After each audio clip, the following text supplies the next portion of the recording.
right, cool. What's going on YouTube? It's going to be Donnie coming to you from Osawa, Japan on a Japanese holiday, but I don't acknowledge that shit.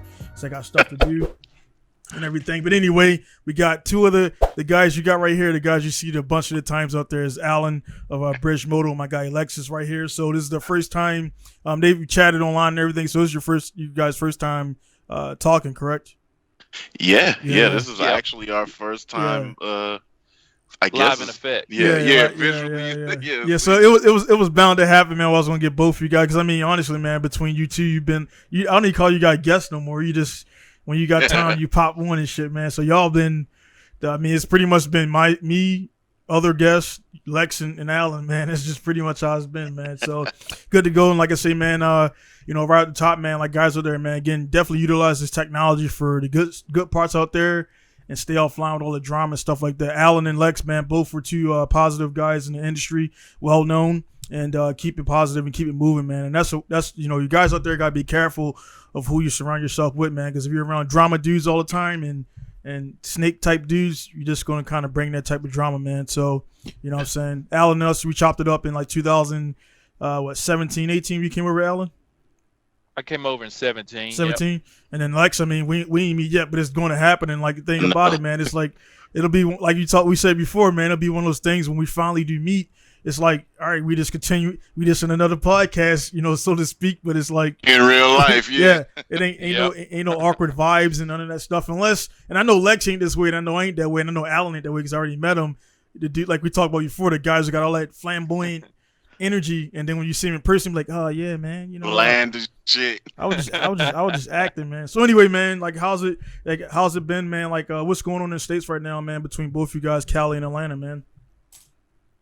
Man, Atlanta for me, if you don't mind me going first, what we got popping off is Formula Drift round 1, obviously that's coming up this weekend, and that's a special event for me, obviously, because it's in my backyard. Yeah. I live about 55 minutes from the track, so since 2015, so this will be our 7th year setting up with Formula Drift with my business British Moto. So to me, that's kind of like a little hallmark moment every year for us to build that customer base, meet some of the drivers that we support but they live very far, as well as just see the potential that's uprising. So I'm a little disappointed that it's not a Pro 2 going on for Formula Drift Atlanta, because that used to be the staple, but I'll be going to Orlando as well. Got you. And Lex, man, what you like? Is like, I know, what do you got going on as far as any FD stuff, or you still just doing? Nah, I'm cool, and I'm like racking my brain at how to become the fastest slow car driver in Northern California. So I'm still like really attacking that. I just changed some brakes and done some other mental stuff on the Sims to get myself prepared for this weekend, and I'm obsessed with it right now. Everybody's like, "When you going drifting?" Like, soon. Relax. Yeah. Got it. Like, let me do this real quick. So that it's getting hot. It's getting hot out here. We got the AC on today, so just chilling. Speaking of FD, I was just watching the Skills Challenge. Did y'all get a chance to see that? Is that like this? No, I haven't seen that one. Recent I've seen event? a previous one. Yeah, they just had it. Silly stuff like backwards entries. I got you. Drift cross, where they try all that. Yeah. Literally fun events that everybody always does, but now Formula D's got their own skills challenge. I was just watching that. All right. James go against Russia. Yeah, I seen that. I seen the of course, like that. I seen James Dean and then Daigo battling everybody, start going at it about that and everything. So it's just a few guys had mentioned, and it was like, Daigo, they were like pretty much, it seemed like they were trying to find any way to discredit Daigo. Like, I don't know him personally. I know he's one of the tops in the world and everything. And it's like, he's like, man, I knew, Dean would do this and that. I'm like, dude, when it comes down to it, they're both fucking top level drifters. And and it's a competition, man. So I mean, if you go out there and just like hit a Bisu, then you'll really. It's kind of like the freestyle thing or street fight versus a boxing match. There's boxers that will lose in a street fight, and there's pretty much 100% of street fighters will get wrapped up in a boxing ring. You know what I'm saying? So I I like what James Dean did. Yeah. Because obviously there's people in the comments talking shit. Yeah. I guess the kids are outside having a water fight. There's obviously comments talking shit and everything. Like I saw Chelsea Denofa saying, you should have beat him. That's not a big deal. Your boy's been lazy lately. Because Daigo's kind of been his driving has been a little offish, but James Dean was like, "Hey, dude, he's still the only one that has a D1 championship, FD championship." Yeah, that's undeniable, man. Yeah, you know what I'm saying? He's cleaned up everywhere. Like, yeah. So like now he's in like he's in a out like we already talked, but he's like kind of in a Suchiya zone, man, where like he's already proven like he don't, I mean, he's doing it. It's pretty much fun at this point for him. You know what I mean? He's already gone up and down he's got all the major ones that matter. Like, to be honest, let's be honest. I mean, the RDS series, they definitely got some hitters. They got some nice cars over there, and definitely, I mean, that'll be. I don't think he don't have a Russian one yet, do he? Or yeah, no IDC and Red RDS. Yeah, so I mean, that's pretty much now. He's on like some, John Jones type shit where he's already lapped the thing 3 times. It's like now, all right, he's gonna go up and wait and everything. So. Yeah, man, it is what it is on that, man. But the cool thing before we get too deep into it, man, is like we also tied together, man, because Alan, if you don't know, man, Alan is big into Sims too. Sims and he got the games, but the initial. That's what I'm sitting on. Yep. Yeah. Yeah. Is that an arcade? Yeah, joint? Arcade. Yeah. Oh, son. Yeah, man. I thought that was just like a poster back there. No, man, I'm literally like sitting in an arcade. But basically, quick story behind that, man. My first passion outside of cars was arcades, man. Like my mom used to go get her hair done at the mall. That's a 2-3 hour job. Yeah, boy. So what's a guy to do? Go play games because I'm not old enough to drive at the time. Mm-hmm. So literally my first introduction to Wangan Midnight, my first introduction to Initial D was not a manga or TV or none of that. It was the video games. Yeah. And I was like, man, I got hooked not only on that, but I got hooked, playing, your PlayStation 1 and all that stuff, Super Nintendo racing games, that kind of stuff. So basically, long story short, I buy these units broke, non-running, and I fix electricals, fix the screens in them, basically refurbish them.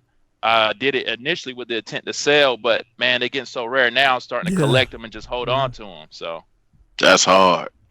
Yeah, I like man. that.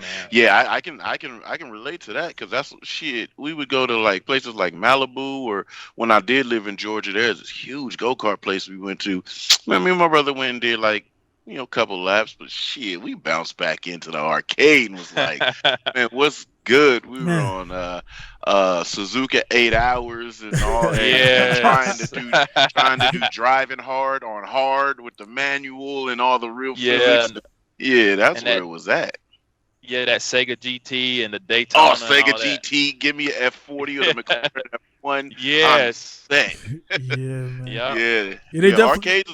Yeah, dude. Yeah, they had that. Like arcades had that vibe, man, where it was like you go worldwide and arcades all had that same smell. They all got that smooth carpet for the most part. And then they got like the lights are dim, kind of like how Lex vibe is right now. It kind of got that. got the really. Yeah, it got that vibe, and then you got like so now you play with the. I got one down. I got the joint downstairs. We had the 3,000 whatever games in one, and it doesn't have the It don't have the. It's the replica control, so it makes the little click noise instead of the smooth. I forgot the name of them, but you can swap those out. You can swap the buttons out. You can swap They have that actual. It's like a silent sound when you're pressing the buttons and everything. So when you move it around, even when you're playing Street Fighter and you go to do the Hadouken, you kind of got it's not smooth when you're doing the back forward roundhouse. Oh, it's notchy. Yeah, it's notchy. So you gotta it's not fluid. So you can tell the difference between the it's not weighted. Also, it's like a unweighted shift knob versus the light joints or whatever, heavy joints and everything. So that's all good, man. But yeah, man, that's the reason I brought that up, man, because that's definitely segued to what we got the idea for, man. Was the Mortal Kombat just dropped? Alan, did you see it yet? I haven't seen it, but I do have a pretty good book knowledge of Mortal Kombat. Yeah. So the joint came out. It definitely, is worthy of a watch for sure. I mean, I'm going to watch it again, but that came out. And then we started talking about Initial D. So I definitely get your idea on like the movie, Alan. We talked about that, and then next we talking about the Mortal Kombat, man. So it's like for all the stuff that's coming out, all the stuff that's come out over the years. I think did Tekken have a movie? Yes, No. they didn't. I swear to boy, I'm about to Google. I swear Fighter did. A live action. Street Fighter was terrible. Yeah, well, Street Fighter had. I mean, of course, Street Fighter the main one was Jean-Claude Van Damme. Yeah, but they had another joint that it was like kind of looked like it was produced by the dudes who did Mortal Kombat, and it was just Ryu and Ken story kind of, and that was actually pretty good. And then what's the dude with the Akunuma or something like that with the red the balls around his neck or whatever? They kind of like the bad. Yeah. Yeah, there is a Tekken movie. Yeah. Wow, really? I've never seen that. $30,000 budget. It was filmed in Louisiana. Oh, that explains a lot. Oh, I'm sorry, $30 million. I'm sorry, $30 million budget. Oh, okay. Damn, that's a big difference. Damn, I got it. Is it like when did it come out? Oh my God, $30 million spent. Box office 1.7. That's bad. Ouch. Womp. Yeah. Oh, dude. Bad, some people were missing on that shit, man. That's you messing with mob money right there, man. Never been heard of again. Man, that shit had to release on like a doomsday or something with nobody. It had to have been something bad. 2009, 2010. Yeah, I never seen it. Stock market crash or some shit. No, that's like some Dreamcast type shit right there, man. Where they had like that big buzz, and then it didn't really just do well for whatever reason, man. Dude, I love the Dreamcast. Don't get me started. Well, the Dreamcast was smacking. That's what I mean. The Dreamcast was. I liked it. The Dreamcast was cool. It did do well sales wise. So but when it dropped, I think it dropped the same time as what PS1 or PS2, right? Or PS. It was change in the millennium. Yeah. It was in that mid-range. I just think they dropped it. The strategic time they dropped it just wasn't. It was too much other shit buzzing at that time. Nah, you know what happened? It was cracking. It was cracking. Everybody was starting to put their stuff on the platform. 2K, remember the first? Yeah. Video games were on that, and it was looking good. And then Microsoft pulled a Shang Tsung and said, "Your soul is mine." And they took the controllers, the idea, bought all the licensed game. They killed them. They killed Dreamcast, as far as I'm concerned. That is true. That's kind of why I've always had a vendetta against Xbox. Like, it's like you killed one of the best consoles that was growing. We got Tokyo Extreme Racer. You know what I'm saying? Like, we got all that. Time Cop was on that too, right? Mm-hmm. Time Cop or the because that was like starting that they were getting like really good with the. Yeah, they were getting really good with. They were like the first to start doing like the real good polygonal figures, and like they kind of had that boxy, Crazy Taxi and all that. Yeah, definitely. And now that you say Xbox, man, I didn't think about the controller. It kind of looked like it's the first Xbox controller was kind of because the game because they had the little removable joint there, like you could take it out and play the game. I guess some games on the. I never run in there and go get them, but y'all can Google it that are watching. I never owned one, man. I've played them, and even back then, man, I just remember the graphics being a lot more crisp, and of course the car games are cool, too, man. Oh yeah, Sega GT, Crazy Taxi. We had everything, dude. Yeah, dude. Dude, look at the first. If you can Google it, look at the very first Forza, and look at Sega GT and Sega GT2. Yeah. You used to be able to take your car, modify it, put it up for sale, and it would put a little image of the car in the garage with a for sale sign next to it. And that was the first like online. People would come by, view your car. If they was balling, they'd buy it. If not, they'd move along. And it was the first online experience with the car games that was like really in depth, man. And then the racing was good. The tracks were good. Physics were, shit was. Them joysticks weren't PlayStation level, but they were really light and really like springy. But it was good though. Yeah, man. It's like that. It's crazy. Like, we're all old enough. We've had like I started with the Atari 16. I had the Atari. So I mean, I started with that one. Then a little bit after that, the NES came out, got that joint, and so it's like, man, it's like we've been alive, like we've been through the gaming process, and it's like now you look at the games, like it's almost they look amazing, right? But they don't. It's kind of like we're all in the same era that we like the same cars, we own the same cars. They don't got the new games, just don't got the soul, man. It just don't. They don't. You know what I'm saying? I agree 100%. One of the things I really wish they would do is just go ahead and do master release editions of the old games. Like go back and make Gran Turismo 1, but in PS5 version graphics. Go make the games like 20. Don't put too much time in them. Put $25, $29, and it had the same memory capacity, but the graphics are there. Go back and do like the original Street Fighters in like PS5 quality. That shit would be crazy. So quick, quick. In both of you guys' opinion, quick man. What's your favorite GT series and why? Like what features and whatever would you like on it? That's a hard one, man. Okay, that's tough. I'm gonna say, man, it's tough because I like so many things of certain ones. Yeah, the rawness of one is so amazing. Two was leaps and bounds ahead of that. But to me, I'm gonna say 4. 4. Because 4 it moved nitrous. over. Well, I feel like even though it wasn't like a drift basic game, you could drift the cars really smooth. Versus like 5 and 6, they tried to put too much physics in it, where it was like almost too much. You know what I mean? If you didn't have like a simulator at that time that was capable, but with the controller you could drift it. It had enough graphics where you could see the details of the car, the OEM spec, emblems. And then to me, it had all the best tracks because after like 5, they started pulling some. Yeah, they got rid of Laguna Seca. They got rid of Sonoma. There was a lot of tracks that they just pulled. Yep. All right, so you say 4. I do agree with you, but I'm gonna just throw it back to 2. 2, we were able to still do the race car mods. We had introduced a ton of wheel options. And they made the rally was like really good. We had Pikes Peak and all the cool ass rally cars, and I think it was Damage came on 2, which was hilarious because nothing would happen to the car, but the alignment would be all crazy and the car would be driving fucked up. And Seattle track was going to be my brother. Seattle all the time. Man, they need to bring this.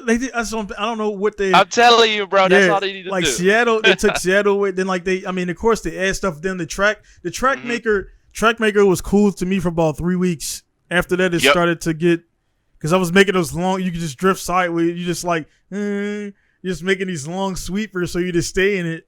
Then it just they just got kind of. It was cool to make the guy when they started doing replicas. I did a couple of them like kind of as close as you can get to it, but it's still. I mean, of course, you weren't at this track or whatever because the levels were what they were and people was trying to make a Bisu and I made East. The elevation and stuff was hard to do. Yeah, a few of them were close, man. And me personally, I think I don't know why I enjoyed I like 5 a lot because the that's when I realized personally, man, it was like, man, I used to think I was the shit in GT. We all better than average, right? But 5 is when I start, really getting online with it. And I was like, man, that's when I realized it's like, man, it's like I never got anything higher than 1,000 like on it. It's just like the dudes are just fucking not saying they don't got a life because Lex, you were up in there a bunch. You know what I'm saying? I think I got top 10 one time and it lasted for 4 minutes. Yeah. Because I keep checking, and then all of a sudden it was like boom, boom, boom, boom, boom, boom, boom, and I got stacked out. Man, what sucked with you and Curtis, man, I would always see they show you your friend shit, and my shit was always at the bottom, man, because you and Kurt and fucking and Andrew, man, and you guys are always killing it. And I'm like, man, I'm fucking faster than like everybody that comes to my shop. But it's like that's when it's like that shit shows you like, dude, nah, you ain't that fast, man. You got to find some seconds there. Then you got to break. Then you got you get on the what's that the dragon one, the tail. Drag the goddamn it. Yeah, like I forget. You know what I'm talking about? I know though. what you're talking about. But that, you know what GT5 did? Yeah. GT5 made me break a cardinal sin of mine. What's I that? typically don't fully modify cars. I try to keep them as close to purist as possible, right? But GT5, we started that hacking. Oh yeah. Doing the hex codes.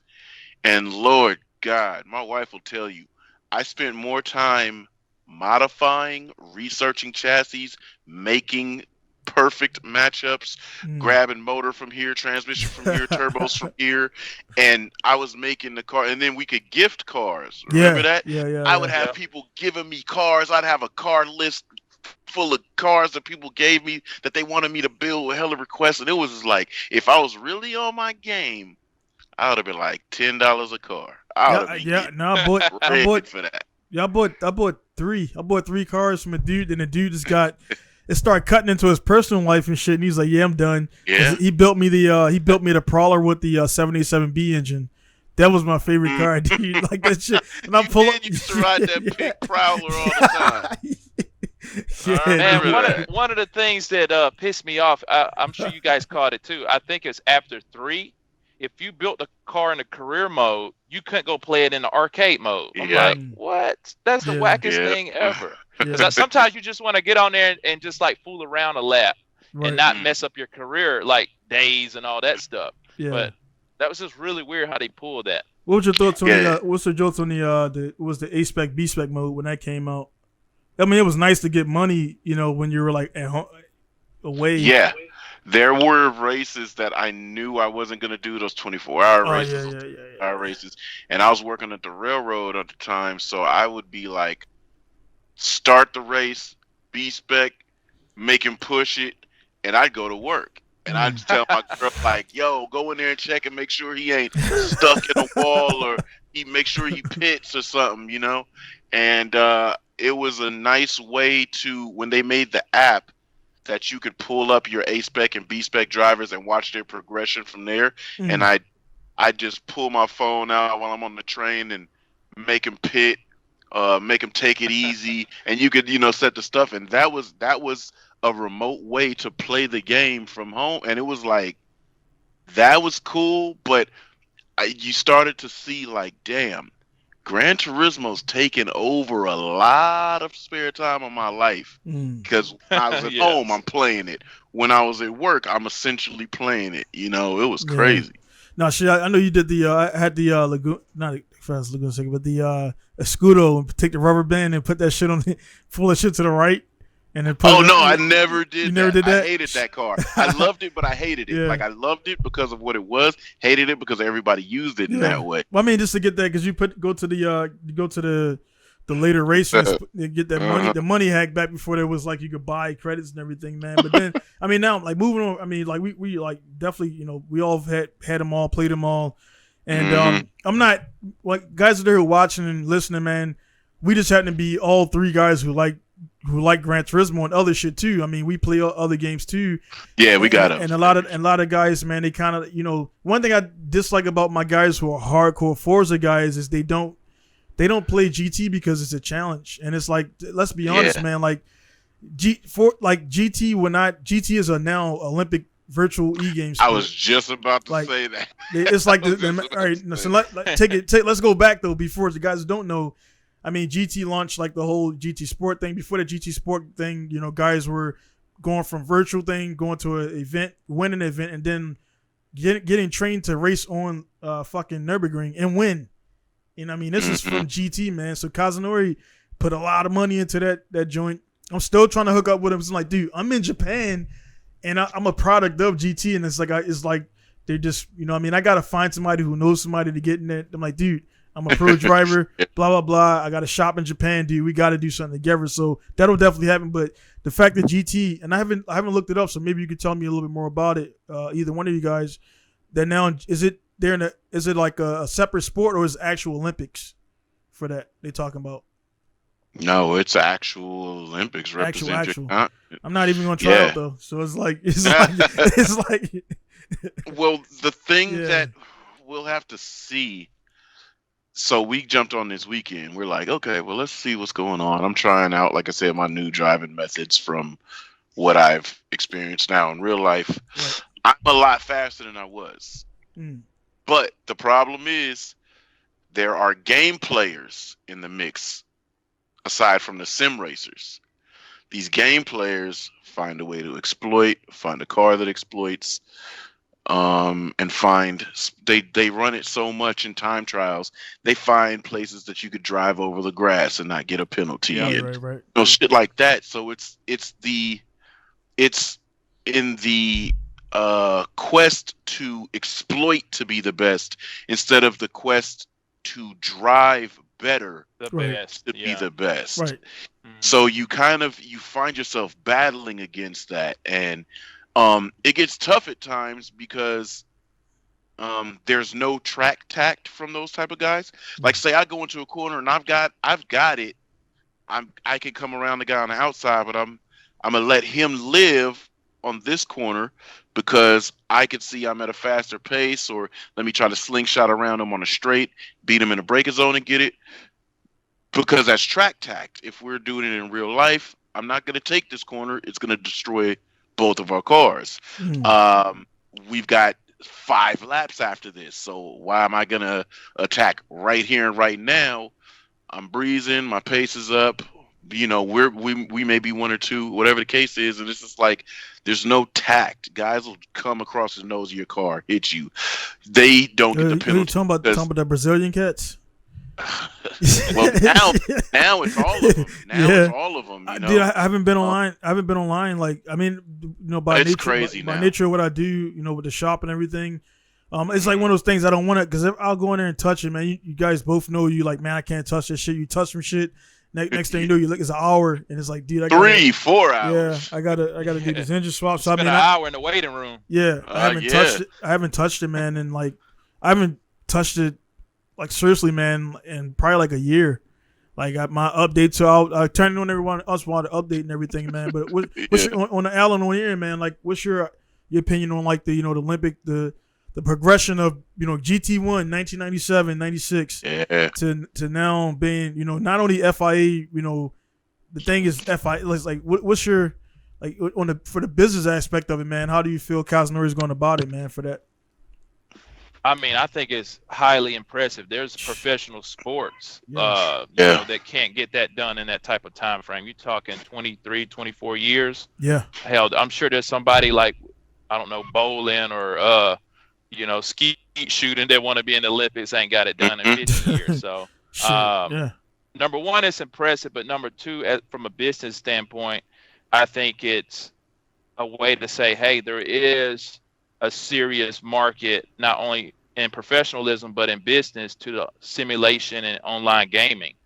Because a lot of people, parents, you grew up in that period as well, where they said, stop playing games, it's gonna hurt your eyes, it's wasting time, you're wasting talent, you're not learning anything, it's teaching you bad habits because you're playing these gory games, whatever. But actually, there's a lot of strategic measures and ways to go about it where you can have a career now that, a guy that wanted to own an arcade as a kid, that's amazing to see, Yeah, they got me. Look at some of these gamers' bank accounts, which they're probably like, oh shit, you know what I'm saying? Like the Twitch shit, and it's like, for me, man, the whole thing was, we're all OGs of the gaming world, and then like, I was like, I remember back in the day, man, I was like one of the first guys. Well, I was the only guy in my high school who had the PCI fucking the video card, capture card. So I've been doing capture since GT3.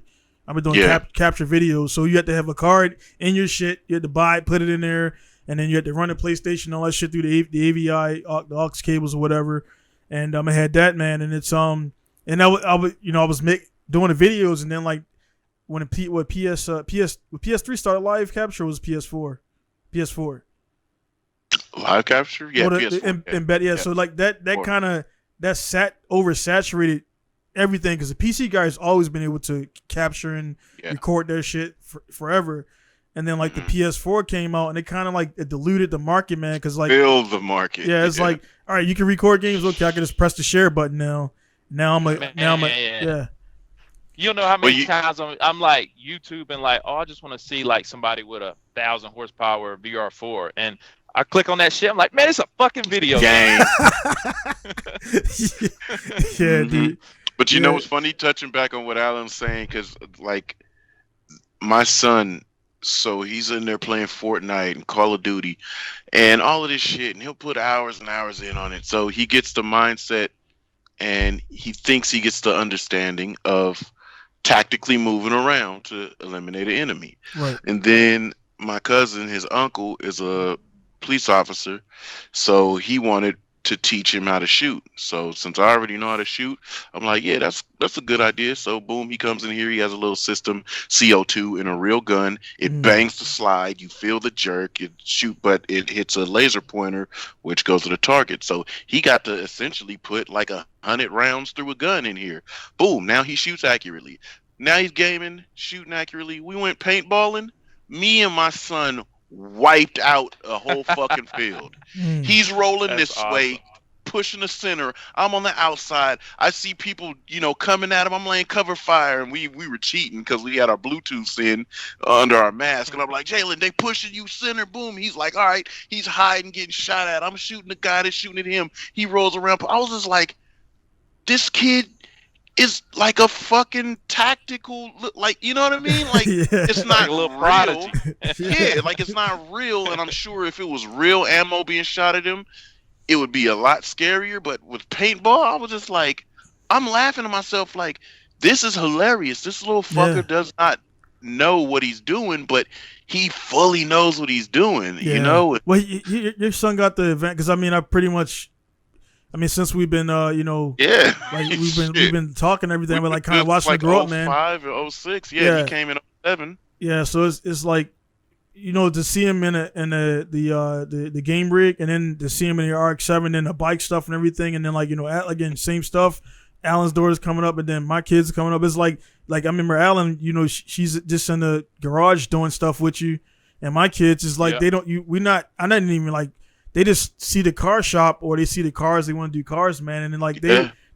I mean, I'm kind of jealous, man, because they get to do everything virtually first, and then they could jump into the real thing. So like your son already has the understanding of like the gas throttle controls, and if you hold it down too much, you're gonna loop it out. You're gonna spin out, or if you don't, if you don't push enough, you're gonna understeer.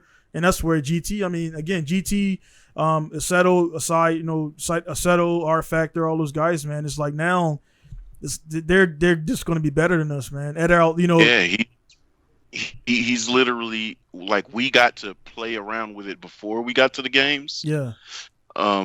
Or I should say, because we could go to the arcade and do stuff, but we would sit and let us burn up $20. Our mama slap us upside the head. Yeah, burnt $20 in quarters. But we were the generation that got to play around in real life, and then we got the sim setups and to play with it. My son is the generation that he's put in 48 hours or so on a sim rig at 9. You know what I'm saying? 12, 13 now. And then when I put him in a real car, he's been driving since he was 9. You know what I'm saying? It's like, think about that. We would have loved to. And my dad no like, quarters, yo, man. I was this weekend. My son was riding a scooter, and he's like, "Yo, I want to go to the store and get snacks for everybody." I'm looking at my wife like, "What?" She's like, "All right."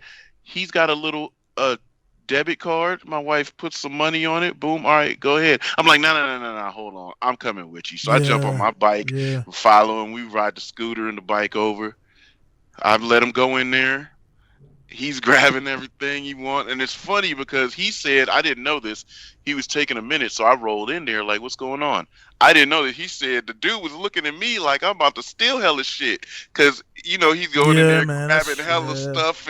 And grabbing so much for everybody. Yeah, and it's looking like, he's holding it in his jacket, and it was literally looking like he was about to steal something. But then I pop in, and I'm like, I'm like, come on, let's go. We go up front, and I let him pay for stuff, and you got to carry it, put it in your scooter, and let's mob. And it was just like, damn, yo.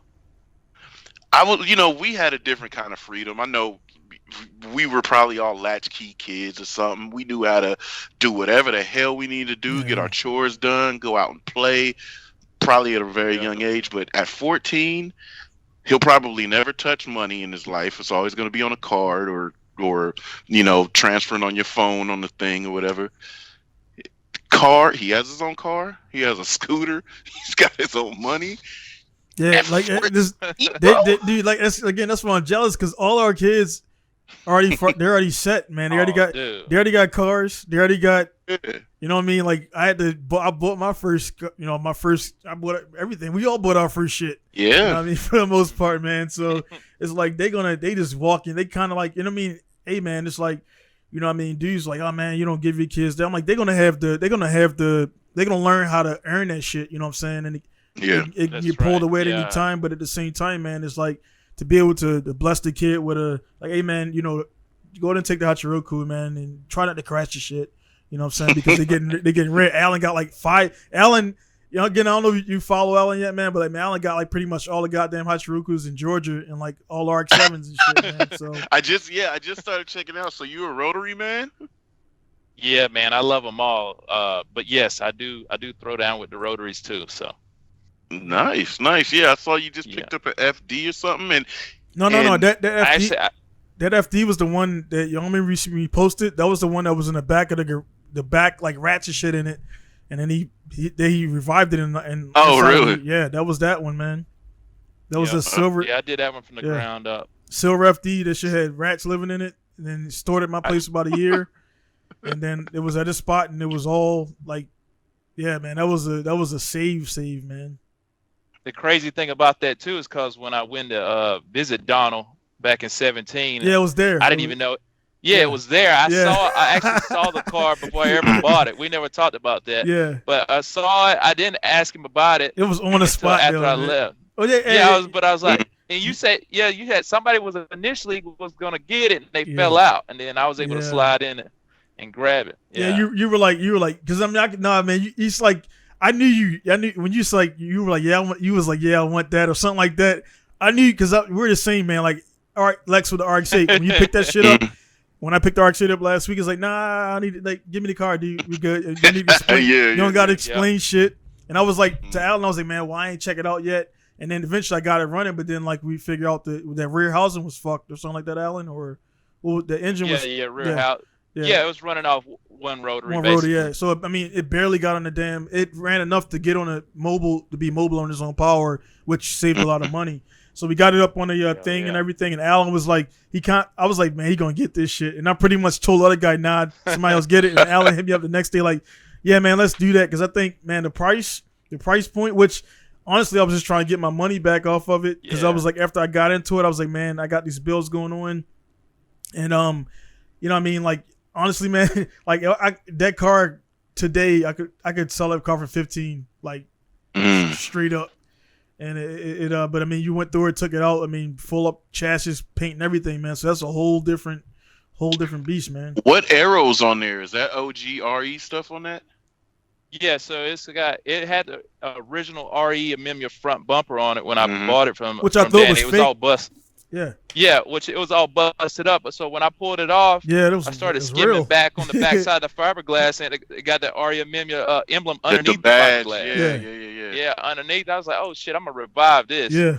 So, man, I probably had 20 hours in that thing, refiberglassing and whatnot. Really? But yeah, so it's got that, and I also run like a Mazda Speed rear wing and whatnot. But the car, pretty much what I did is I brought it in. So I already had the FC, that black one, and I had already picked up a 99 spec FD motor from a buddy of mine who does engine sales or whatnot.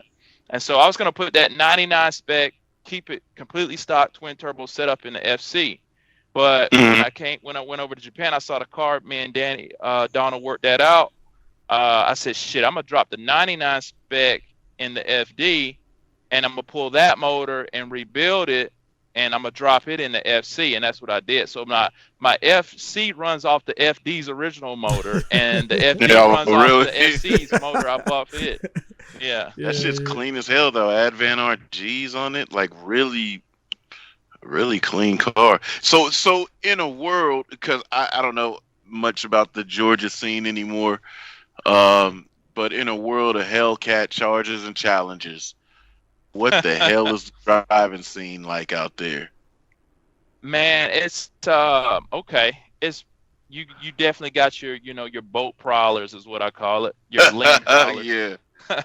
You got those, and the guys is gonna make issues at car meets and all that stuff. But outside of that, you've got a really good group of mountain driving guys. That it's actually a buddy of mine owns a shop here called Atlanta Speed Co. But he was the founder of a event called Toge Fest.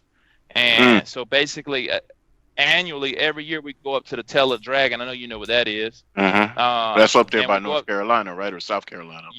Yep, right on the borderline of Tennessee, North Carolina. And so we would go up there and run every year. So that group originated from Atlanta, all of us being friends. And that group grew from about 60 people. Now it's about, might be like 5,000 people.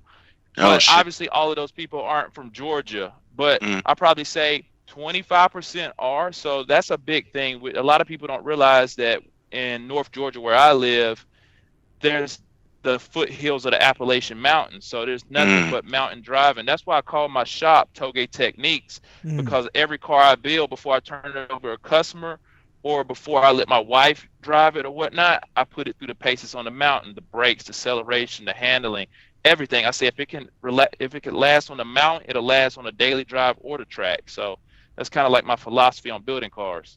That's pretty tight. Where is because I've been watching this dude, this motorcycle dude, Blood Mountain. Where's that at? Oh, okay. Blood Mountain is literally 45 minutes east of me. So it's north. It's northeast corner. Georgia. Oh, north central. Okay. It's north central, slightly east. It's a little area called Dahlonega. And so I'm basically 45 minutes west of that. Okay. But let's just say that you flew in Atlanta Airport Hartsfield, basically all you would do is just drive north an hour and a half and you would be there. Interesting. Yeah, so there are some pretty good back roads. Because see, I used to live in Riverdale, and matter of fact, I went to Redan High School. Yeah, I went to Salem Junior High, then I went to Redan, and then I was like, I can't take this shit. I'm going back home. So I came back to California. But so I was different level of ignorance. Well, no, it was like, just imagine being a kid, man, military brat. So California all my life, and then uproot to Georgia because Fort Presidio closed, and we had to go to Fort McPherson. So boom, we pop up in the middle of Fort McPherson. We're living on base for a while, and then we get a house and pop up in that area. Then that's when I went to Redan Elementary, Salem Junior. Then I went to Redan High. So I'm out there, but I'm just like, I'm not getting this accent. These niggas country as shit. They always calling me California. Like, it's like I'm always an outsider. I was just like, yeah, you know what? I got an option. I'm going home. You know what I'm saying? So it was just like pleading with moms for like a year. I gotta go, man. So that's why I fucking jumped back on that plane, back to Cali. I was like, what year were you in high school? Like out here? That 1 year. So yeah, I graduated in '99. So I was a freshman out there. Yeah, okay. So you were here with the Freak Nick and all that other shit. Oh, I'm telling you, culture shock, dog. When we first came to Atlanta area, moms was like, did the bike was just popping? This was cheeks everywhere, Jeeps, sidekicks. Fucking, this was crazy. So we go to Atlanta. My mom's was like, let's check out Atlanta. We didn't know it was fucking the middle of Freaknik. Yeah. We jump on the MARTA. We go into Atlanta. We hop off, and there's butt cheeks everywhere. Mom's was looking like, oh shit. oh shit. I'm trying to block her eyes. It was crazy. But yeah, it was you know what's funny is like Lala Anthony was a grade above me at Redan. Wow. And you see her a little bit, but it's kind of like you never know who's gonna be fucking famous, you know. But yeah, I got up out of there, so I had to come back home. But I was driving there, we used to mob to arcades way down the damn road. But the arcades was cool, man, because at that point in time, I was just about to say, at that point in time, the arcades was stacked. It was like real dope. A lot of games in there, but it wasn't always a ton of people. Here in California, you're in line. You got to put your quarters up on the thing. Like, yo, I'm in the mix. I'm next. Days. Yeah. Especially on the tournament days, they got the little slot like a pool table. Put it up. That's crazy. That shit, like the way that shit work here in Japan too, because I got on the one at midnight, man. The dudes, they kind of like it's like first come first serve, and I start doing it too. So what the dudes do, right? They got their only time they would get up is to modify their car at the you take your card over there and to the machine. Yeah. So but the passport machine. The passport machine. So the dudes, and I still got I lost my main one, so I got to start over. But they would have like their fucking they have their quarters or their 100 yen pieces lined up, and I'm like, and I look at him and dude look at me like, fuck out of here, man, and like continue. Like, it's like so they be in there, man, like it's like 14, 15 machines, and then. And my wife found one that was kind of like, offline, not offline, but it was away from there. So we would go there because I'm like, dude, I'm just coming here to do a few laps and everything. And these dudes, like, then they look at me. One group of guys was like kind of clowning me because I was they were beating me. Then I went outside and I had my Skyline outside, and they're like, oh, I'm like, yeah, dude's for real. Like it's like get your ass back on the bus. Yeah, you fucking bum. Yeah. It's funny that you said that. My bad to interrupt. One of the things I thought about as we were talking about the games from a young age, like hell, probably 5, 6. The arcades actually, I just realized this right now, but it actually taught me to be competitive. Because you only got one fucking shot. Yeah. I remember putting my quarter up there on Soul Calibur or Marvel vs. Capcom, and bruh, put the quarter up there. Everybody's standing around watching because it's about 8 slots till you get another chance to play. Yeah. And they like, let's see what little bruh can do. Let's see what he can do. And I tell at that my point, son that. Yes, man. I learned how to be competitive from that. And you tell got him to think, all I'm the 6/7. Most of these dudes, 15, 16, they Mhm. driving. You know what I'm saying?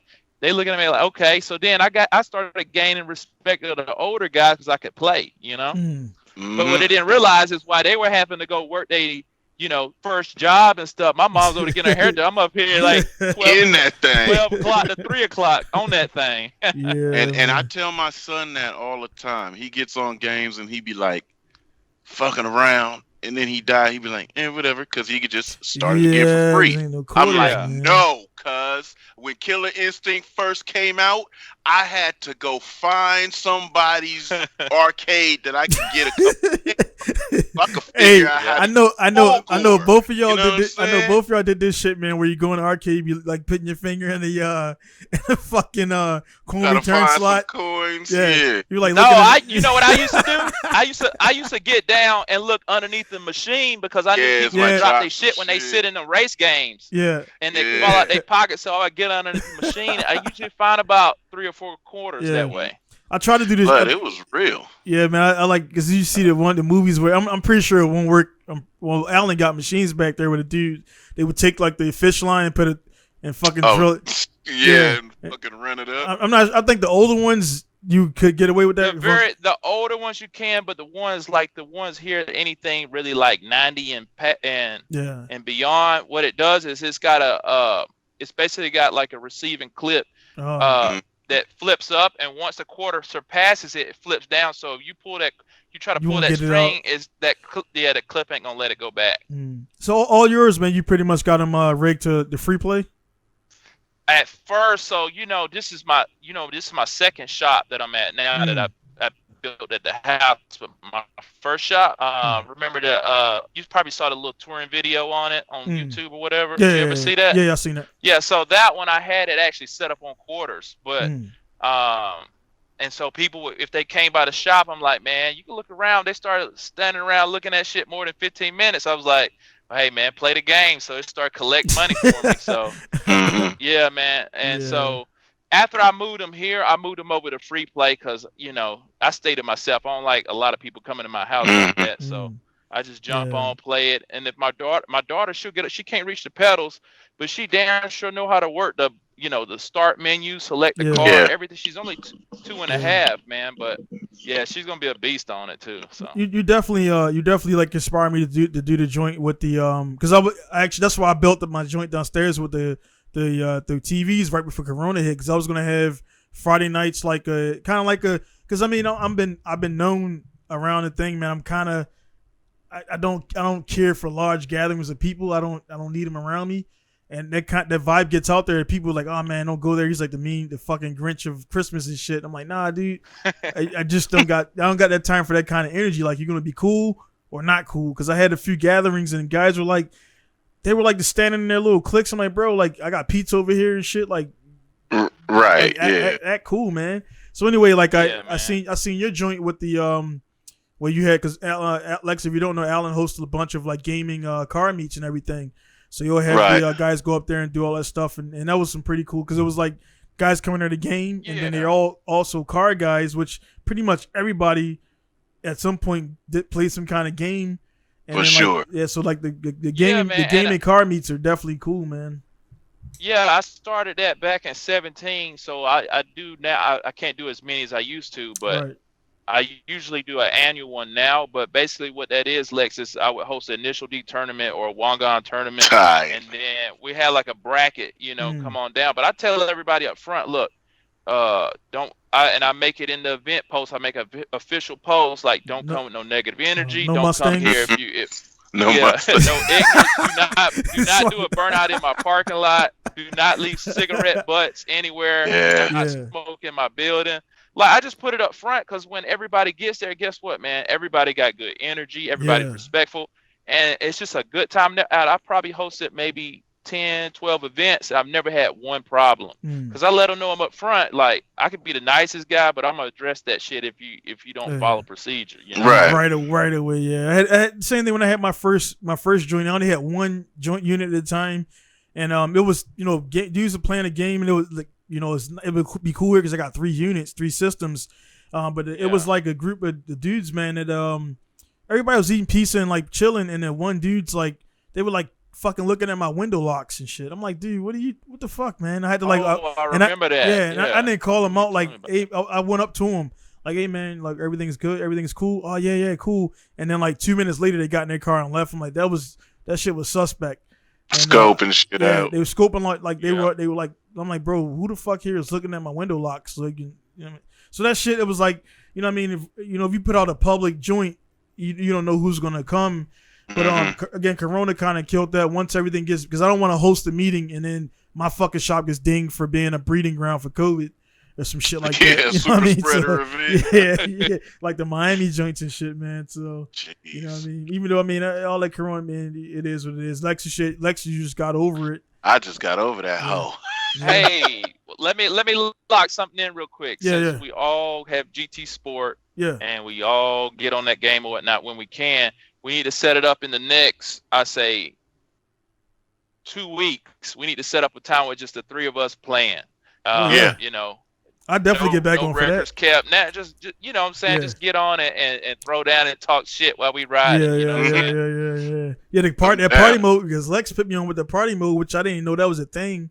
Because we were doing, and I definitely want to do the some more of the verses. The verses joints, which we could do a 3-way. We could do a 3-way verses and shit, man. I'll be in the back. It's all good and everything. But it's like, but no, man. Like they got, man. It's definitely we definitely could do that, man. Because I'll make time no matter what, and to make it happen. That's a cool thing about what I mean.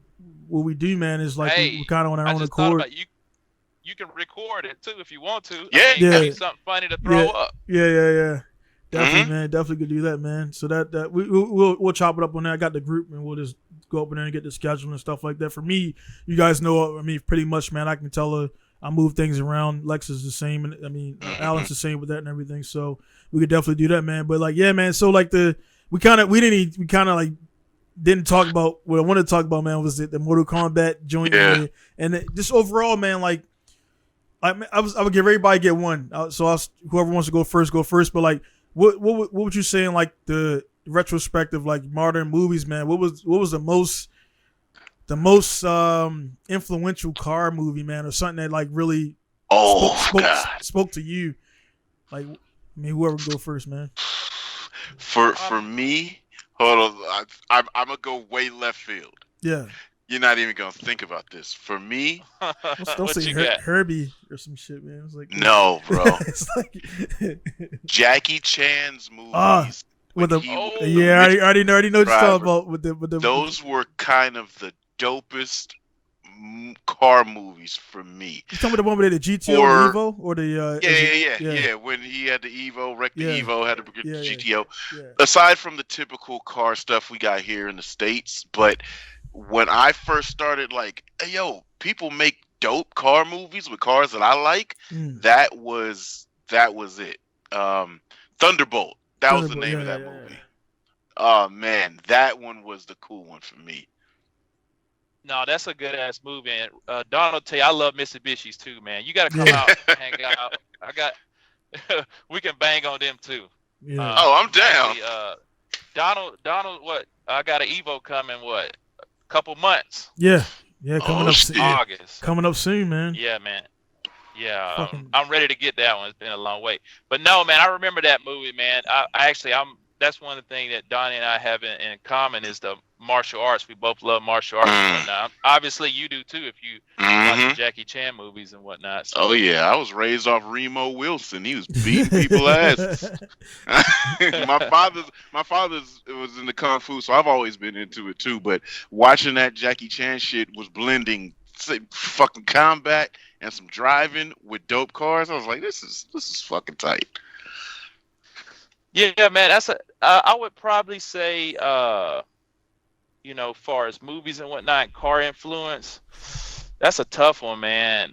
Obviously, the first Fast and Furious is just because of my age period. I was like 15, 16 when that came out. And looking back on it now, you're like, oh, that's just a series of all that. But you got to think, that was the first one, so there was nothing like it before it. And I actually got to see it in theaters before it was a blockbuster hit. You know what I'm saying? So that did affect a lot of my viewpoints on stuff that I was already doing, like street racing and all that stuff. So I was like, man, this is bigger. I didn't even know. When I watched the movie, I didn't know what a Skyline was. I didn't know that was an R33. Yeah. I had never seen a kooky S14 before that movie, so I didn't even know what that was. Oh, really? So it introduced me to a lot of things. But here's the cool part: one of the local shop that I used to go and hang out and really like sponge up knowledge on building engines. They own one of the versions of the yellow R33 from the original movie. They had bought it right after the film was released and all that stuff. So that's when I started saying, oh, this is a Skyline, and okay, this runs an RB26. I had never seen or Googled or looked at an RB26 before seeing it in person at that shop as they were rebuilding it and whatnot. So that movie kind of segued my relationship with that shop, which segued into all the crazy shit I'm still doing today. But yeah, I have to give it credit where credit's due. Yeah, no, I definitely on that, man. I definitely feel it because that was it was like, of course, everybody bags on it now. That's like the cool thing to do because it's like, I don't care. It's like I'm gonna watch it just by default because it's like you watch dumb shit anyway. So it's like you're gonna watch it, but they did kind of go away from, for me, after Tokyo Drift. To be honest, that's kind of when it just started going into Neverland and shit, you know what I'm saying? And it just it became an action flick. Yeah, it's the 18. Yeah, that's all it is. Yeah. Everything is, like I said to Donald the other day. It's like everything's modern warfare. Like, let's keep it to the cars. Yeah. So they got that shit, and then it just kind of. But one, it kind of, it just happened. It's happened to come out the same, like what 2001 Fast and Furious 1 came out. 2001. Yeah. So it was like 99 is when I made my car like physical. So it's like I got into it just before it came out. So then everybody was lumped in that, oh, you doing this because Fast and Furious, or you see your dudes in town. Because again, where I come from, like I say, Lex, we got on the whole bike life thing too, which Lex, by the way, Alan is a bike guy as well. and Oh everything. my So, God! Yeah, so we got an RM350, right? Yeah, We'll get it. I Get see into you got that Yamaha. Yeah, we'll get into it. All But them yeah. Yamahas. So we got the. So it was like we were all grouped into that, and it was like, nah, we doing this shit for real. You know what I mean? For real, to come out. Yeah. But Fast and Furious 1, man, it had an energy, man, that 2 kind of was all right, but 2, you can even see in 2, they got their money, and 2 started kind of getting like it was setting that super trend. Hollywood. Yeah, it was setting that trend for like, all right, Universal Studio. Yeah, it was setting that trend for like, all right, let's have these dudes meet up and survival of the fittest type shit and whatever. Tyrese, kind of made the humorous part in it, and then it was what it was. And Raid, that dude, I wasn't the guy that played Raiden, the other guy that played Dexter's father or whatever, or Dexter or whatever. But yeah, man, it was cool. But 1 had this energy because again, I seen it in a movie theater, and then right after the movie theater, guys would mob out and do whatever. So that was pretty cool, man. Yep. For me though, mine was, and I'm pretty sure you guys all seen it, was Wraith with it had that joint, the silver car. The fuck was it, man? It was that one car it was a real car, like the engine and everything. It was like a Chrysler or some shit like that. Yeah, it was the one that looked like a smooth ass pedal. It was a pebble. Yeah. So it was like the engine. It was a Dodge. Yeah. So the engine was. They used I think used the Conquest engine, the Conquest TSI engine. Mm-hmm, and that movie, man, like that was, even though that movie it kind of got weird towards the end, but it was like that was like the first like car movie that I kind of remember seeing growing up, and that got me into it. And then I got a guilty pleasure second place one with Smokey and the Bandit. Like the Trans Am, man. It's like who didn't watch that joint, man? Like goddamn right. I thought it was legal to do what he was doing. Like, it's not legal. It is legal until you get caught. Yeah, man. So that Trans Am, man, that was the first car I wanted, actually. Wanted based off of Burt Reynolds, because the Wraith car was kind of like it wasn't really, the engine platform was real, but the concept car, yeah. So shit reminded me of like the mid-4 almost, like the Nissan joint that never came out and everything, man. So that's on that, man. The one from like 87? Yeah, the one that never pretty did much. Come out. Yeah, If you look at that car, side profile. It's NSX. No, it's a S15. Really?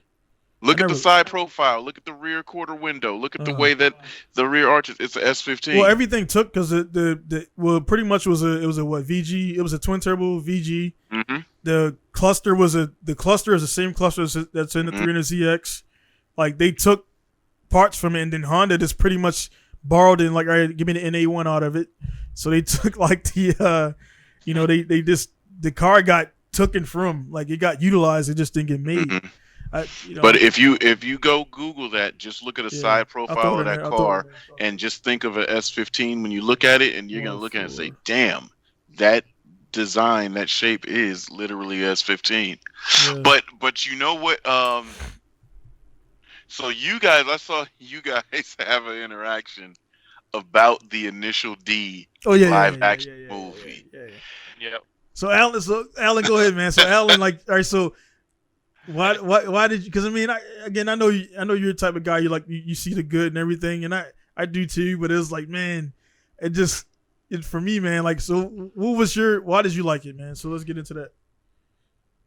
I liked it because I saw the effort that they were going. No doubt. I saw that, but I also liked it because I understand. I've tried to put something. Okay, you got to think the catalog of Initial D, whether it be the manga or the cartoon series, whatever. Yeah. However you watch it, it's so complex. How do you put that into a 2-hour film? Yeah. You gotta cut a lot. You gotta cut a lot of fat, right? Right. But to me, I think they did a good job of portraying the energy of each character. Now, the storyline was bad. The storyline, far as in relation to that character versus the book or versus the show, was inaccurate. But the energies and the demeanors were perfect. Like the dad, very like standoffish, very like go get your ass and work. And hey, I get drunk and I smoke cigarettes and I'm gonna hit on your girlfriend. That's just me. That was accurate, right? the what's the kid's name? The goofy ass one. Itsuki, yeah. Yeah, Itsuki. Yeah, now his dad didn't own the gas station in the real show, right? But he was the goofy, like saying silly stuff. Oh man, you should know this about the car, trying to be the poser. Oh man, I've got me an A86, but I don't even know it's an A85 kind of energy. Right. That was accurate. The Takumi energy was accurate if you think about it. Like, well, I don't really know what this is, the docile type of docile. Yeah. Well, I just been doing this since I was 14, making deliveries, so I know how to drive, kind of thing. So I think that was good, and I think one thing I loved about that movie, if you go back and watch it, is the soundtrack, like the way they put on the music versus the scenes. To me, the acoustics and the soundtracks make a movie for me. Like, when you said you like Gran Turismo 2, the first thing that came in my mind, best soundtrack out of all the series. True. Best soundtrack. And the same thing with the movie. It had the scenes and the soundtrack meshed perfectly.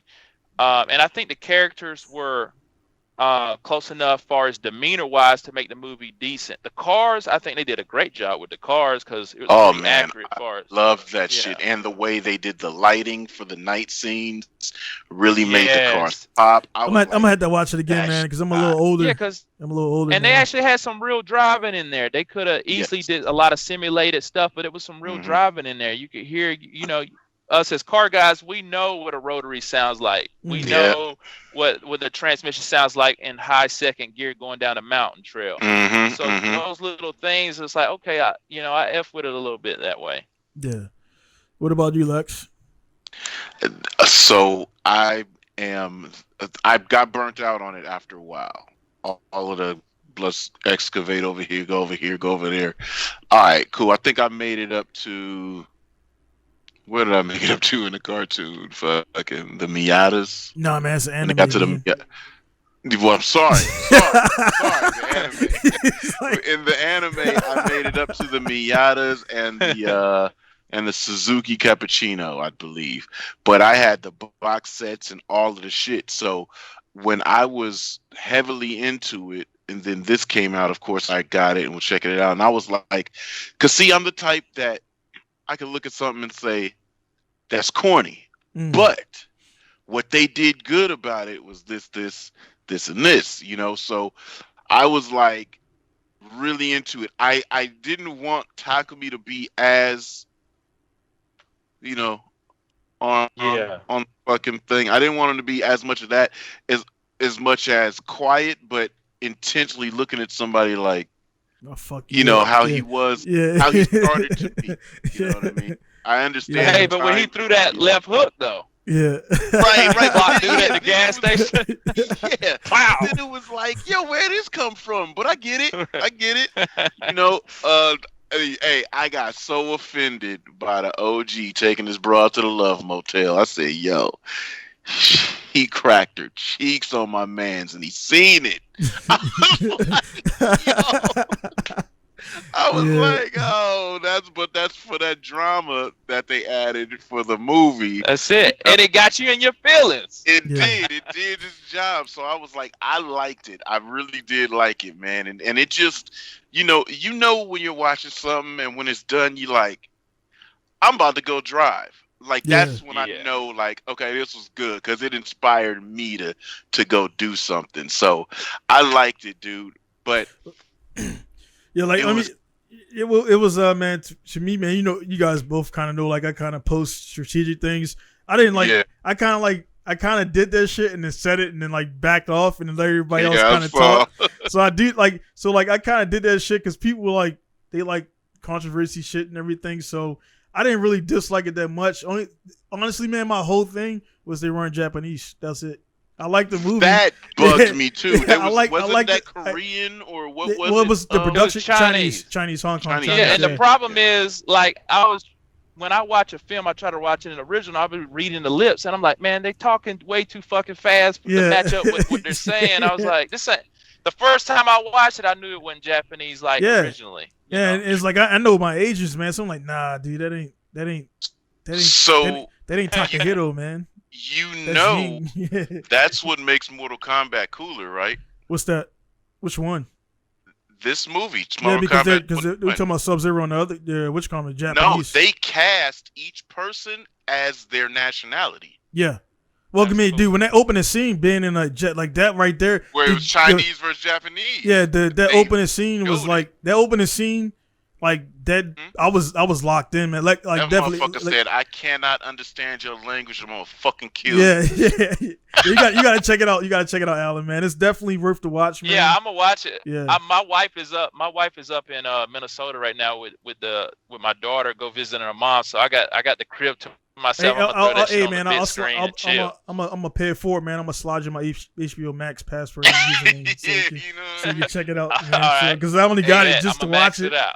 Yeah, so I'll send it to you offline and everything. They Hey, There but was but so fun many. fact. Yeah, go Fun ahead. fact: a lot of people don't realize. Well, I'm sure you guys know this, but if you look at like the Street Fighter and all them, the Street Fighter, the SNK, the Soul Calibers, those are all Japanese-based created games. Yeah. Mortal Kombat actually put on the fighting games for the USA because Midway created Mortal Kombat and fucking blew up over the map, selling their cabinets to so many places. They were the first fighting game to be able to sell cabinets to like barber shops and these smaller little parlors and whatnot. So it's crazy to see, just looking back, like how far that, I mean, what is this, their third or fourth movie? We're gonna erase everything before 21. Okay. 21 was that good that the shit that we were trying to defend. Really? Yeah, the shit that we were trying to defend back for the 95 and the 97. Well, no, I don't think anybody ever defended 97's Mortal Kombat Annihilation because it was like, that's not. But the nah, first that's one bad. Well, The that's- first one we defended because no, it was better than the second one. That was the shit. You just had to be there because I remember the vibe. I remember that era. Yep. That was dope. I think it was more or less the Sub-Zero scene, the Scorpion scene, the soundtrack, the darkness of it. That was cool. But this one, man, Sub-Zero is on site. I'm breaking your jaw. I'm fucking you up. Now, I'm gonna find let you me ask you wherever this. at.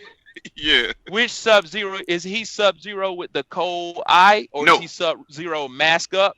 He's Or which behind. Sub-Zero No, is he? this is before. This is pure. I'm you straight Lin Kuei. You can tell. Yeah, you can tell I it. am It's Lin gonna Kuei. be. It's gonna be. There's gonna be 3 more of these Noob movies, sci-fi. man. Yeah, he's Okay. essentially. You don't get to see him blued up. You know he's Lin Kuei, but it's a time period. It's a super jump because this movie is an origin story for a new character. This is the first time we've ever seen a new character for a video game get broken in a movie. Yeah. So that's what a lot of people have to understand. This is an origin story that gets told in depth and how he gets whatever maneuvers and powers that he has once he comes into a Mortal Kombat game. It did. So It threw me off. It threw me off. Like It did. Yeah, because you'll see Lex. I'm gonna slide you the thing, man. I So- like that yeah. though, because they set the platform for many more. So Right. that's Oh, really you'll see when it finals out. Because I don't want to spoil it, man. We already seen it. I know. It's that. I mean, well, the thing is, don't spoil it. yeah, the thing I is, should have went and watched. Yeah, Damn. they already said. Is. I mean, before it even dropped, Or more. it was going to be 4. Because they said all the actors signed on More. for a 4-year contract, which means For 5 when they first started. Yeah. So it's 4 more. Yeah. Yeah. But check this out. Here's something that was very interesting, and there's been some think pieces. I've been watching them on this. Oh, So since you've been pretty privy to the Mortal Kombat storyline, you're gonna see characters from certain games. You're gonna be like, "That's interesting. That's a deep cut. They added that in. Wow, interesting. They put this person in. Wow, interesting." Now, there's certain things that you're gonna see that are picked up and grabbed, or camera pans by. You're gonna say, "Oh shit!" Now, there was a think piece that got put up, and obviously everybody's seen it. Melina's played by a black chick. Obviously, there is no real race for, what she is. Now, in the video she game, was always darker in the games. Yeah. that's what I was just about to say. In the video game, Katana was lighter, Melina was a little darker, and Jade is a pure black woman. Yeah. Right? Jade was black. Yeah. The So- green. Right. So Jade is Katana's best friend. They grew up together. She's her protector, but she also works for She Shao hit the Kahn. clap off. You went Black Ops. Blacked out on me. So, she does work for Shao Kahn, right? So Right. so Melina's the clone. Once they figured, Katana's going that way, we want to bring her back in, but she's unruly. We're gonna make Melina. You're gonna see, Melina might be the only one you see of those three females. Because there's a tidbit, if you look at it while you're watching this movie, just look at it. You're gonna see something of Katana's, and may or may not explain why she's in the flick or not in the flick. Okay. Yeah, definitely got to get that on there. Yeah, man. I'll be paying attention to that. Yeah, I actually, speaking of that, man. While because I'm like, we're on holiday. I'm actually watch it again. So I'll watch it again today and everything, and it's because it's like you watch shit multiple times. Jack, because I was like, perspective. I was because like Jack, like when a dude, it's like, well, anytime you see not Gran Turismo, but Mortal Kombat, any rendition, you see like the kind of buff black dude, that's going to be Jack. So I knew that guy when he popped in, which I put that picture up, and I was like, that dude, he does look just like John Jones, man. He looked similar. Yeah, they have very similar features. They just happen to be black, and people like, black. Like, no, they don't all look alike. He just happened to have the same facial hair almost. And then when you watch the movie, man, the dude, it's weird because like, man, it's like fucking John Jones. Like, no, that's the dude Jax, but he did good in it, man. But yeah, man, it was like, I enjoyed the movie, man. I enjoyed the movie. Like, there was nothing to me. They did what they had to do. Of course, it was like, oh, well, Goro, this, and this, and blah, blah, blah. And again, I don't want to spoil it too much. I'm not going to say nothing, man, but you'll see, man. You'll see it. It's I'm going to watch it. Probably going to watch it tonight. And we chop it up. As soon as we get done with this, I'll send you my stuff, man, so you can see. I can save you $14.99, but you know what I mean? And they got some other cool stuff in there too. You good, Lex? Man, you look like you're like you're about to do some Illuminati shit over there, man. He's in the club. He's in the club up there at the bar. You're like a fucking, look like a DJ, man, like about to looking like T-Pain. Hey, that's Pain. Don't he live near you? Yeah, but we already. Yeah, he does. We already, We talked about that the last time, Lex, me and Alan. Really? T-Pain is like doing his thing, and I mean, I fully respect because we trying to get him on a podcast because he's doing a drift thing. I was like, dude, when I did the TV show in Athens, the big dude that I'm hanging with the shop that works on his cars, I guess he brought that Pickle Rick S14. GMG. Yeah, so I mean, then you got the Mustang joint done by JR. So I mean, I fully understand the hierarchy and like, I mean. I do the same thing that they do, but it's like, JR is a champion drifter and all that stuff like that. So, of course, I mean, I was like, no hate on that. That's cool. I mean, it's just cool to see T-Pain, now in the drift scene. Eventually, dude, we're going to cross paths. We all going to cross paths. I like the fact that it's good, man. Pain not only made music for us to get wild to in the early 2000s, but he's also a gamer, a podcast. He's like, he's car enthusiast, you know. So I mean, it's like I didn't. So like Alan, man, I didn't get like offended. Like, oh man, he don't like. No, dude, I understand. I mean, I know we all do shit that's not regular. So I'm not worried about that. I know I'm not a regular cat, but at the same time, it's like, dude, I'm gonna come down to the Atlanta joint and everything, and that will be the first of many events I'll be doing out there on July 4th and everything. So Atlanta Motor Speed Park, and so everybody who's watching, listening, if you want to meet and greet, what I mean, just come out. Don't be weird. And Alan's getting the car ready for me and stuff like that. So I mean, eventually, man, we're gonna cross paths, and he's gonna see a black dude killing it or whatever. And, that's how it goes, man. So, because the thing is, man, we all to a certain point in our lives where, I mean, Lex doing the TV show that's about to be dropping soon. Alan doing what he's doing. I'm doing what I'm doing. There's always going to be those people around you that just want to kind of like get on your wave. And it's like, you got to be careful with that and that. And so I understand now that he's drifting. I know he got an inbox, and I'm one of them. I inboxed him, but I know I was one of like maybe 1,000 dudes that inboxed him for some drift-related shit. He just had a TikTok that went viral at the fact that he didn't know the request folder could be split up Oh yeah, by general the primary. highest. Yeah, general and the blue checked, and so he was just like, I wasn't ignoring you for 2 years. I'm fucking dumb. Yeah, You know? yeah.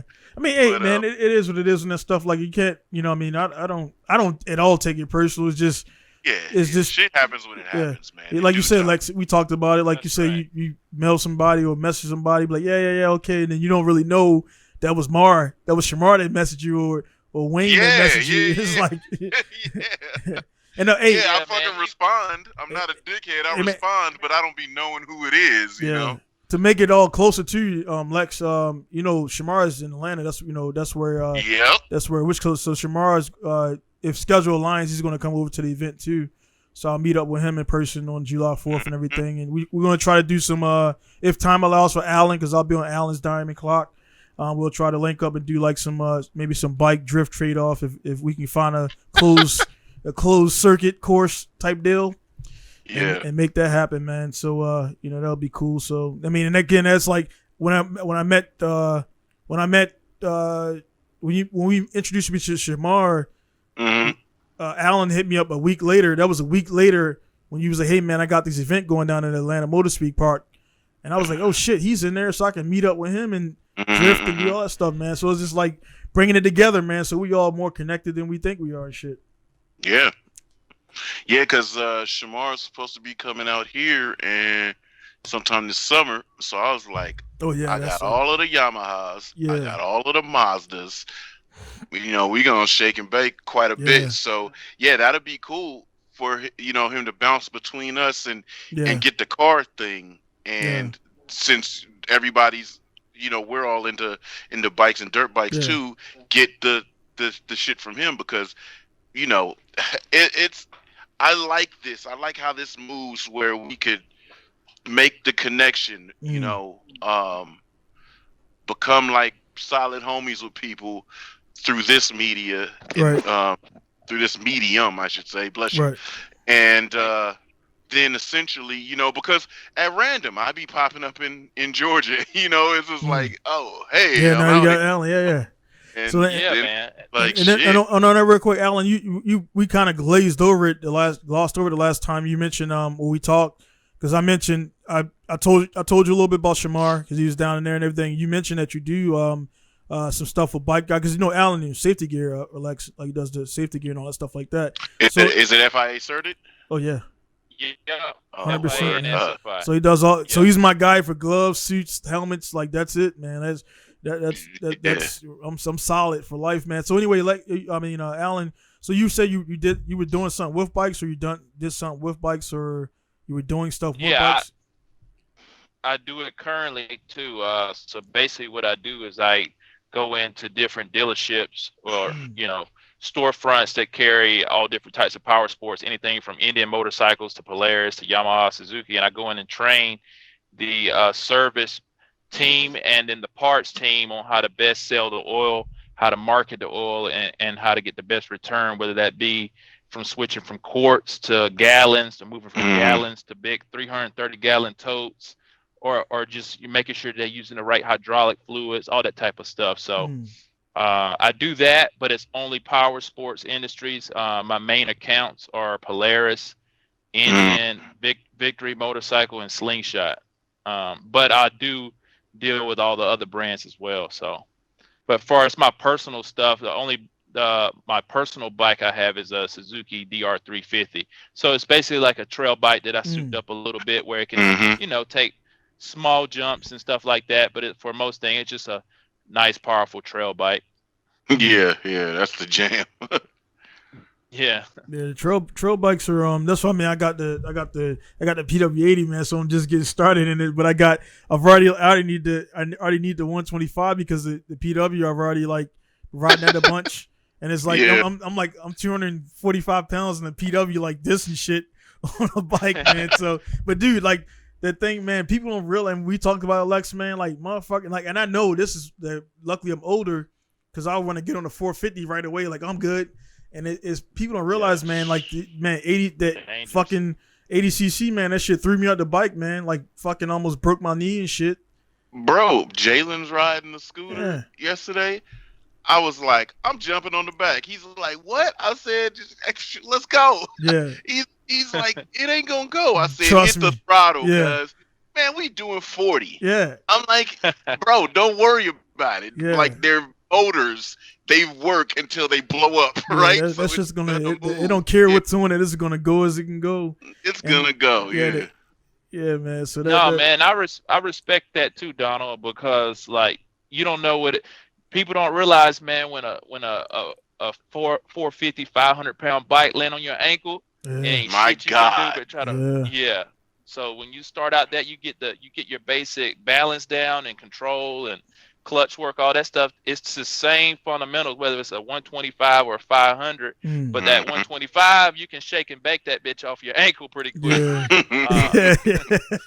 Yeah, that's what I was watching, because I was watching M Boogie and Brap, which are two of the they're kind of like, M Boogie is what, New Jersey or Philly? No, they Philly. Both Philly. So like, and the thing about it, man, is like I'm not sure if you heard about these guys, Alan, but they're two dudes who just got into they're pretty much the leading bike life vlogger guys, and which Brap actually just got robbed a couple weeks ago down in Miami. He's doing, they start getting citations for the bike shit, so now they kind of rotated kind of a little bit to car stuff, because he got 1 million subscribers almost.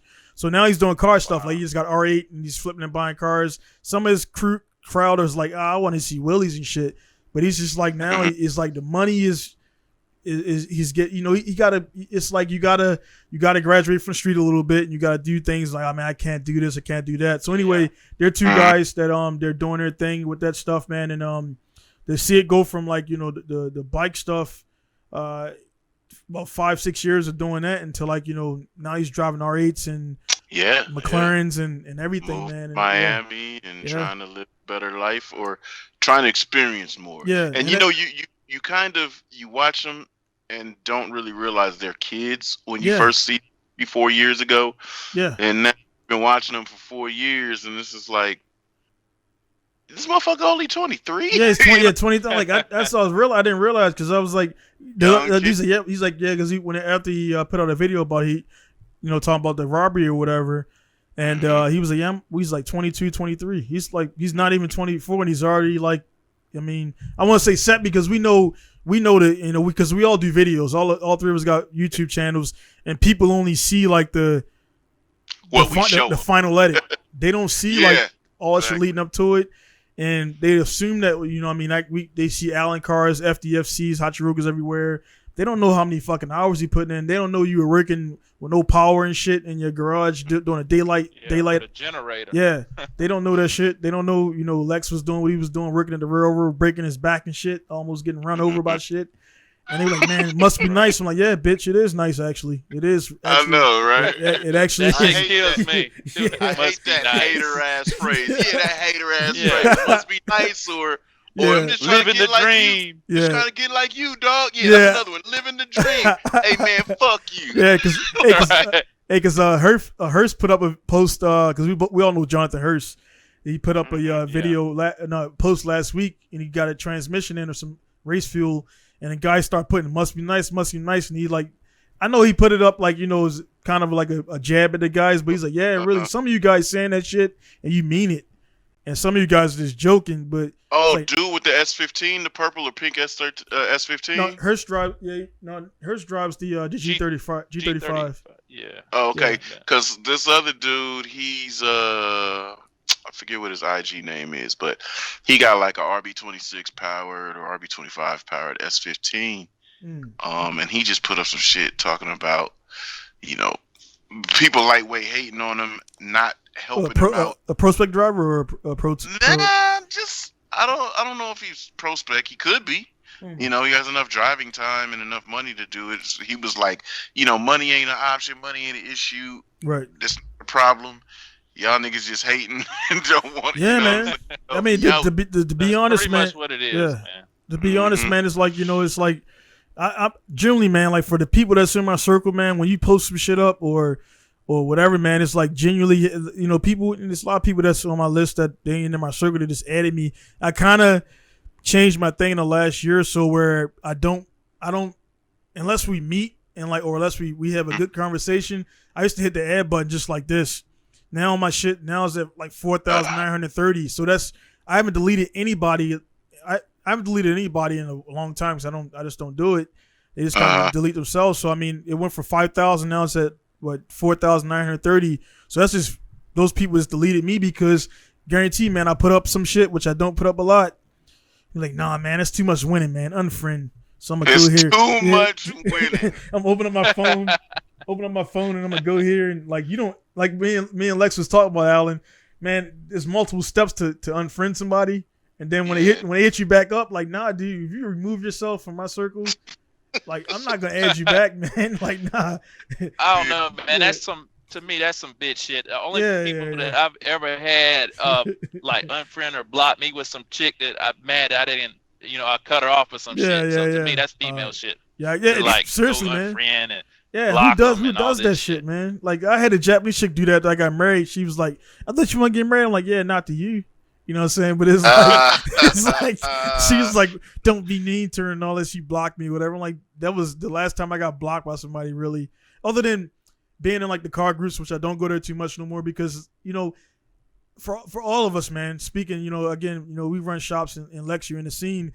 Almost anything we say to anybody is almost a punch down to anybody else who knows us because he's like, right, like, man, why you doing this and that, and you got this and this, and you spot for JR. I mean, not JR, but Justin and all that stuff, and this and this, and it's like, nah, we ain't trying to punch down at you. We just letting you know that what you're saying is dumb.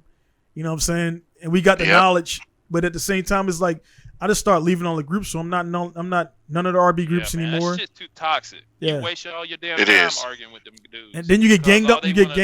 You get ganged up on. Yeah, exactly.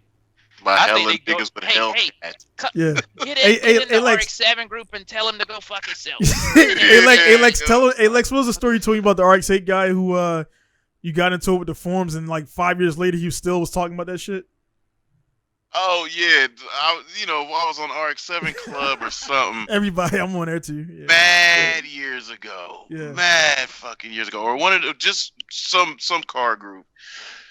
And I was off it for 7 to 10 years. And then I just went back on because I stayed getting the email notifications when people would update threads of that I was in type shit. I'll just go in there and see what's up. I go in there and I post in there. Now, this is a decade later. I've learned so much more. I've experienced so much more.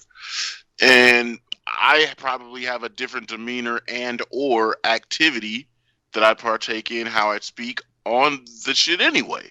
I'm not as young. I don't have a quick trigger no more. And I don't care. Now, man, I get on there and I say something. I join in on the conversation, and this one dude's like, "Hey, I think I don't like you. You were this or that," and he just was reminded himself that he didn't like me for. Who the fuck says some shit like that, dude? Like, I think I don't like you, man. Like you're trying to remember, like. Yeah, he was trying to remember why he didn't like me. Why he didn't like you? And I'm like, I don't give a shit, nigga. Like, right. Who was even talking to your ass? Right? Yeah. And so I had to sun him. I said, blood. My last logged on activity on here was 2003. You didn't like me between 2001 and 2003, and it's 2013, 2014, and your hoe ass just decided to remind yourself about some shit. Hey, you know what that means, man? That means you didn't have that much going on in your life from here to there. No, to remember. Hey, man, that means that every fucking pause button. I was like, at every car meet he went to, he probably brought you up. Like, man, I was talking to this dude named Lexis something on man. He was saying some stupid stuff and whatever else. I'm like, dude, because that's why honestly, man, I left like what's for me, man, it was because I mean Zilvia, that place, man. God.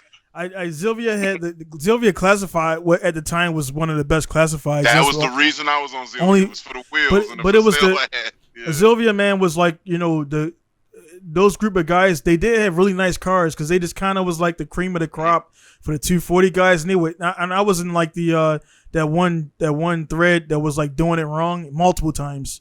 I was in there, and then I almost wanted to go back on there and like post my shop, But it was like, why would I do that shit? You know, why would I do that? And it's like, you know what? Because I was feeling real petty one day, and I was like, because somebody brought up Zylvia, and it was like, man, I miss Zylvia, and all the Zylvia dudes. And the thing is, I know a lot of these cats.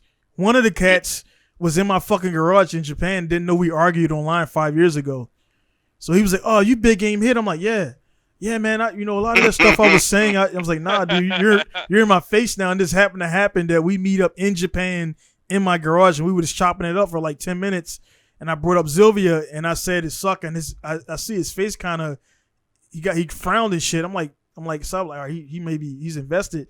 He's like, yeah, I'm this guy. I'm like, invested. and he was like, then he was like, I was in Okinawa. I was like, oh, you the fucking dude that does the builds from Okinawa, right? And he's like, yeah, that's me. I'm like, yeah, I remember we got into it. And he's like, yeah, man, it wasn't like that though. I'm like, yeah, you were saying some wild shit, man. Yeah. And now you're right here in my garage, and I got way more experience than you building cars because I was saying shit and it was just going over his head. And I was like, man, the forum shit is cool, but it's like that was the start of guys not realizing that online is real life. So if you say some wrong shit, consequences.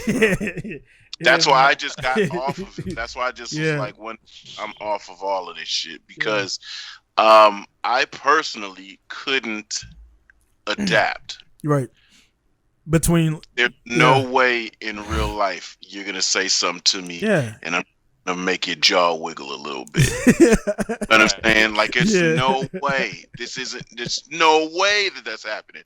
And my I'll say ego now because I know what it was. My ego couldn't handle people talking to me and then me typing a response back. Yeah. Like nowadays, breaking your keyboard and shit. Like scratching the letters off that motherfucker I'm typing so fast. Then I look at it before I post it, and it's a paragraph this fucking long. Oh man. Somebody said, "Shut your stupid ass up, noob." Yeah, they just said something like, "Shut your stupid ass up, noob." Yeah, and I done wrote a paragraph. Man, that's why I try to keep my shit like, because I'm like on a flip side, because we all know we all got guaranteed 300 or 400 in common fucking friends on our friend list. If we look at it, probably more than that. You know, a lot of OG drifters or whatever, man. And it's like when you'll see, like when Pollard. Because we all know Mike. When Mike posted, Mike was like, Mike, yeah, definitely I get Mike. When Mike posted up that shit and it fucking went around and the Nova post, he's like, well, I'm the only Irish something guy from my hood. And then Mike was like, I'm the only half black dude. And he just started listening to all this shit. Then somebody tagged me and I was like, and I just laughed at it because me and Mike know each other and they don't know we know each other. And he was like, I'm the only, he was like the first black or something like that, whatever. And I was like, nah, and I put on, I was like, yeah, he actually is correct. And they was like, the dude was like shocked because I agreed. So I'm like, dude, everything you said was legit. Like, dude, he did do D1 GP first. Yep, I had people coming in my DMs on the slide.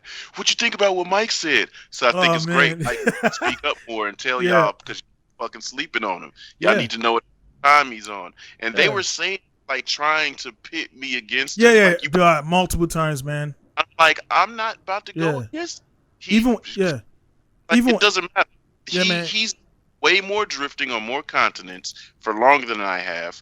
I've just been a West Coast regional driver that people are like, God damn, every time he shows up, he's fucking ripping. It doesn't matter. FD dudes show up at Sonoma, like I'm in the mix with him. And they're like, God damn, he's jamming with this and that. That doesn't make me more credible than Mike Pollard. Yeah. It me like he's a good guy to watch, but it doesn't, so it's like there's no way that I would go. You just know it when you watch Mike, man. Mike is like Denofa, man. Kind of like that.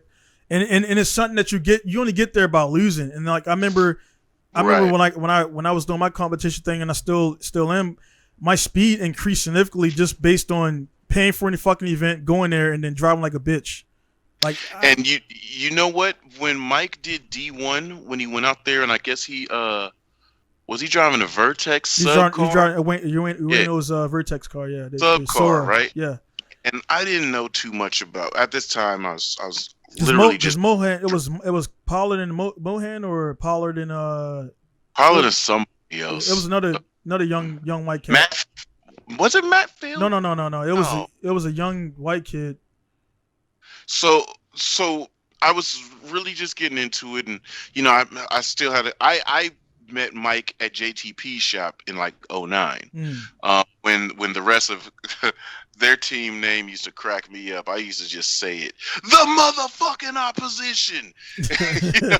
And so I met all of them because they came down for when Zip Tied was the All-Star Bash. It was Zip Tied All-Star Bash. So they all came down for that, and then I met them all at Justin's shop. So I knew Mike since '09, so I was hitting Mike up and was like, yo, how was it? How's it going? He's like, man, I'm driving a fucked up car, fucking barely running, ain't got no power, and I didn't know, you know what I'm saying? I didn't know all the shit that you, as a driver, deal with. Right. Right. But then when you look at it, I'm like, but he was throwing down, though, man. He with what he had.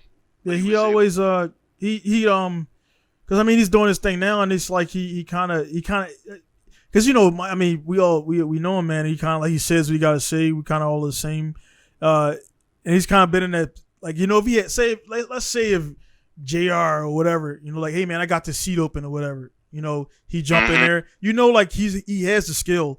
It's just like he's building. If Mike doesn't have to wrench, if he doesn't in control of making that car work, right? All he was zip that suit up, pull the helmet on, and jump in the car, and know that it's gonna work. Yeah, fireworks, right? Because he's gonna shit. He is like a Denofa. If you know what I'm saying, to compare, he's gonna beat the fuck out that car. Yeah, no regards. Yeah, no regards for it. You shouldn't have gave me this shit. Yeah. So and that's what it comes down to. That's what a lot of guys don't realize, man. Even when like I can, I speak personally, I just started doing well. Like I want to do more events, man. But it's like when I was doing the military stuff, and I had all that stuff to combat with, and then I couldn't think about. It was after I got out the military, and then I had a kind of a fresh slate, clean mind and stuff like that, man. You kind of just think about that, man. So I know Alan is the same way. On your side, you could tell it like people's like it's not the driver. It's the driver is one thing, it could be the suit. The fucking suit could be too tight, which I experienced that shit. Having a bad suit, and it's like that shit ain't allowing you to move right and everything. And then that's why when guys buy suits from you, they're like, yeah, man, why do I gotta do this measurement on the inseam and my wrist and my all that shit? They don't realize, man, it's the car, the suit, the tires, their team, the seat, shit, your man. harnesses, all of that shit. Sonoma started making us wear neck collars, and I was like, fuck.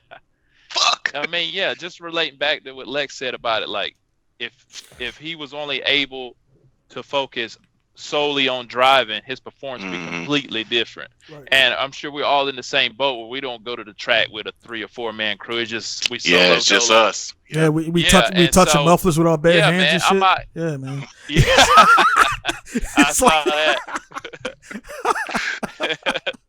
Oh god. Yeah, man.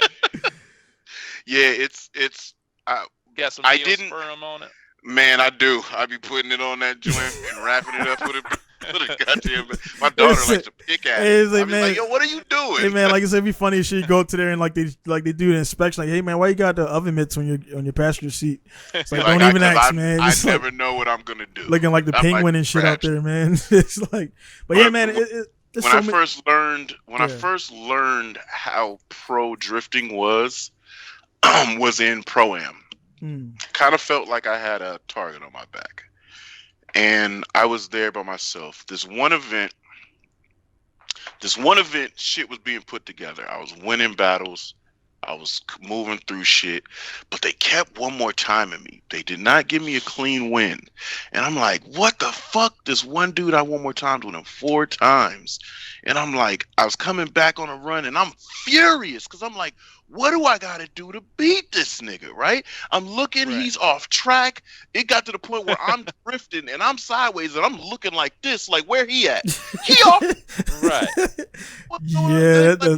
You already knew what time it was, man. Yeah. I'm coming in the pit. It was at a fairgrounds, and I remember all the pits. The fairground had all these little cross streets, and all the pits were in the cross streets. The starting line went straight out between the pits blast out into the fairgrounds and all the shit. So it was like a real epic scenery. And I come back in there hot. They're like, you want to change tires? Fuck these tires. Run it right now, right? So I pull in, skid around. I'm breaking literally all the you know what I'm saying?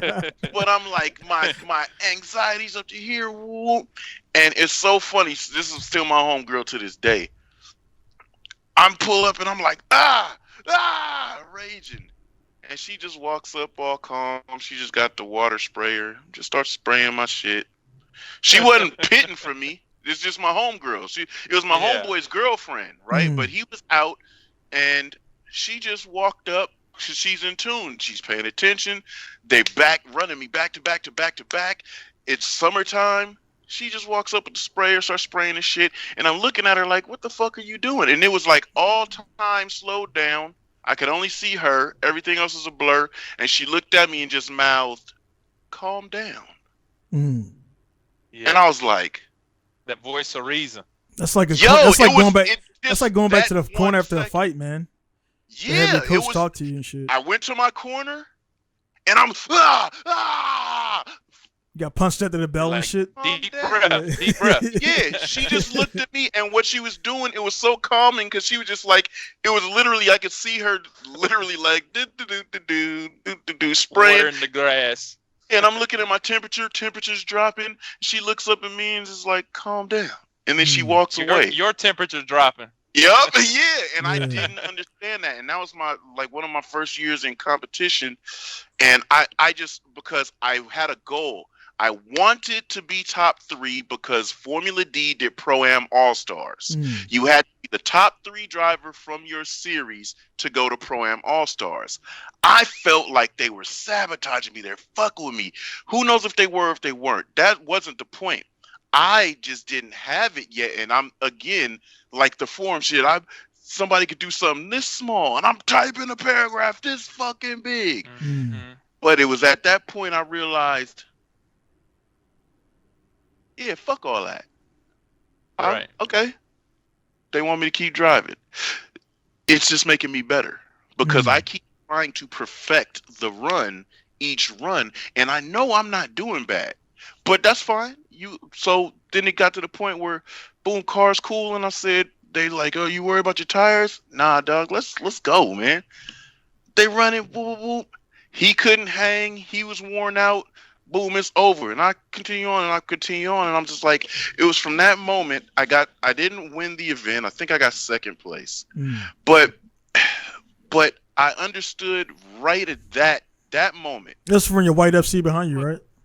Yeah. This is my only competitive drift car. I've got others that I could compete in, but this is it's that jacket that's like, this is my shit. I'm comfortable in it. It's that gun that I put hella rounds through. This is my weapon.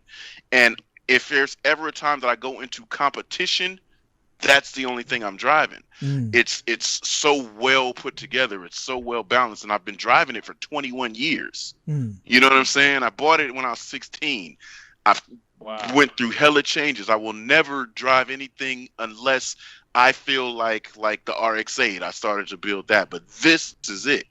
And it was it was right when I got it to this stage where it was working perfectly. I was comfortable in any angle. Like, it was like, I don't think I've spun out in this car since like 2010. It just got to the point where it was so good and I was so comfortable driving it. Once I got into comp, so then the next year, what happened was they canceled the Pro-Am All-Stars. So the only thing that I was really shooting for, they canceled it because whatever happened, we had a very long Pro-Am season. I think it was 5 rounds that year. And there were a couple of Pro-Ams that didn't finish.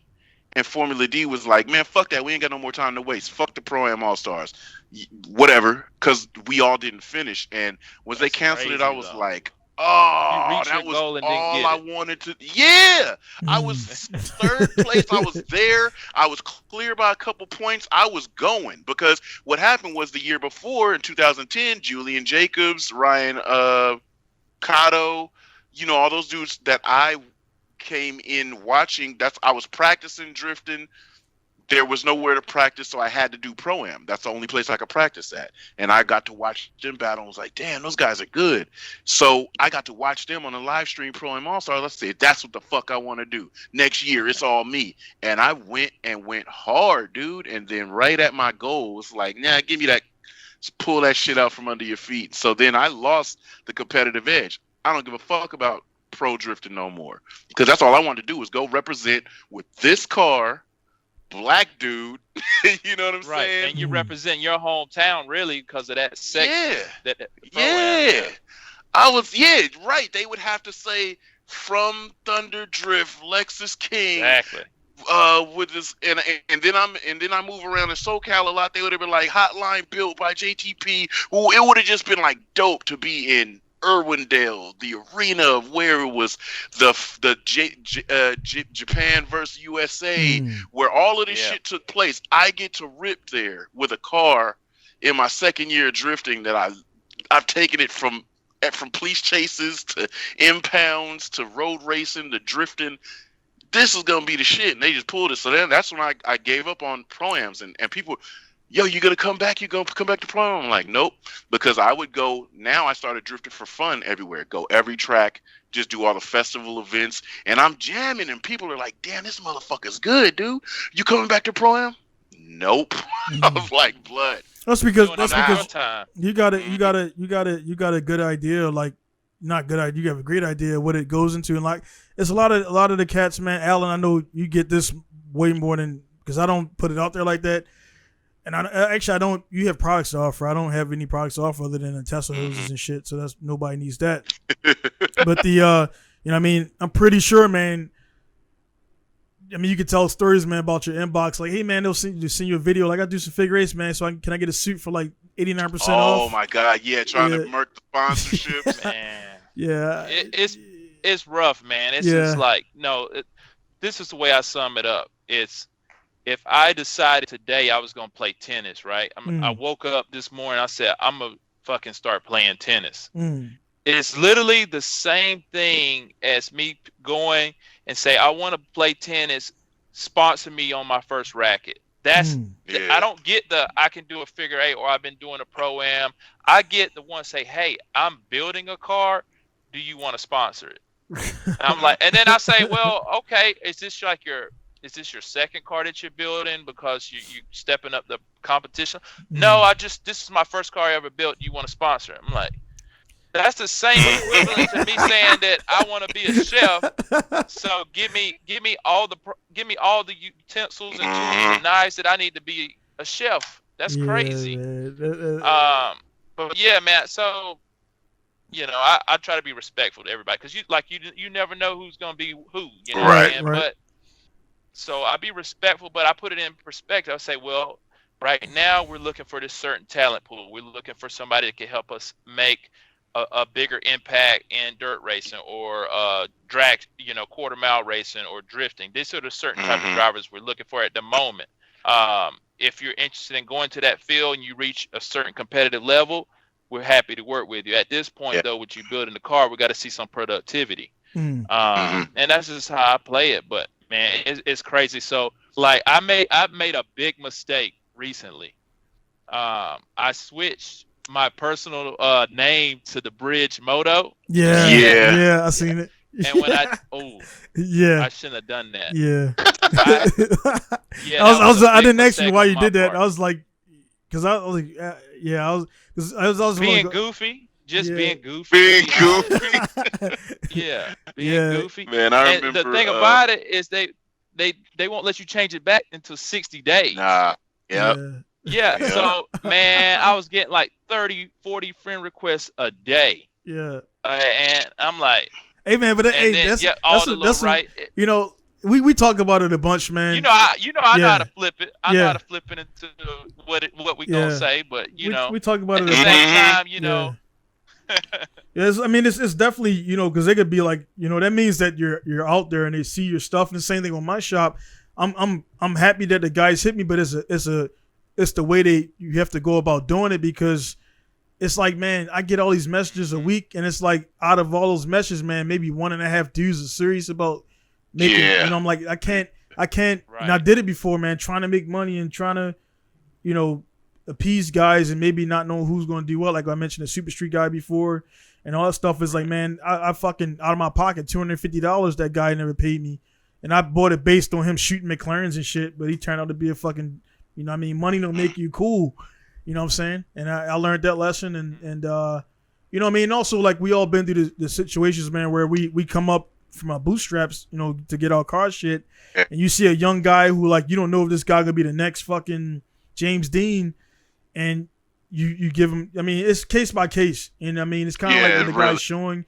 And then even still, man, now it's different now for everybody because not only we asking, it's like when I signed up for the goddamn the joint July 4th, and I asked Lex, I sent Lex, I'm like, this really, Lex was like, yeah, that's real. There's like how many Instagram followers you got? How many they were asking for all your social media, so I'm pretty sure they checked each one of your social medias. And if your shit was like 5, 10, they'd be like, nah, dude, fuck out of here. You know what I'm saying? Bro, I'm telling you, I thank my original sponsor, and I did not search for the sponsor because I've been too proud to ask anybody for anything my whole life, right? So when I started doing this shit, people used to offend me crazy. Because they were like, oh, JTP does your shit for free. I was like, no, sir, that's my friend. He has a business to run, and I pay him for the work. Like, I'm taking him away from his wife for the whole weekend. Respect. We're in the shop all weekend, knocking shit out. That comes with a cost. I pay him, right? Right. And so my car comes clean. Only sponsor I really had for the moment that I repped that I got organically was AIT because I wanted to buy a bunch of aero from them because I was like, I'm going to start driving harder. I'm going to be hitting cones. I'm going to be breaking shit. So let me get a bundle of aero. They were like, oh, right. Yeah, we'll take care of you. You buy this many. You're coming down to get them. No shipping. Okay. Well, we'll hella hook you up. So drove down there. Boom, boom, boom. Here's some stickers. Here's some sponsorship. Boom, boom, boom. Cool. Just a couple of bucks off, no big deal, but it just is what it is. All right, cool. So just out of good faith, I put your sticker on the car. Okay, right. Cool. For out of nowhere, 5 Ziggin hits me up. Go Ziggin. I'm like, hey, what's up? They're like, we give you some percentage off on the wheels. All right, cool. I go down there, grab some wheels. Boom. So I'm driving. I'm busting my ass. This is 2010. I'm really like training. I'm doing my. Getting better and better. Sonoma Drifted just started. Now I have a place to drive every week. My skill level started to go boom, boom, right? And I guess I didn't know who he was, so Fat Lace Mark Arsenal, he would come to the events because it's a new drifting thing. He's trying to stay in on the scene for the brand. And this RX-7 keep coming through ripping. Whoop, whoop. I guess because since I was part organizer and shit, so I'm down there, I'm talking to everybody in the pit lanes, and I talk to Mark, hey, what's up, bub? Boo, boo. This is what we'll be doing. What do you think? Blah, blah, blah. And that's it. I'm on the move. I'm just being cordial, and that's it. Right. Well, he had reached out like, yo, I want to talk to that guy. I was like, okay, when I have time, because I'm trying to drive, motherfucker. That's what I'm about. Eventually, when it got down to it, I became a Fat Lace sponsored driver. I was like, oh, that's tight because the brand's big. I was like, but what's that really mean though? You know what I mean? Right. Yeah, really what's it entail? I didn't get it. So he's like, oh yeah, come to the paddock and we'll talk. Very straightforward. You're my driver. Any clothing you want, it's on you. Go grab, have at it. You got to drive 6 events this year. Or no, it was like 6 events. But our series is only 5 up here. I had to figure out another one, which means, okay, I'm on the road, SoCal. So he's like, oh, I'll give you a check and whatever else. I'm thinking, oh, shit, this is about to get good. That check was $600, cuz. What do I do with $600? But again, I'm too proud to ask for anything else. I was already funding it on my own, so I was just like, yeah, whatever, suck it in my pocket. This would be a good idea or a good move for me to get out of just this NorCal area. Started going to SoCal driving. Travel fee. Right. And then at the time, the car had just been refinished. Super Street I got a weird opportunity to be in Super Street. That got did, and this was right when IG started really popping. I had like 600 something followers. Mark shared my shit, and my phone just started going off. Oh, Fat Lace Driver, Lex King, he was in Super Street and this and that. And I'm like, what the fuck? Shit just started boom, boom, boom, boom, boom. Man, 1,000 followers, 1,300 followers. This is like back in 2011. So this was right, like big for me. I'm like, what the fuck's going on? Holy shit! And it just started organically going from there. And that's when I was like, you know what? I was like, it was a cool experience. He forced me out of the pocket. I went to go do things. I pushed myself harder against drivers that just were like, you know what I mean? LA at that point in time, people were stuffing V8s and everything. The Pro-Am cars were like pro cars at that point in time. And I'm like, this is a street car with a cage. You know what I mean? Stripped interior in a cage. Yeah. And at that point in time, I only had 290 horsepower. And I'm like, I cannot compare to a 600 horsepower car, but I still went at it. I lost top 16 by half a point. Whatever. You know, I was just like, whatever. But I learned to jump in the fire a little bit more. Me and JTP were like, dude, we got to get some more power because I need to hang. We turned up the boost, a few training, or not really training sessions, but I actually got to drive with Justin, and I'm like I assimilate. If I drive with you, you got something I don't got. I watch that shit. Bitch, give me your power. You know what I'm saying? Like, let me get that shit. You know, and then I figured it out, and people are starting to, names starting to buzz just a little bit, and it was just like, oh man, this is cool. So I started to just involve myself solely on grassroots, bringing new drivers in. Fuck, people want ride-alongs. Yeah, jump in. Let's do this. Like, it was just, I started to really love grassroots after that Pro-Am stint. Because technically I was a paid driver, but that shit did not fucking pay for the tires for it, But it was just like, but that was the grind, though, of a aspiring, Justin would tell me, when he was talking about, oh yeah, man, you really grinding. I was driving like 27 events, of the season. And he's like, goddamn, boy, you really like, and we check on the car, and it was always something. And he'd be like, what the hell? I was like, Justin, I drove 13 events since you seen me last month. He's like, what the fuck? How much driving doing? I'm like, a lot, cuz. So damn, you beating on this thing. It's surprising that it's holding together. I'm like, no, I figured that out. We're good. Then I started smashing transmissions. It just got to the point where he was like, if you're going to do this much driving, you have to figure something out, a balance. Then it got to the point where I was running the Falcons, but I run the Falcon all seasons in the back. We figured out how to get a lot of grip out of the car. That's like when Jelani's like, yeah, you got to have a sway bar. Don't talk to me about that. We figured an FC all the way out. I figured out how to make it work, but it was just really cool to like get the tutelage and be like, yo, I see what you're doing. A lot of people like really seeing me putting in the work, and but I'm super low key. Right. I don't use. I've not used my social media properly. I could have popped off years ago if I had just been more of a character or a personality. You know what I'm saying? If I tied character to yourself, though, that's exactly. So when I look at it, that's where I'm pleased. This is me. I'm not playing You're not wearing a hat.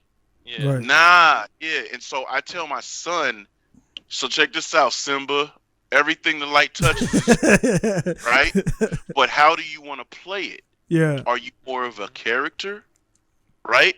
You could put forth the character because he has the driving talent already. It's only going to get better as I let him go free more in the car more consistently at events.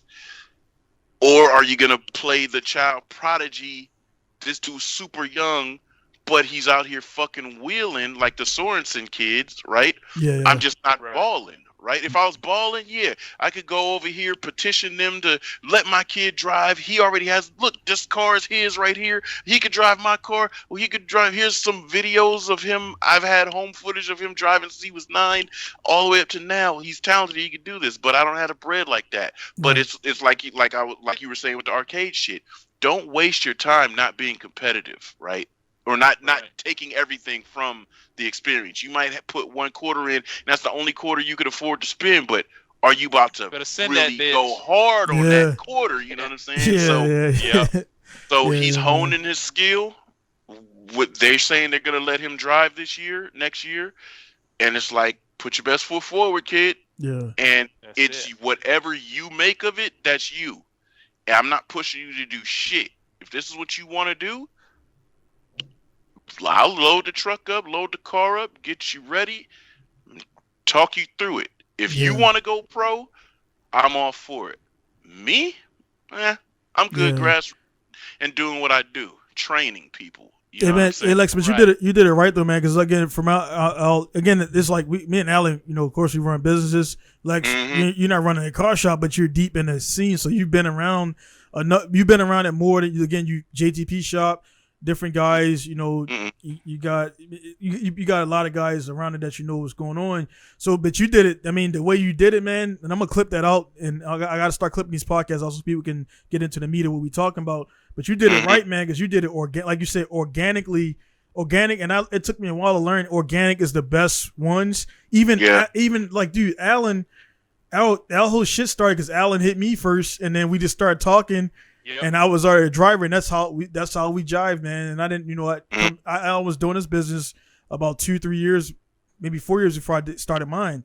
So he was already took his lumps, the beginning lumps, and lost money. And paid people for shit he didn't get and stuff like that. So I was like, and when you told me that story, you told me that story, man, was like, now I know a personal guy who runs a company who I know is getting bugged by these random dudes, and I felt like I needed like Mishimoto, which at the time Mishimoto, you take a picture of the car, they give you a fucking, because Mishimoto, not knocking them, they were like one of the first ones to utilize social media. And they started doing free PR, so they would give you 10%. And I'm saying, like, I'm sponsored by Mishimoto, and like, I am, and like 50 other fucking dudes. Yeah. You know, like 55,000 other dudes, because they had the street cars, they had the show cars, so they did it, and now it's kind of like it's a watered down. So when you say you're sponsored by Mishimoto, it's like, okay, I can submit the same application. You did it organic. I got a couple organics, and the organics or the only 2 companies that I talk to this day. The other people that I went out and like knocked on their doors, and they was like, all right, cool, you're in. I don't talk to any of those guys anymore because they didn't want me. They didn't come after me. I went after them. So it wasn't like, you know what I mean, they didn't need nothing out of it. And you know what I mean? And then I honestly I promised shit that I didn't deliver. I didn't do the event. So now on their aspect, being a business owner, I know that dude was that 20% or whatever that was coming out of his pocket, man. Alan the same way. I'm not gonna give you no fucking suit, man. FIE 3-layer suit for it because you could do figure eights. Like, nah, it's gonna take more than that, man. You know what I'm saying? And it's like, go ahead, my bad.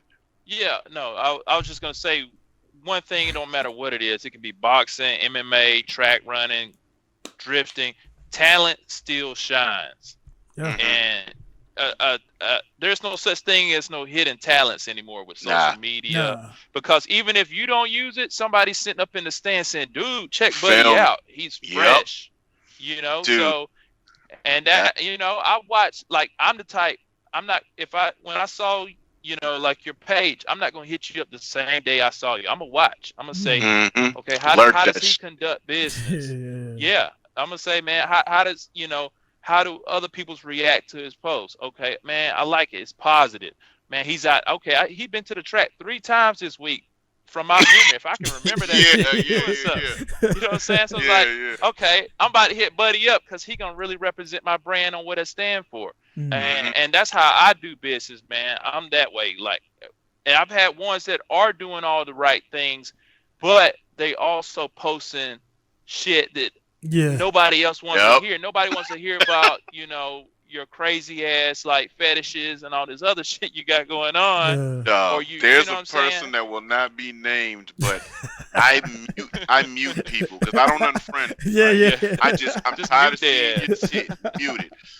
This dude talking about cars. He be talking about this, and then he talking about eating prostitutes' buttholes and shit. Yeah, like, stupid shit hey, like come that. on, Yeah. cuz. You your ass forever. Yeah. Like, Yeah. until I feel like coming back to it. Because it's like, yeah, and that's the shit I'll never do. Like, you know, when Facebook says, oh, on this day, hell a million years ago, I used to ranting about all that shit. I'm fucking stuck in a hotel in Fresno. Fuck Fresno. Ooh, and I was like, I grew from that. That was like 2010, 2009. Yeah, and I'm like, me now, man, my Facebook be hope this is an event that I'm judging. Yeah. This is an event I'm going to do. Or I'm going to do this. And so, Man. you know, it's like, Yeah. I'm into so much shit. And it's and I'm a father, man. I'm with my kids, you my represent lady, your and it's family. just like, yeah. So when I'm going out spending, because like I'm thinking, I was just like, damn, man, I just been doing like 4 grip events in less than a full month, just because I got obsessed with trying to chase the overall record of an RX-8.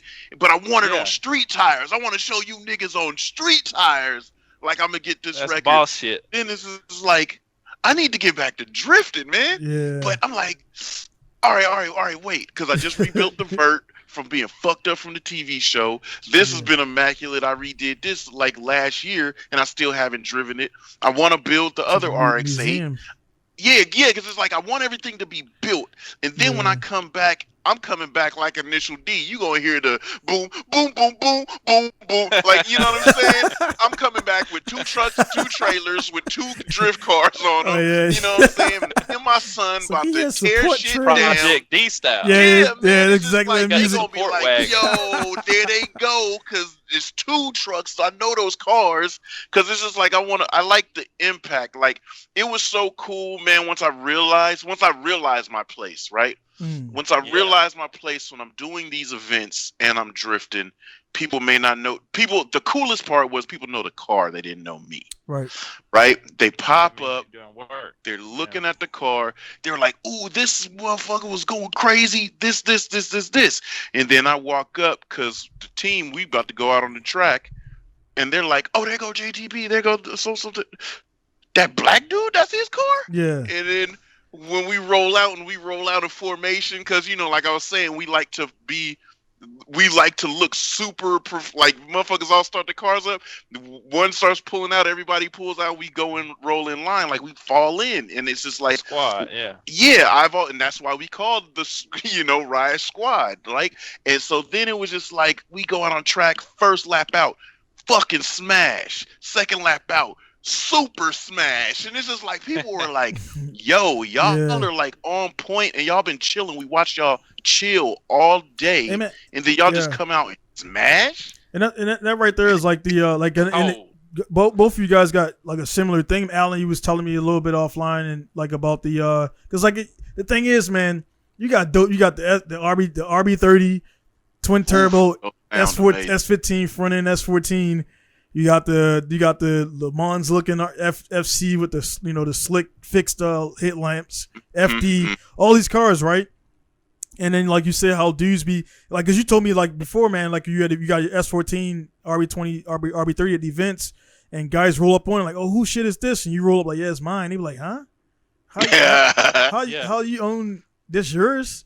Like, yeah, that's my shit, man. People like they don't believe like you own it and shit, man. You don't believe it's your car.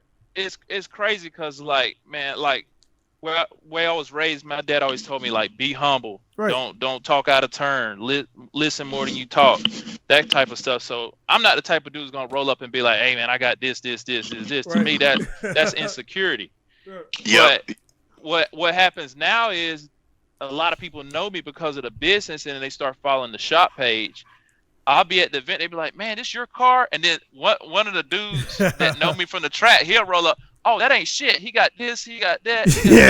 Chill out, man. Yeah, I'm like, chill out. I'm like, yeah, man, this is what I like to do. This is what I enjoy doing. I'm just building my cars one by one and just enjoying them, man. I just keep it humble. And then if you're doing it right, they'll talk for you. You ain't got to talk. Right. That's the one. And the thing that I stopped trying to, this is my car. No, it is. Well, did you buy it and build it, or did you buy it like that? that I got tired of explaining that. So when I walk up and people say, "This your car?" I don't even answer. I'm using the key to open the door. I'm cutting it on, putting my helmet on, and I'm driving away. That proves she's my car. I like that. I like that. That's hard. No, I mean, to be honest, man, because I mean, we're Alan mixed and everything, man, and we all black. We all got the blackness in us. We all black, bro. Yeah. So black it's like the dominant gene, baby. Yeah, man. So you got the I don't know how it was for you, man, but for me, this is my coming up in Baltimore where it was nothing but Crown Vics and Marauders and Caprices. That was what you bought in high school. And I had a 240. I had a 240 with a KA, single Lorry cam first. Then I got a dual Lorry cam, busted up fenders, all this shit, right? And I go to the meets in Rockville, which Rockville was like Rockville was where you were Silver Spoon fed your Evos and you were given all these cars. These were the guys. So we would go up there with all cars that we fucking plucked out the gutter and made fast. We go up there to the events and pretty much get disrespected. And I in the first years, I'm like arguing with dudes like, no, I could do this and that and that and this and this. And then one day at the event, I'm like, dude, why the fuck am I arguing with a dude about what I can do? I just do it. And that just clicked at the event, man, because I had to always prove myself, man, because it was the Asian and white dudes. That was it. And I would go out there, man. I don't know how it was for you guys, man, but that was a real thing for me. And it was area, man. Yeah, my area. I grew up in an area called Macon, which is like dead center. Yeah, I know where you're at. You know, Mactown. Yep. And so the cool thing is, it's just like you were saying. Basically, the era we grew up in, if you were driving cars and stuff, and you went white, you basically like skateboard. You were a misfit. You know, like that misfit kind of energy. And so I ran with an all black crew, and what we, driving through the to the movie theaters, we're running down 575 full, 2-3 mile stretches, full throttle, like 130, 140 miles an hour. And so I worked at Taco Bell at the time in the main little strip where they would circle the block. And so my car had a Honda Del Sol. It's my first car. Bought it for I used to love those. Yeah, but and so when I bought it, I was only 16. I was like 6 foot even. But then by the time I turned 17, I had grew like 3.5 inches. I was like 6'3.5" in a little ass Del Sol. Yeah. So you got this tall ass black kid working at Taco Bell in the middle of the strip. So they knew what they would pull up in the Taco Bell. But hey man, what time you get off? We're gonna run tonight. We're gonna run tonight. Yeah, and so basically from there, man, dudes wanted me to start getting in a little crew, so that's how I got with that one crew. And we used to street race all the time. So now there's a little page called Zeb, Z-E-B. But you have to know what Zeb was to understand that was the underground race crew. And so every now and then I'll pop back in there and just check on everybody, say what's up, da-da-da. And but man, it just brings back so much memories, man. Like you were relating to what you were saying. It's like there was dudes that had like Toyota Supra, 800 horsepower cars and stuff, and dudes with a brand new Bug-Eye at the time and all that stuff. But to me, it was cooler having something that people thought was slow, but you would drive the fuck off the rails. And the fact that you were willing to basically die in that motherfucker, you could beat the red light. That's pretty much It's like was yours B16 swap or the D16? I got lucky, man. When I bought it, it was a SIR, so it had the B16 already in it. Oh, got you. Yeah, man. Man, I had a partner, man. My partner, he's my partner to this day. Motherfucker was in a CRX. And he's like 6'6", 6'7", and street races. He's sitting in a CRX. Oh man, he's sitting in his little bucket. You didn't know it was that much man down behind that door, yo. I popped that door open, and that nigga knees was up here. Hey, how he get up that bitch? He had to put his hand on the ground. He got out like the goddamn The Simpsons. That nigga hopped out that beetle and yo, my nigga Chuck. That's how I met him in 96, 97 at the maybe 98 in the street races in San Jose. That's my partner to this day. I see him at the track when I'm trying to run this RX-8. And this is like, yo, I told my son, I said, this was the tallest nigga I ever seen get out the smallest car in my life.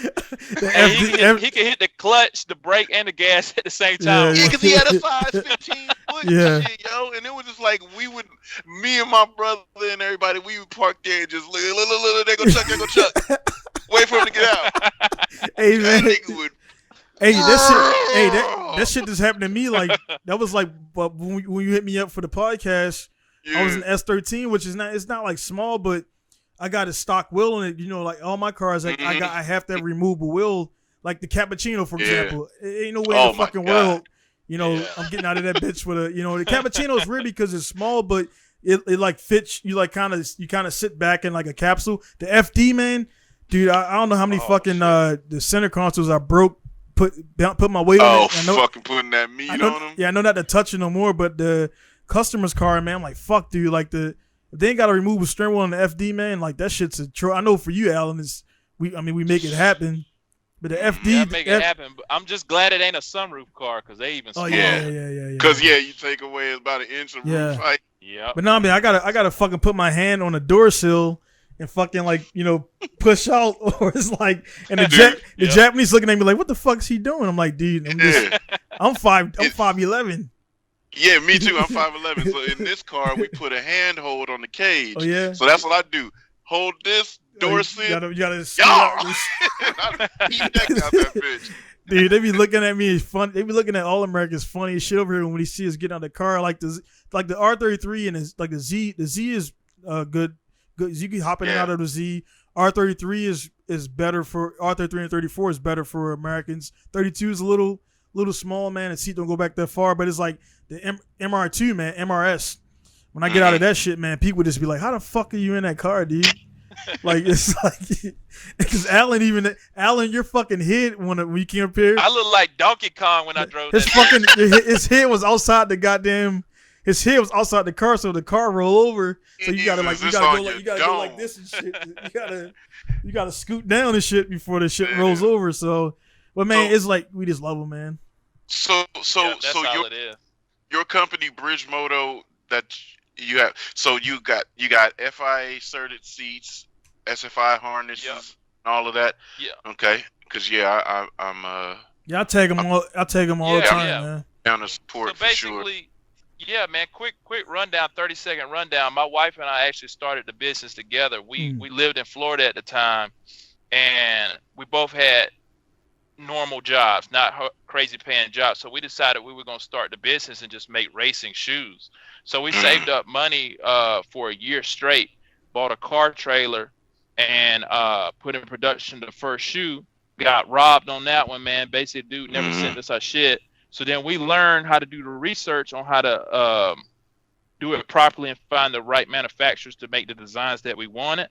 Right. And then basically what we did is we took the money we had left and finished out our lease, hit the road, man. We lived in our trailer, the car trailer, behind it, pulling the gear for the first 2.5 years of our business, basically living on the road. We didn't have no house, nothing. We lived in the trailer with the dog. So when we really did it from the ground up. So from there, we expanded into more products and different lines and things of that nature, like helmets, gloves, all that good stuff. But yeah, man, so you like, got a whole lineup.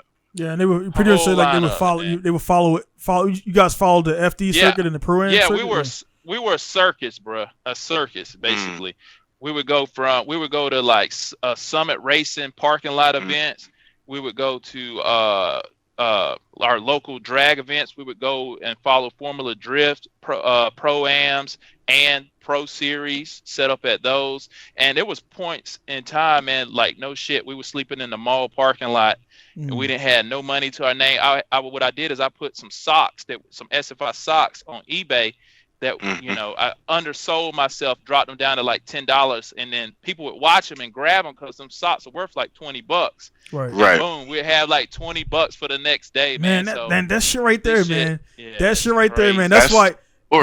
He told me the story. I knew it, and that was like when we first met, man. Like we did it over this text, man. I'm like, man, because I was going through some shit here in Japan. And that's when you met me, because after you met me, I think it was 2 years later when I started my business, man. And I was like, I was living in a house and fucking like sleeping with a propane tank and all that shit, man. That's why when motherfuckers be like, it must be nice, I'm like, I don't need to do that shit right there. I'll get a motherfuckers a history lesson, even though they only ask for it, and I can see it on their face they want to leave.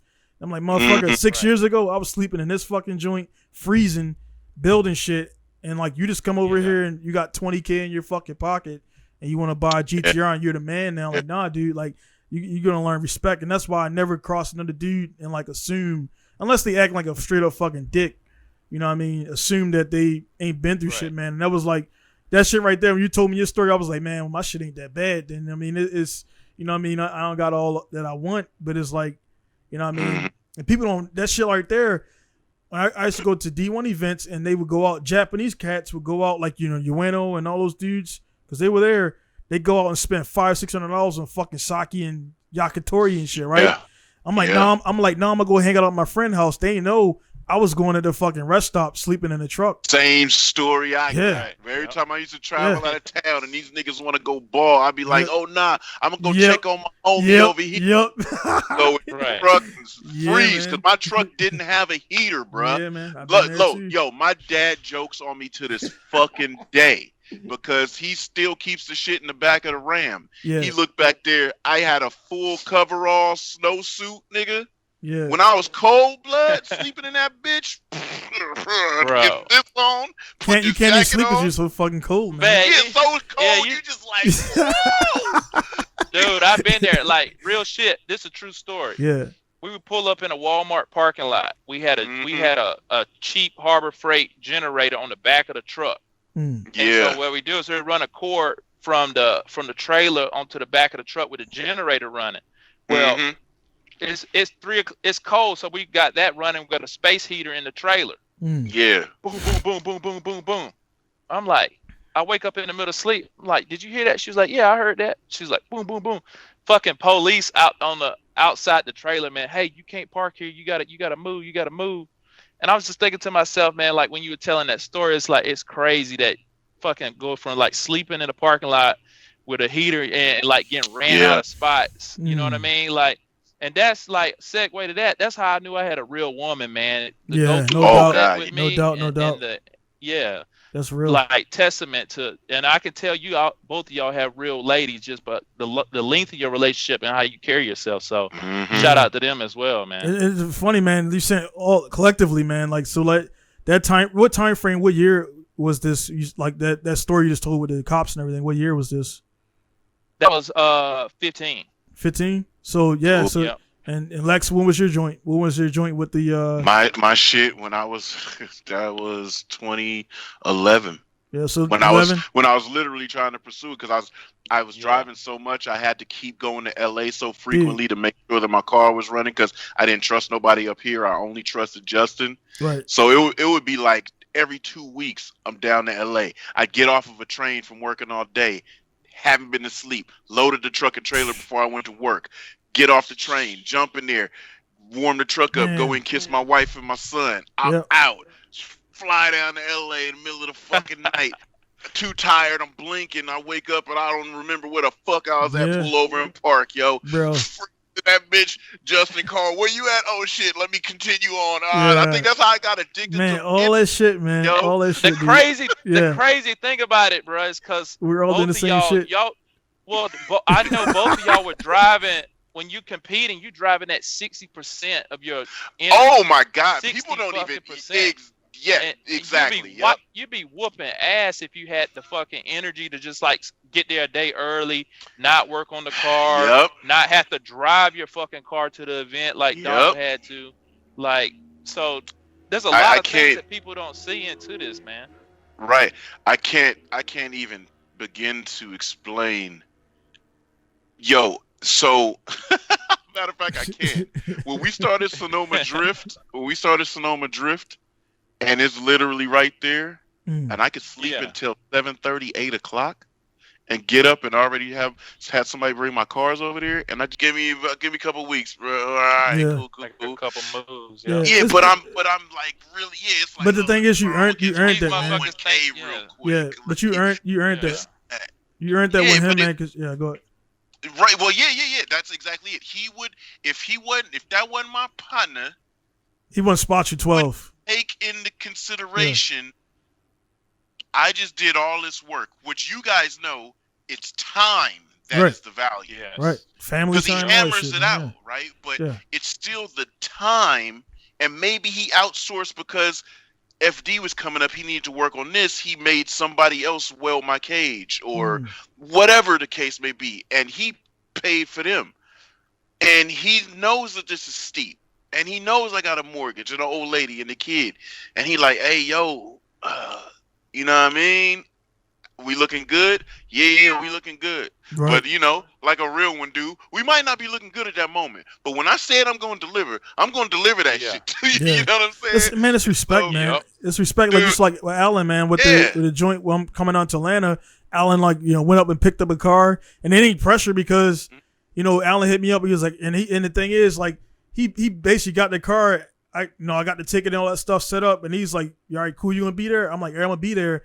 Like, it's basically based off of what he's seen over me over the years. Like, pretty much, if I say some shit, I'm gonna get it done. And like, I sold a car. I got a couple other cars pending because I'm actually trying to do some extra shit. I'm actually trying to do some extra stuff that I ain't tell you about. We'll talk about and everything once it maturize and all that stuff like that. But it's like Justin, the reason why he did that, man, because he's seen you grinding before. He's seen all that, so he knew it was there. You were good for it. Alan, like again with the car. We just talked about he was going to do the K8 and we switched to the RB. Then and then it's between us because he's like, hey man, it got the hit, this and this. You do this, I'll send a hit. You do this, blah blah blah. And we got the system where, you know, the money's going to be. It's like you're going to give me the money and I'm going to give it right back to you. So just fucking go in and give me the hit. Right. Give me. So we barter. So people think they earn the right to barter. Like, no, I barter with who I fucking want to. Who I fucks with, yeah. And if I really want that shit, then hey man, what's up that turbo in the trunk? Oh man, I'll knock off $500. Yo, you know exactly that part. You know how many times I be in the shop and I'm looking like, hey boy, what you doing with that? What's up with that? Oh, you like that? Hell yeah, I like that. You know that's my style. Niggas start climbing the rafters and bring it down. You can have it for like 300. Okay. I'll PayPal you. You know what I mean? On the spot, was like the joy of, you know, that grind, because like I did turn every nut and bolt on this car with him, but I'm not a builder. I'm not in that. I'm a driver. But because I got to work shoulder to shoulder with the man and build my car, and I was doing it before. With just putting parts on, you know, little tuner kids, we did shit. But it was just like, when things went wrong on the track, as I'm limping the car back to the pit, educated guess, what can it be? It's not running right. Fuel, spark, air. Okay, let me get back there. We check here first. What? Oh, I found this was mad dumb to stop my car, but it's all good. We back in the game. Get out there, you know, finish the day. And it was just like, there was so much pride, you know, because there was so much hustle that I had to do to everything legal. Like, I could see if it was just like, yo, I gotta get this bread. Let me go flip a couple pounds and make shit. You know, if it was like that, it wouldn't be respected that much. But this is like, nah, blood. I was grinding, cuz it was time that, you know, I worked 3 months straight, and it's just like, let's make this shit happen. And my wife being like, I do what you gotta do, babe, you know. Man, that's the key right there, bro. We're all fucking lucky on that court right there, man, because that right there, man, like having we've all got those fucking dudes who got the girlfriends who just be like, I guess we can go there. Just like, what? Like, what the fuck? Like, you can't go to the car meet? Like, and I felt bad as shit for my dudes when they just said that girl, like, yeah, man, she's in the car, man, and shit. Like, yo, I had a homie every time we went somewhere to an event pop out. Yeah. And I'd be like, what's up, boy? You know, it's when you see your father, what's up, boy? What's good? What's good? His girl being that bitch, like, everybody, and he keep just elsewhere. His attention is like, shit. And then he had smartphones back then and shit. It's like, what's shaking? That nigga, oh, my girl in the car. Man, if you don't tell that bitch to get out the car and come right the homies, like, you know, it's like, yo, what the fuck going on, okay? Man, the right man, I told dudes, I'll say it multiple times on this podcast, man. If it weren't for I work hard as fuck. Yeah, you know, really. Not without a question. One for my wife, man, because I don't speak fluent Japanese, and also I'm pretty much on a green card. Like, I mean, if I pissed her off one day and she fucking wanted to go to City Hall, like, no shit. Go back to America, motherfucker. Yeah. See, I have 90 days. I have 90 days. Yeah. It's not gonna happen, but she got the 5 kids, whatever. So it's like I'm like trapped her and shit. So it's like you get 90 days to find a job, which I had to revert back to base and all. I mean, shit that would never happen. Yeah. You know what I'm saying? And it was like, man, without her, man, it's like. I wouldn't have Alan's car here. That'd be the second car getting from him. I wouldn't be here in the garage. I wouldn't be having all these cars outside that's waiting for export. So I'm like, man, the right person, man. The wrong person. You know what I mean? Yeah, make your life a living hell. Hell, man. Literally, like you see, we all got women that down. Rachel again held you down. Like, I mean, I actually haven't even, this by what I do, man. My wife, Japanese, don't take risk. You know what I'm saying? So. Yeah, she was like, you know what I mean? Hey, man, it's the 25th because she be in Japan. You get 14 days. You get 14 days between the end of the month and like the next when the next shit is due on the 15th. Oh, your grace period. Yeah. No, I'm saying like between like so I knock out 7K worth for not K but 7K worth of bills, right? And then you get 9 days, and she's like, "All right, so what's up with the next month?" I'm like, "What the fuck, man?" Oh yeah, figuring it out. Yeah, I just like I just paid this motherfucker. Yeah, like now I gotta get a customer and like move. And luckily, my customers are, I move them around and shits like that, so I can move a job around and get shit done. And I'm like, look, man, like this is the 5th year of business. We ain't never had no lights. We never went without eating food. Calm the fuck down. You know what I'm saying? And it took her 3 years to kind of. Now she's just like, she just knows that the money's going to end up there. I'll sell whatever the fuck I got to sell. I got my main cars that I don't got to sell. So I got enough liquid shit over top of that, right? So I got my main shit that I don't have to touch. The Subaru's online, the S13 1UZ is online because I could build those shits again. Nothing special. But that should line me up. Both of those cars alone will give me 4 months grace. 4 months of, let's get the cappuccino done so I can, up my life insurance policy and shit.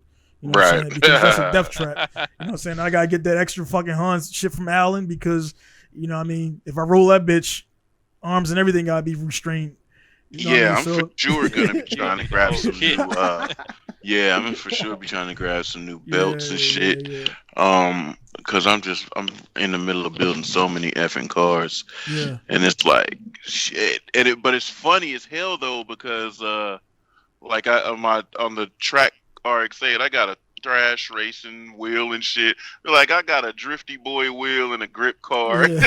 Like I'm the only one with you working it though. Yeah, but it's just like I gotta up my stuff to meet the new because I think my sparkles are expired and my belts are it's just like let me get everything back up to par. So I'm for sure. But hey man, you definitely because Alan, I don't know if Alan you've seen his videos of him at the what was the track you was on before Laguna? The one you were doing the Sonoma. That was Sonoma. Was it the drift event or the grip event? The grip event.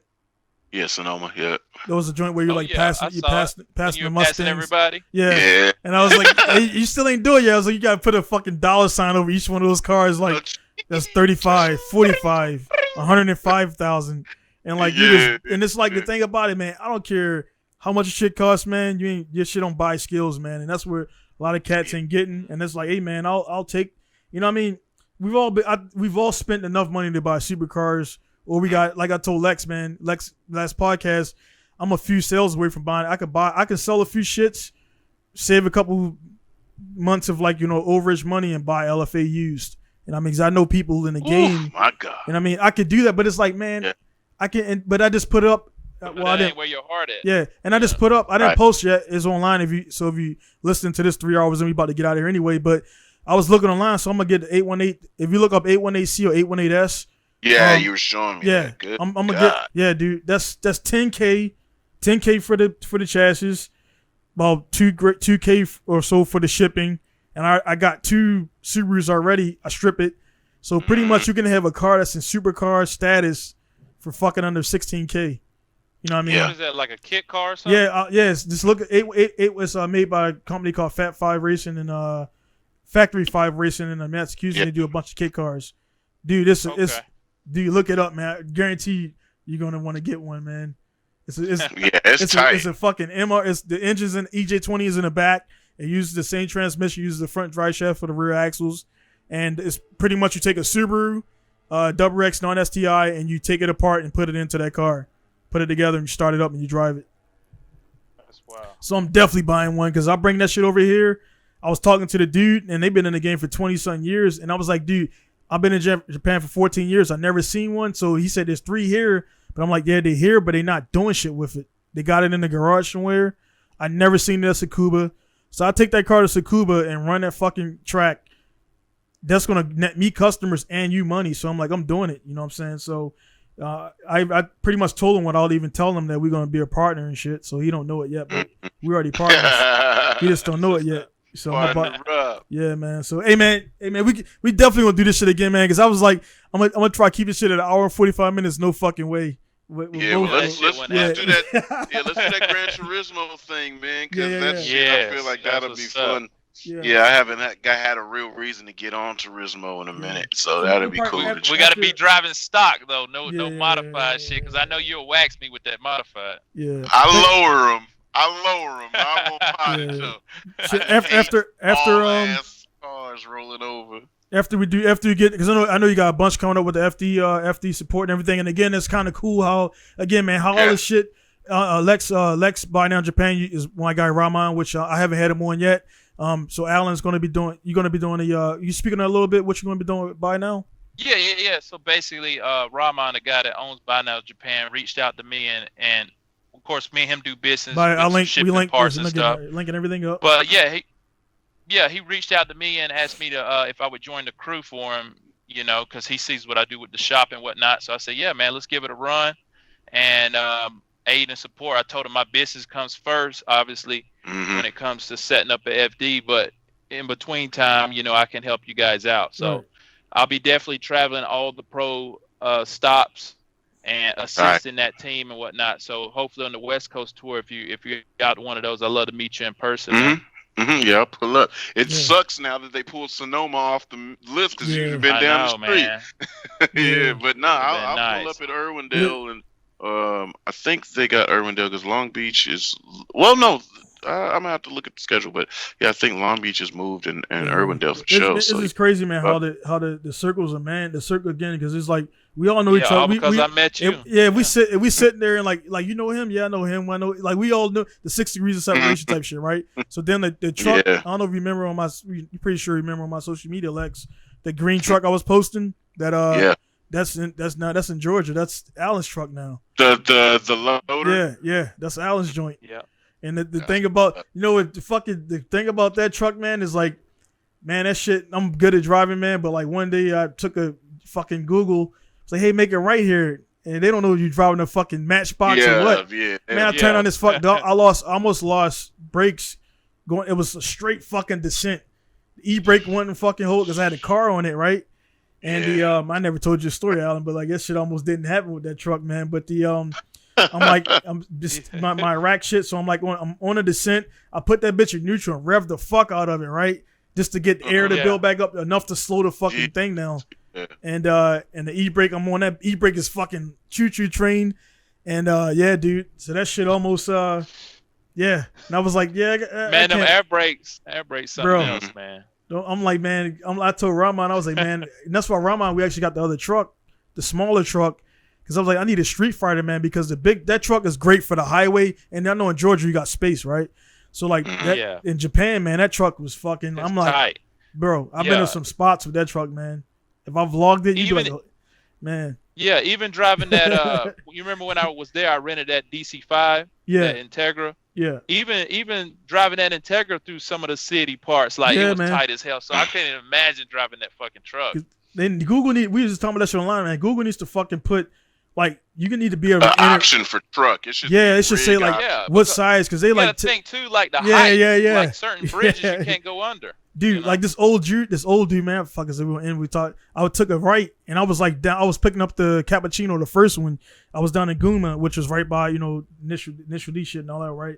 So I took a left, and I'm like, I took a left, and an old dude, man, he was like, dame. He was like, you can't go there. I looked over and there was fucking power lines. I would have pulled all that shit down. Oh yeah. And the power lines were actually going through the trees though, which was fucking bad anyway. So they had to trim the power lines. He was like, "Oh, you can't go." So I had to back up. Fucking about 20 feet. Cars loaded on there, 2 cars on there. I can't see, and I had to do I had to turn around a tight ass corner that I had to swing around. So I'm like, I'm getting people applauding and shit and clapping because I didn't hit nothing. I'm like, man, this motherfucker's too big, dude. Like it was, but yeah, man. Something like that here. We can do it. Alan went through the process, man. So Alan knows it. One of those 0 degree joints or a 2-car. Oh yeah, those shits are. Yeah, we'll make it happen. Yeah. So Alan got fortunately with that was the first truck we sent.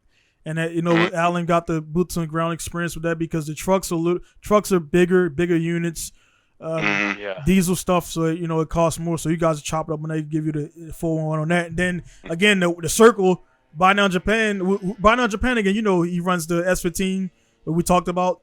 Lex the Buy Now Japan, yeah. So Masayama, yeah. So Masayama. So like all that shit is in a circle. So pretty much Rahman or me finds it or whatever facilitates it. Fucking which comes in the end, so we got pretty much the shit all locked, man. So it's just, man, the shit's good. You know what I mean? It's good to know people and everything. And well, I already told you my deal. I just want to get an old Mark II Soar. Yeah. Me and the wife come out there. She's been wanting to go to Tokyo Auto Salon for years. So whenever that shit comes back, whenever they figure out how to manage COVID shit, I just want to get it. Yeah, I just want to get a Soar. I want to go out there and fucking cruise, just something that I can cruise and skid. You know what I mean? Yeah, no, we could definitely do that. I mean, I actually got a Soar that's sitting outside. So it just needs a 1J in the manual transmission and some fresh paint on it. So, I mean, it don't even gotta be painted. Yeah. Fuck that paint. Yeah, once I get that together, man, just run and stop. Yeah, once I get that together, man, I'll hit you up with it and everything. Give you a clubhouse price on it and everything. But yeah, man. Anyway, man, it looks like Long Beach and Irwindale are the final 2. So yeah, you'll be out in California for the month. Yeah, that's dope, man. Yeah, so I'll for sure bail down there. Yeah, we definitely chop it up and everything. So like what I was saying about the FD joint after because I know I don't want to say anything up before that. Plus I'm about to reopen back up. I ain't been closed, but you know what I mean. Get the customers. So probably like for the Gran Turismo joint, probably be after your FD round because I know you'll be mixed up with that. So we'll do that and everything. And then Lex for that while we online, I gotta get with you to see out because I was gonna see if we were gonna do the maybe the live, maybe the top 32, top 16. Yeah, we could chill and watch that. Probably do a podcast up in there and everything. Alan, unfortunately, will be at the event, so you can't be. That's cool. We can root. Yeah, see, we can root for him. But I mean, if we don't do every round, because I remember we did the recap of every round after, so it'll be cool to do it. I don't know if you've seen Joe Rogan where they do like the podcast during the fight, where they talk a bunch of shit. No, I haven't seen that. Yeah, it's a cool thing. So they don't do it no more because Rogan went to Texas. But they would all meet up and they would have a podcast and just talk a bunch of shit and funny stuff, and then they would like when the fight's on, they would do the fight. So it was like a live it was a podcast. So if it works out, man, we'll be able to do that with your timing. And the guys are there listening, man. We'll pretty much be doing a live probably I won't say the whole probably like the top couple rounds. We'll figure it out. We'll see what happens after the first one. So we'll do that way. I mean, we'll be knocking out the podcast at the same time and talk about the actual shit live as it's going on. Give your inputs on what was bad calls, good calls, whatever. And then of course, I mean, I'm biased, man. I'm hoping Buy Now does well. You know what I mean? Because I got personal ties with that and everything. So yeah, hell yeah. And I mean, honestly, man, I'll be rooting for JTP just based off as knowing you. You know what I mean? Because it's like before I didn't know JTP, and then I made a meme about JTP and going at it with Daigo and shit, and you never hit me up about it. And I mean, that was just joking and shit. And Robbie, I know it's all jokes. And I was like, you arguing with a dude that don't speak English. You got to argue with a guy through a translator, which is Robbie, who again, Robbie's a Bridge Moto guy. So again, man, this shit's too fucking. It's too many links. It's too many links, man. Here, man, we can go on for days linking shit up and who you know and who we know. And I remember I was on the plane coming back. I think it was FD Atlanta. I'm on the plane and I said, "Fucking Robbie." Yeah. So I'm talking, man, motherfucker. I said, I used to root for you and Casper Canoe back in the day. Oh, dude, Casper Canoe, S14. Yeah. He was like, where else? I said, yeah, man, I've been watching you for ages, motherfucker. I'm actually kind of mad you don't drive no more. I actually interviewed, on my DVD, I actually interviewed Casper Canoe, man, at a Oh, mall. really? Yeah. Dude, that's who I used to root dude. for, them two motherfuckers, man. I was like, Casper Canoe. Yeah. Yeah, his name just stood out and shit because his S14 was dope as shit too. S14 was clean. It's like black. It was like the kind of had like a black, white, and blue, kind of like almost fatigue looking shit. But it was cool, man. But anyway, hey man, guys, thanks for this shit, man. It was like I say, man, with the podcast, guys there watching and listening, is for me, man. It's not a selfish reason, man. But I'm kind of, for the guys who don't know me, man. I did Iraq for 3 years. I got my shit, whatever, you know what I mean, and that's why. People don't realize that's why I stay by myself, man. The podcast for me, man, is talking with you guys, chopping it up, man. It lets me get shit out, man. So definitely thank you for your time. And hell yeah. we just only feel like 3 hours, man. We just been chopping it up. I know the shit just goes. Yeah. It's like a regular thing. Yeah. Yep. 3 hours 21 minutes, man. So hey, man, when I get off of there, Alan, I'm gonna get you the HBO joint so you can check it out, whatever. And okay. And then so you can check check it out and everything. We can chop it up when I get next time. And then, man, I'm gonna jump on the website Bridge Moto and see what I can utilize. And, well, yeah, man, check it out. Hey, Alan, real quick, your dual roll oil cooler kit. That's FD only, or is that FC? Was that I can, if you want one for an FC, I can make it too. So you just gotta let me know. But yeah, I can do FD or FC. He got a cool dual cool. I got it downstairs from my customer cars. A cool dual core aftermarket A-end fitting. The stock joint, the little clip pops out. Yeah. You know what I mean? Yeah. Or that chip don't want to pop out. Yeah, make my own little fittings and stuff. Yeah. The lines, whatnot. Hey, man, I'm just glad to link you guys up, man. You guys do it, chop it up and all that stuff and do all that, man. But again, guys, thanks for watching. And again, man, I hope you guys, maybe if you made it this far, thank you for the support. It's good to listen to, good to watch, positive stuff. The stories we share and everything, man. Again, we're not, being bleeding hearts, but it's like, man, like, look, when I was doing my thing and grinding and doing all that stuff and sleeping in the cold, I didn't know Alan was going through that. I didn't know Lexis was going through that. But I knew somebody out there was going through some shit equivalent to mine or much worse. And that's what kept me fucking going, man. And like, so when you guys are down on your luck, man, my thing is if you got a fucking iPhone in your pocket, Android, whatever, your life ain't that bad. You can make shit happen, man. Because you're doing good. You know what I mean? There's motherfuckers in Rotunda who ain't got nothing, you know what I'm saying? And that, you know what I'm saying? So if you got access to shit, you can make shit happen, man. Like Alan said, those $10 socks he was selling, you can fucking have an eBay account, PayPal account, and you can sell some bullshit or sell what you got to sell and make that money happen. Because there's been plenty of days when I woke up with a negative balance and then I go to sleep with like 5 in the bank, 5K, 6K, by selling some shit that I didn't want to sell. But, you know what I mean? I made it happen and shit. And I bought it back. The S2000 that I just posted actually sold that to Rahman. Again, the links sold that to Rahman. I went to Rahman's shop about 3-4 times and seen my car that I sold to him sitting there. And one time he seen me looking at it and he recognized game. He's like, hey man, you want it back? I was like, sure, but I ain't got the cash. He was like, hey man, let's load it up and take it.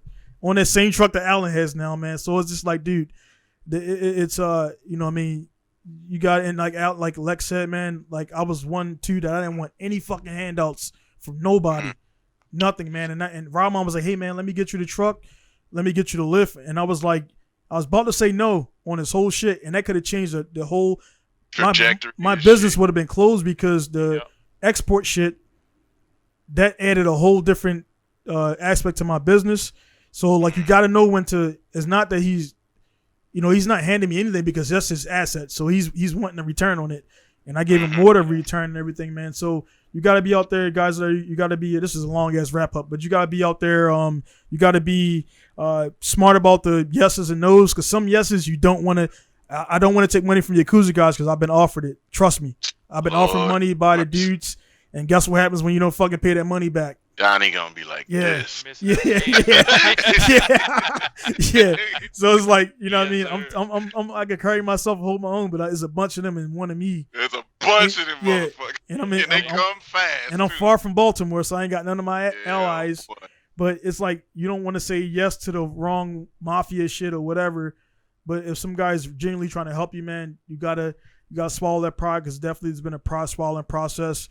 And I talked to Alan about this a bunch because we bounced stuff off of each other. He's like, hey man, you gotta, you know what I mean? You gotta, if it's a good intention thing, but at the same time, sometimes it's gonna seem good and then that shit turns bad, and you gotta kind of live and learn and take those bumps and everything, man. So all in all, guys, there, just be positive. Your circles that you have is very vital, because again, we just in the last 15 minutes of the podcast, we just linked up how many people that we're connected. Yeah, like 3-4 people to bounce off. Yeah, how connected everything is. Like, you know what I mean? So if you tell that guy fuck off, like, man, fuck JTP, whatever. It turns out that's Lex boy. You know what I'm saying? Yeah.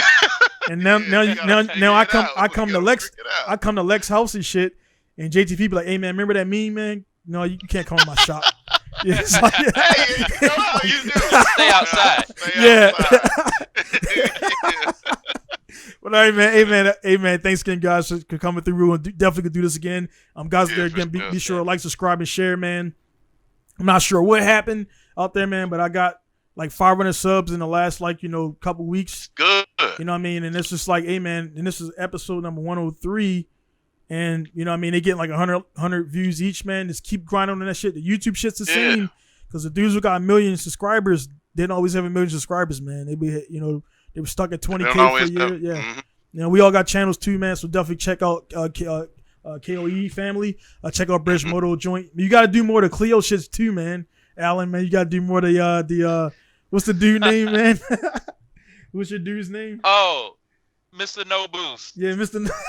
You gotta do more of those videos, man. I got like 3 clips I ain't even dropped. That shit's funny as fuck, man. Like, oh, you want a G35 28 turbo, but you got a T2 manifold and shit, and motherfuckers want to do wild big boy shit with little parts and everything, man. So definitely gotta do that, man. But hey, man, subscribe right now.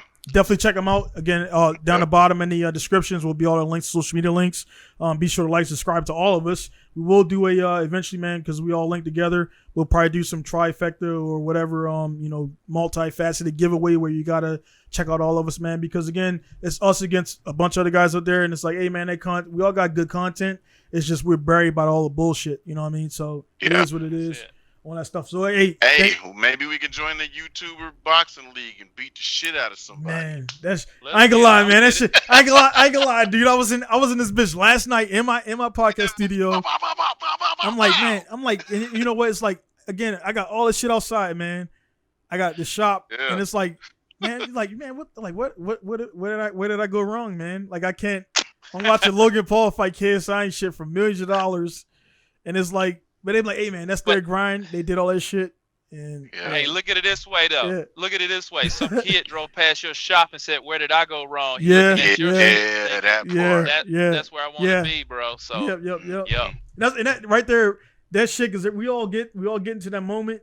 And this, I mean, this is being real, man. Like, people think you got it all. And you still got aspirations, because it's like, man, why the fuck is P. Diddy still doing music shit in the background? Like, dude, what made P. Diddy is not gonna leave him when he gets money. That's in him. That's gonna that drive to get where you at. That don't leave, man. That's why you see fucking who the fuck's the stock dude, man? Buffett. The Buffett guy. He has more than enough. He has money for thousands of lifetimes, but he's still waking up every morning, putting on a suit and getting more money. It's like that shit don't leave you, man. So like, there's never any. I mean, there's never any finished build. So if a dude comes up to you and says his car is finished, be suspect of that guy, man. I'm gonna leave it out in that right there. We're gonna sign out in that right there, man. So, all right, man. Yeah. It's gonna be Lex signing off from Richmond, California. Got my guy Alan signing off from Talking Rock, Georgia. Talking Rock, like talking to a rock. And this is Donnie signing off from Misawa, Japan, man. So we'll see you guys later. Peace. Cool. See, I can tell you, both of you guys are vets because you froze it and shit and everything. Hell, guy, we getting used to it now, man. You show up and drive, punching fuckers in the mouth with it. But when I was driving all through the night after working all day, because I worked 15 hours on the train. Yeah, that's 15 hours. Get home. Drive until I literally cannot. My eyes was crossed. I never thought that was real when you heard motherfuckers, oh, I'm so tired, my eyes is crossed. Nigga, I was like, whoa, it's 4I5. What's happening here? You know what I mean? Yeah. And then Justin's calling me because he's waiting up for me. You know what I'm saying? He's like, yeah, come to the house. Yeah. And so where you at? And I'm trying to push like, oh yeah, I be jazzing. Oh, I'm at the Grapevine. No, I wasn't. I was so fucking tired, but I just kept pushing. It was like my determination, like, okay, I'm gonna get here. Because my homies opening up the crib for me. Like how many people could say I was sleeping peacefully, like I had my own space at a pro driver's crib with his family. Yeah. You know what I'm saying? So I'm not finna disrespect your crib. I'm finna get there as soon as possible, my nigga, so I don't, you know what I'm saying? So I don't inconvenience you. And then I get there, and then I like, oh, okay, let me fall asleep. This nigga get up at the crack of dawn. All right, let's go to the shop. Oh, shit, I just fell asleep, blood.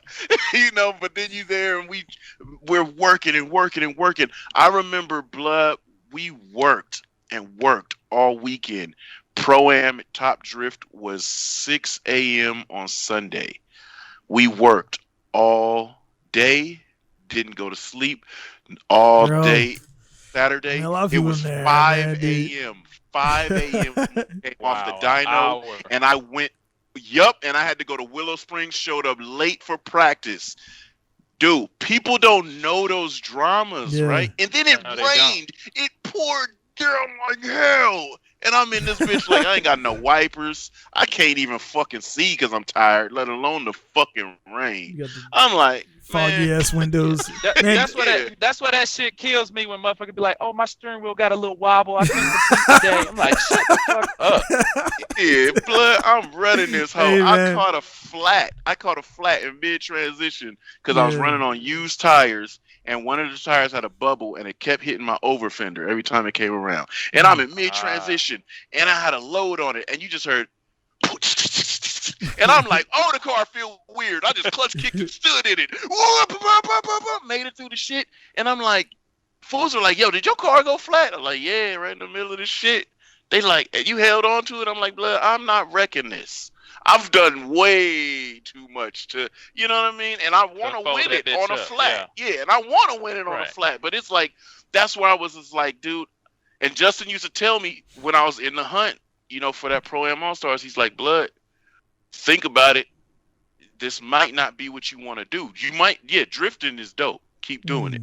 But chasing this pro dream, this might not be it. I'm not trying to keep you from it, but he's just like, I'm just. No, I never met Justin, man, but like based off the couple stories you shared of him, man, like I know without even knowing the dude, like he'd be one of those dudes I would get along with because he keeps it real with everybody. Everybody around him, like he don't be like, nah, dude, I don't think you should go on fucking American Idol, man.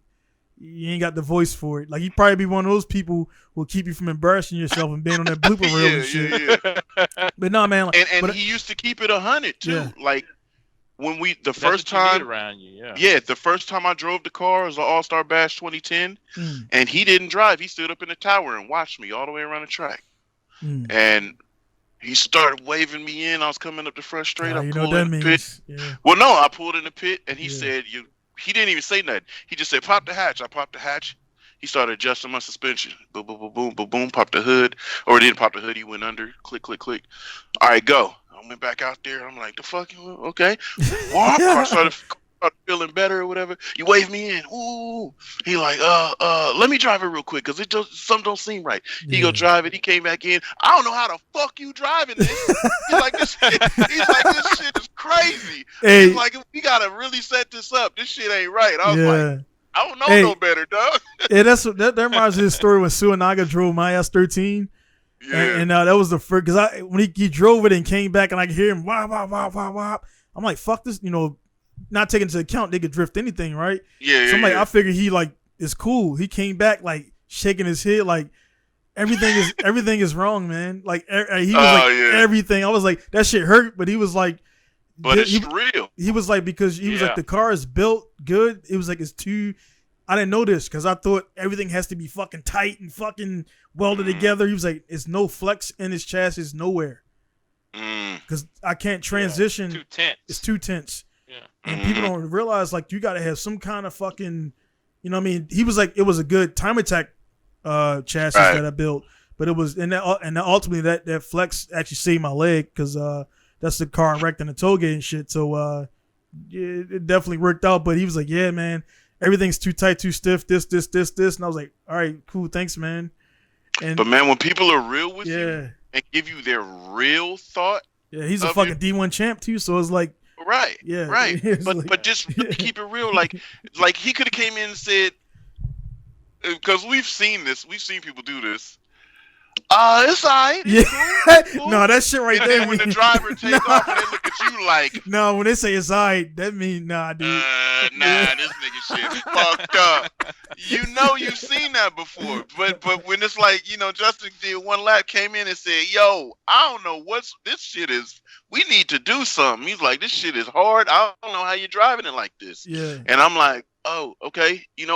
But tell me something. Yeah. You know what I'm saying? And throughout the rest of the weekend, I started to get better and better. And we didn't really do much, but I just started to get more comfortable with the car. But man, once we found out, because I was a kid, I had this a long time ago, when I wrecked the car, some body shop was supposed to have pulled it. It didn't pull it too good. Okay. The car was literally bent like this. And then something else happened, and I was like, well, let me take it to the frame shop. We took it to the frame shop, and the motherfucker dude pulled that shit straight to the bitch. He said, look, this is the setting for this. This is your length from here. This bolt to this bolt is supposed to be this. Check this out. Boo, perfect. This one, he showed me everything. Right. And I said, damn, so my frame's been bent the whole time? He said, your frame was fucked up. We went back again to LA. Front frame, it's just like this? Yeah, it was like this. Yeah. So we go back to LA. Justin, they said my shit straight. It was bent the whole time. He's like, that makes sense. We do this, that, boom, boom, boom, boom, boom, straight to an event, and I'm shredding. I come back in like, ooh. I'm like, yo, this is a weapon now, and that's literally what started it. It just was like, yo, this car is out of control good now. Now I'm sitting there, and I get into a big angle, I be whoop, just let go of the steering wheel and be whoop, and I could clutch kick it and make it change direction without touching the wheel. And I'm like, dude, it's so calculated now, and this is like, then I just started getting better, and when Justin came to he never watched me at that point. Then it was just driving, and I'd be on track over here or something. But he watched me at Sonoma and was like, "Hey, yo, you fucking rip." He was just like, "Yo, nah, you driving." I'm like, "Oh, I." Nah, man, but you need, like, again, that basically if he would have Justin would have came back and be like, "It's alright," you probably would have never checked the chassis, and prior to this, maybe I would fix it, but to this day, man, it should probably still be bent or some stuff like that, man. So it's like, yeah, it would be a tough drive. Yeah, you gotta have dudes around you, man, like that. That's gonna tell you what's up, man. Because if you don't, and that's what I do to the cats around me, man. It's like, I'm not trying to be a jerk or whatever, but it's like I got schooled by some older dudes, and I still after they told me whatever, I still went and did my own shit. But it's like, if I even kind of like fuck with you a little bit, I'm like, hey man, you don't need this. You don't need this. Like, what's your end game? What's your goal? What are you trying to do? You don't need WiseFab in your first fucking 8 years. You know what I mean? Yeah. It's like, you know what I mean? You don't, there's a lot of things you could do before that WiseFab kit, man. And I'm not knocking WiseFab or what they do, because there's a need for it when you need it. But, you know what I'm saying? It's just. But I mean, it's just imagine, like, it's like cats. I've had falling out with people for a couple years, and then they come back around because they realize that it wasn't malice. I wasn't like trying to be mean. Right. But when you be real with people, and they take that like you're shitting on them. No, sir, I'm not. I'm just being direct to the point with my criticism. And I was hoping that criticism. and I was hoping that you just took that as that. I didn't think you were going to take that as it was a personal attack on you. Right. I didn't know that you were like, not to call you feminine or nothing, but I didn't know you were sensitive. Right. Well, you were saying the same thing, like you were saying, like with because JTP and JR, they were like teams and stuff, and he was like kind of like when a guy who was more up there, you just like guys kind of look at it like you said, like they kind of trying to big dog you or whatever, like or son you. That's what people say. Well, that's Baltimore. what them two were doing. Yeah. JR and JTP. JR was sunning JTP a lot. He still tries to do that. But yeah, when it's not like that, you know what I'm saying? Like so say you did ask me, like one homeboy won't be named. So my S13 is this and that or whatever. Be like, let me drive it. Right. Ride in it with me because I want to explain to you as we're doing it so that you can see what I'm talking about. I'm going to explain it to you because I know you felt it when you were driving. Let me do it. So we drive in and it's like, woo, I'll see this. This is what's happening. Ooh, that's what happened. Now, when I get back in the paddock, I could be like, yeah. Just be very blunt. All right, so change this because that's shit. Change that and just change this setting and whatever and bolt your seat down so you can stay straight in front of the fucking wheel because you flopping around and shit. We don't ride you know what I'm saying? We don't ride no bum ass cars. Strap your shit down so you could be in that thing. That's the biggest part of your control is being in the same fucking place in the car every time you transition, you know? Why the fuck does that become personal? If that's, you know what I'm saying? If I was speaking directly about improving your shit. So then it got to the point where I was like, I'm not saying nothing about nothing no more. I don't want to get in nobody's cars. I don't want to do nothing. All I'm going to do is line up behind people. As I take off and they take off, as soon as they enter, when you see that they ain't got it, I back off. I'll still drift, but I give you a lot of space. If you look like you got it, I press your fucking ass. And then it got to the point where I was hawking people and they're like, man, he's just over here trying to dominate everybody. No, I'm just practicing chase position, you know what I'm saying, for like real close tandems. And it was just like it got to the point I was so frustrated, man, I can't do shit. All right, I'm just gonna do solos. Leave me alone. You know, it's like fuck. Then once everybody stopped getting that bullshit out and I'll be like, hey guys, I was not trying to shit on nobody. You may perceive, oh man, you be hanging with all these guys and your car all built by be like, what's that got to do with nothing when I'm hanging with y'all every week? Like I'm part of this scene. Every week I'm out here. I work with people as staff. I'm out here doing shit for y'all. I helped start this shit. Right. So like, that's what I'm saying, man. On that right there is the guys kind of perceive because they know that again you were spotting for JTP and stuff like that, and they project that on, and then again like we just because I'm gonna clip that session out, man, the part where we were talking about like our come ups and everything because it's like the shit that we went through. We just shared it to each other. But like we known each other for a good while, and that's the first time I heard that story about the dude banging on the door and shit. So it's like so it's like all the shit we went through, you don't really goddamn man. My bad, we got the Bose guys. Train. You hear him? Yeah. God that damn. Motherfucker coming through with like 300 miles an hour past your ass. They're gone. That's it. But yeah, man, they don't know the origin stories. So they figure like they just see you now. They see your RX-7 killer now. They don't know like you got good intentions, man. You went through it. You just trying to impart the knowledge on them because honestly, man, when I did my thing here, I didn't have nobody to model after, man, when I did my thing in Japan because there was like a white dude that was here for a bunch of time, but he was living off his wife. There was some other black cats here, but they weren't really doing, and you know exactly what I'm talking about. Fucking hoes. Yeah. And I mean, actually, it's not a secret. Greg and Twan, they were just doing, there was no shit against them, but Greg had his thing, Twan had his thing, and they weren't really trying to go after what I was going after and stuff. So I didn't have anybody to model after. So it was just like make mistakes and make a minimum and meet this guy and do this and do that. And the people like when they ask you like, so dudes hit me up like last week, hey man, how do I get started? And I'm like, and all that shit flashed back in my mind like, I don't know. You want me to blueprint this shit? Yeah, like I mean, nobody gave me no blueprint. I gave him because at first he didn't tell me like if you hit a motherfucker, if you listen and watching, man, if you hit somebody up that was, if Lex told me, hey man, I got this guy that's gonna hit you up, whatever. I'm expecting you to hit me up or whatever.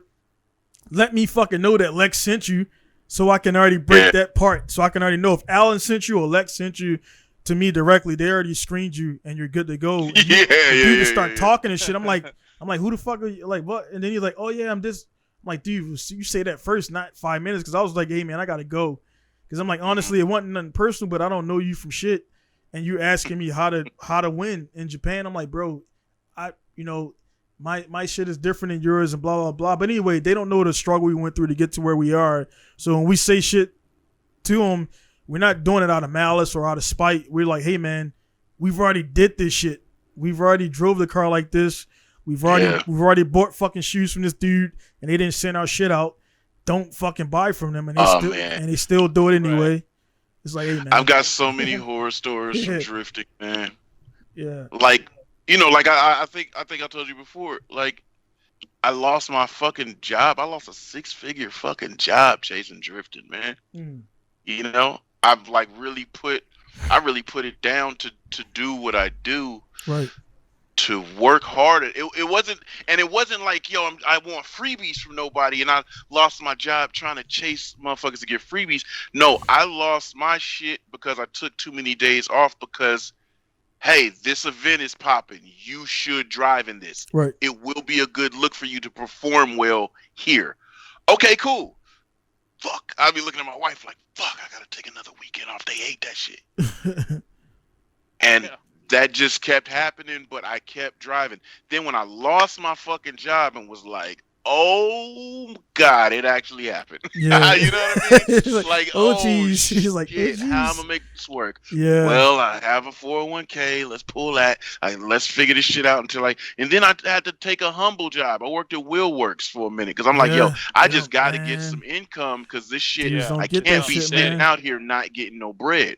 And my wife held me down, like she threw in what she could do and everything. And it was just like I had to stop drifting for 2 years because I had to figure this shit out. Right. I still got my cars though. I'm not giving those up, no matter how hard it get. But we gonna figure this shit out.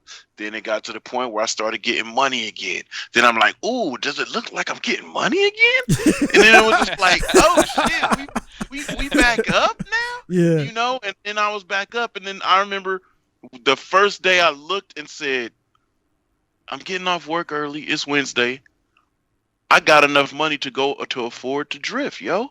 My wife's like, you about to go? I'm like, yeah, I think I'm about to go drift. Yeah. She's like, all right, cool. And I didn't have no money for a trailer. I got rid of my trailer and everything. So I started flat towing. I put the flat tow system on the RX-7 and drug that motherfucker to Sonoma. And I'm out there like, yo, I love this shit. I'm back to drifting. And when I jumped in, I buckled in and I'm sitting in that motherfucker before I put my helmet on like, yo, I made my way back to this shit, yo. Bro, I was like, hey, man, oh my God, I'm ripping. We talked about go to Alan. Go to Alan. What you about to say, man?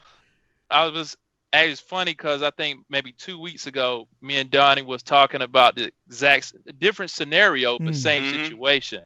I said, man, the main difference between him and myself, and obviously yourself included, is that we can go back to zero and work that shit right back to the top. A lot of these guys, if they got daddy money, they got all this other shit going. When they hit rock bottom, they stay rock bottom. But panicked. I know for right now, if I had to start back at zero, I'll come back up faster than I came up the first time because I know the mistakes I made. Yeah, and a hustle. You have the hustle spirit. And a hustle. I'm down. That's right. But I'm not here. I'm not here because I'm thinking back at what I need to do. Because that was the thing, right? I told my wife, because I was moving around with these jobs, I'm trying to make these maneuvers to line up with what's supposed to be promising situations. And it just wasn't happening. Like I said, it took me 2 years to get back to bread, right? I was down 2013 to 2015. And I'd come home and my wife be like, yo, what's wrong, irritated, yo? Yeah, I'm sitting there. Yeah, you know, you already know. I'm sitting there in my chair by the window. I ain't getting on Gran Turismo. I ain't doing nothing. I'm just sitting there. She like, yo, what's wrong, yo? I'm like, yo, I got a fucking job of a 16-year-old, my nigga. And now remember when, like, going back when I was 16, I was making 45. But I'm talking about a regular 16-year-old. You know what I'm saying? Right. I'm like, this ain't it. I'm rolling the RX-8. I'm pulling up to this motherfucker in the flashiest fucking car, and nigga, I'm only getting $1 to go to 7-Eleven and get a bag of chips for the day. I'm like, this ain't the fucking move, man. Man. And I'm like, I got to get out of this situation. So I wouldn't even like and imagine walking past this motherfucker every day. Like, yeah, it's dirty. I'm gonna wash it this weekend, but I ain't moving it because I can't afford the gas. I can't afford the fucking tires. I can't even pay an entry fee. So I was just like, this is gonna change, yo. And I grinded to another job and just great opportunities of friends were noticing, yo, you really down. Like, what's wrong? This bread, yo, it's fucked up because all the money I get, it has to go to mortgage. Right. I can't choose nothing else. And they like, oh, well, come work with me. Literally, conversation that short. But because they asked me and instead of, oh, it's cool, I'm good, blood, don't trip. Like, yo, my nigga, fuck this. Like, you know what I mean? My bread is hurt. I'm hungry. My kid eating. But me, throughout the day, shit, I started going to 7-Eleven getting the 2 for $2 water bottles and $1 bag of chips. I'm spending $3 a day. That's just it, yo. That's all I got because my bank account's like, no. I needed both of the checks for the month to make that mortgage and shit. Man, I'm telling you, when I was like, yo, I'll go work with you. I don't drink beer or nothing, but I'll deliver that motherfucker. Work hard than a bitch, like a mule. It was like CrossFit all day, picking up kegs and rolling beer in. But like, man, when I text, yo, I was like, ooh, we might be back, cuz. I was like, yo, hold on, a couple more of these. Let me just see how the mortgage and everything fits into my pay scale. Ooh, man, shit started looking good at the end of the month. I got money left over. I said, wait, 2 more months of this. Man, when I got back, I was like, I'm back. So that first time sitting in the car, strapping in, looking and saying, yo, I made it shit back, yo. Yeah. Man, that first drive, I was like, oh, I'm ripping. This is freedom. I'm letting it ring. And it was like I never left, right? It was like 2-year hiatus. Bro, I never left. They don't get it, man. I'm going through that. I'm actually, what you just said, man, I'm kind of, again, man, some people who listen and watch and whatever, some of y'all motherfuckers use that Corona shit as an excuse to fuck off or whatever, right?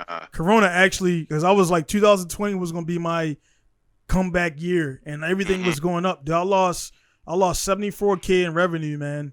Ooh, potential dollars and everything, and that's just a blanket. It's probably more than that. And that was, that kind of went from like you kind of live frugal and shit because you don't know what's going to happen. I'm losing customers, Alan. We talked about it on like materials, waiting for this and that, and it's like it's still kind of going through it right now. And it was like, I was planning on actually going to the States this year to do FD. Like that was my plan. Then I'm like, dude, it ain't looking real feasible. Then I went and knocked my wife up and had twins and shit. You know what I'm saying? Hey man, that's what happens in downtime. That was before downtime. If you gotta beat something up, you beat it up. She got fixed now, so we should be good. They say 99.9%. Shit. Yeah, but anyway, man, it's like that shit all and the thing changed, and I got because people talk, right, and they like, man, you got these drift cars, but you never at the track and this and this. I'm like, well, number one, why are you worrying about me? Yeah. Number two is like, I was drifting a chaser, automatic NA chaser just to get my fix and go sideways. And then like, I'm like, dude, I'm at a different point where I got to shop now. And it's like, now I can, but I won't show up at the track and give these dudes ammo to be like, no, that dude's lame. He can't fucking drive. And it's because they'll judge you based on your one outing and they never come to all your other events. or see all your other shit, right? So they just judge you based on that. So I'm like, I'm not gonna go out there. When I'm going out there, I'm gonna do my private sessions, like while they working, because we can go to the track and do what we gotta do. You're in a position where you can do that too, election and everything. So I test while they working. So then when the event comes, my shit's already oiled up, dialed in, and I'm going out there for a fucking demo. That's all it's for. It's to show you motherfuckers like I ain't going nowhere. So I've been gone for 5 years, man. My car still hasn't been tech inspected from 2015 pro event. It's still ain't been checked. That shit, I still ain't checked the car yet because I went right to my business, and dudes don't understand. I sacrificed 5 seasons of drifting. So when I go on Instagram, like they did yesterday at the track, they had an event at MSP, and I'm like, I know I can fucking compete with all these guys out there, and it's like, you know what, I gotta take care of customer shit. I gotta do this, man. And dudes don't get, man, when you sacrifice that time. Like, we want to be out there, but it's like they don't see it. They don't see it, man. So, man, I can relate to that because, like, you know, with my business, right?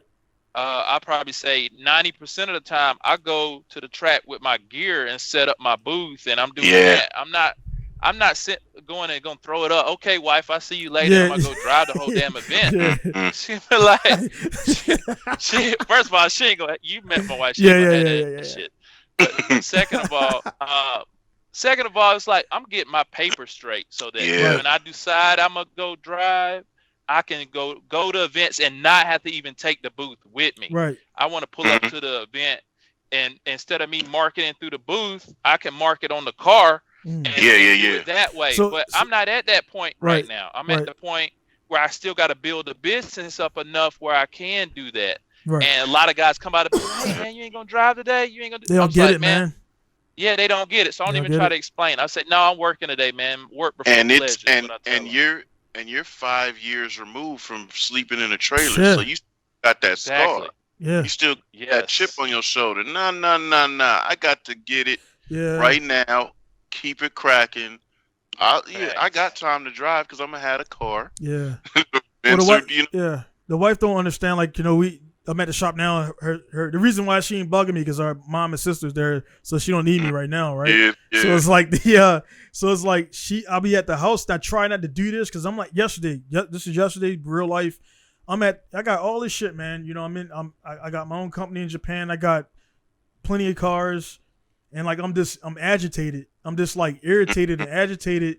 And she's like, why? She was like, well, she don't understand because in my mind, I know I got to complete this. I got to complete that. This person is in my email box, which I'm not going to touch till I get back. I got to do all this stuff, right? So in my mind, I'm like task saturated, not stressed, but I guess whatever you want to call it. And it's some anxiety. And I want to get all this shit done so I can fucking get the cappuccino done and fucking kill the internet for like 2 weeks because that's all it's going to last, about 2 weeks. And then go back to normal. So, I mean, that's why I'm like, I'm not going to wreck my time and fuck the car up for only 2 weeks of a hot boy time. So it's like, that'll get done. I've already put it out there too. So somebody else built the car, cool, whatever. But she don't understand, man. I want to do all this stuff because it's all for the betterment. And like you just talking right there, you were saying like, you got to do this, you got to set up your thing. Lex, you were saying you got to take time off. What these motherfuckers don't get is what's going to happen. We're all coming up and shit and doing our shit. We're gonna fucking all meet up because I'm calling it right now. Me and Lex been predicting shit for the last 2 years at FD. Me and Alan just talked about it. So what's gonna happen, man? Me, Lex, and Alan gonna end up at fucking Nürburgring running around the track together, all three of us. Man, and that's I'm speaking it into existence. It will happen. I got guys in Germany. We can rent a car. We ain't gotta take one over there. I got my dude that they drove from Germany to Ibisu. Those are my two guys, Jan and Martin. So it's like the connections is there, and people don't realize we sacrificing all that shit. So now I can go to Tsukuba if I wanted to, and I'm in Tsukuba doing shit that I was watching on fucking Best Motoring. Yeah. And I was just wishing to do that shit, man.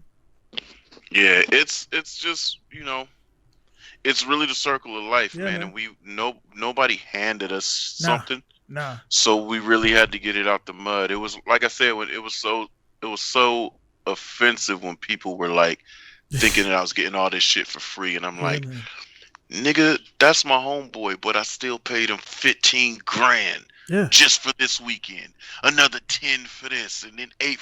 It was just like, y'all have no idea how much work gets done in a weekend, or when I leave the car there and he's calling me and he's like, yo, I gave you a break on this, and this, but yo, it's like 12. I'm like, all right, I don't have 12 in the account. I'm gonna get this shit though. Give me a couple weeks, bro. All right, cool. A couple moves. Yeah, but I'm like really, it's but like, the thing is, you earned that, man. Real quick. But you earned that. You earned that with him, man. Cause go ahead. Right. Well, yeah. That's exactly it. He would, if that wasn't my partner, he wouldn't spot you 12. Take into consideration, I just did all this work, which you guys know, it's time that is the value. Yes. Right. Family time. Because he hammers it out, right? But it's still the time, and maybe he outsourced because FD was coming up, he needed to work on this. He made somebody else weld my cage or whatever the case may be. And he paid for them. And he knows that this is steep. And he knows I got a mortgage and an old lady and a kid. And he like, hey, yo, you know what I mean? We looking good? Yeah, we looking good. Right. But, like a real one do, we might not be looking good at that moment. But when I said I'm going to deliver that shit. You know what I'm saying? It's respect, man. Yep. It's respect. Like, just like Alan, man, with the joint when I'm coming out to Atlanta, Alan, went up and picked up a car. And it ain't pressure because, Alan hit me up. He was like, and the thing is, like, he basically got the car. I got the ticket and all that stuff set up. And he's like, all right, cool, you going to be there? I'm like, yeah, I'm going to be there. Like, it's basically based off of what he's seen over me over the years. Like, pretty much, if I say some shit, I'm gonna get it done. And like, I sold a car. I got a couple other cars pending because I'm actually trying to do some extra shit. I'm actually trying to do some extra stuff that I ain't tell you about. We'll talk about and everything once it maturize and all that stuff like that. But it's like Justin. The reason why he did that, man, because he's seen you grinding before. He's seen all that, so he knew it was there. You were good for it. Alan, like again with the car. We just talked about he was going to do the K8 and we switched to the RB. Then and then it's between us because he's like, hey man, it got the hit, this and this. You do this, I'll send a hit. You do this, blah blah blah. And we got the system where the money's going to be. It's like you're going to give me the money and I'm going to give it right back to you. So just fucking go in and give me the hit. Right. Give me. So we barter. So people think they earn the right to barter. Like no, I barter with who I fucking want to. Who I fucks with, yeah. And if I really want that shit, then hey man, what's up that turbo in the trunk? Oh man, I'll knock off $500 to get the turbo. You know exactly that part. You know how many times I be in the shop and I'm looking like, hey boy, what you doing with that? What's up with that? Oh, you like that? Hell yeah, I like that. You know that's my style. Niggas start climbing the rafters and bring it down. Yeah. You can have it for like $300. Alright, okay, I'll pay value. You know what I mean? On the spot, man. The joy of that grind, because like I did turn every nut and bolt on this car with him, but I'm not a builder. I'm not in that. I'm a driver. But because I got to work shoulder to shoulder with the man and build my car, and I was doing it before. With just putting parts on, little tuner kids, we did shit. But it was just like when things went wrong on the track, as I'm limping the car back to the pit, educated guess, what can it be? It's not running right. Fuel, spark, air. Okay, let me get back there. We check here first. What? Oh, I found this was mad dumb to stop my car, but it's all good. We back in the game. Get out there, finish the day. And it was just like, there was so much pride, because there was so much hustle that I had to do to everything legal. Like I could see if it was just like, yo, I gotta get this bread. Let me go flip a couple pounds and make shit. If it was like that, it wouldn't be respected that much. But this is like, nah, blood. I was grinding, cuz it was time that I worked 3 months straight, and it's just like, let's make this shit happen. And my wife being like, I do what you gotta do, babe. Man, that's the key right there, bro. We're all fucking lucky on that court right there, man. Because that right there, man, like having we've all got those fucking dudes who got the girlfriends who just be like, I guess we can go there. Just like, what? Like, what the fuck? Yeah. Like, you can't go to the car meet. Like, and I felt bad as shit for my dudes where they just had that girl like, yeah, man, she's in the car, man, and shit. Like, yo, I had a homie every time we went somewhere to an event pop out. Yeah. And I'd be like, what's up, boy? You know, it's when you see your father, what's up, boy? What's good? What's His good? girl being that bitch like, everybody. And he keep mugging. It's elsewhere. His attention is then like, shit, and then he had smartphones like, back then and shaking. shit. It's like, what's shaking? Yeah. That nigga, oh, my girl in the car. Man, if you don't tell that bitch to get out the car and come frighten the homie, man. You know, Yeah, it's like, dude. yo, what's Yeah, going man. on, cuz? Man, the right man. I told these. I said it multiple times in this podcast, man. If it weren't for I work hard as fuck. Yeah, You know, really. not without a question. One for my wife, man, because I don't speak fluent Japanese, and also I'm pretty much on a green card. Like, I mean, if I pissed her off one day and she fucking wanted to go to City Hall, like, no shit. Go back to America, motherfucker. Yeah. See, I have 90 days. I have 90 days. Yeah. It's not gonna happen, but she got the 5 kids, you know, whatever. Yeah. So it's like I'm like trapped her and shit. So it's like you get 90 days to find a job, which I had to revert back to base and all. I mean, shit that would never happen. Yeah. You know what I'm saying? And it was like, man, without her, man, it's like I wouldn't have Alan's car here. That'd be the second car getting from him. I wouldn't be here in the garage. I wouldn't be having all these cars outside that's waiting for export. So I'm like, man, the right person, man. The wrong person.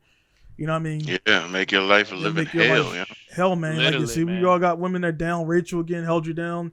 Like, I mean, I actually haven't even, just by what I do, man. My wife, Japanese, don't take risk. You know what I'm saying? So yeah, she was like, you know what I mean? Hey, man, you know, it's the 25th, because she be in Japan, you get 14 days.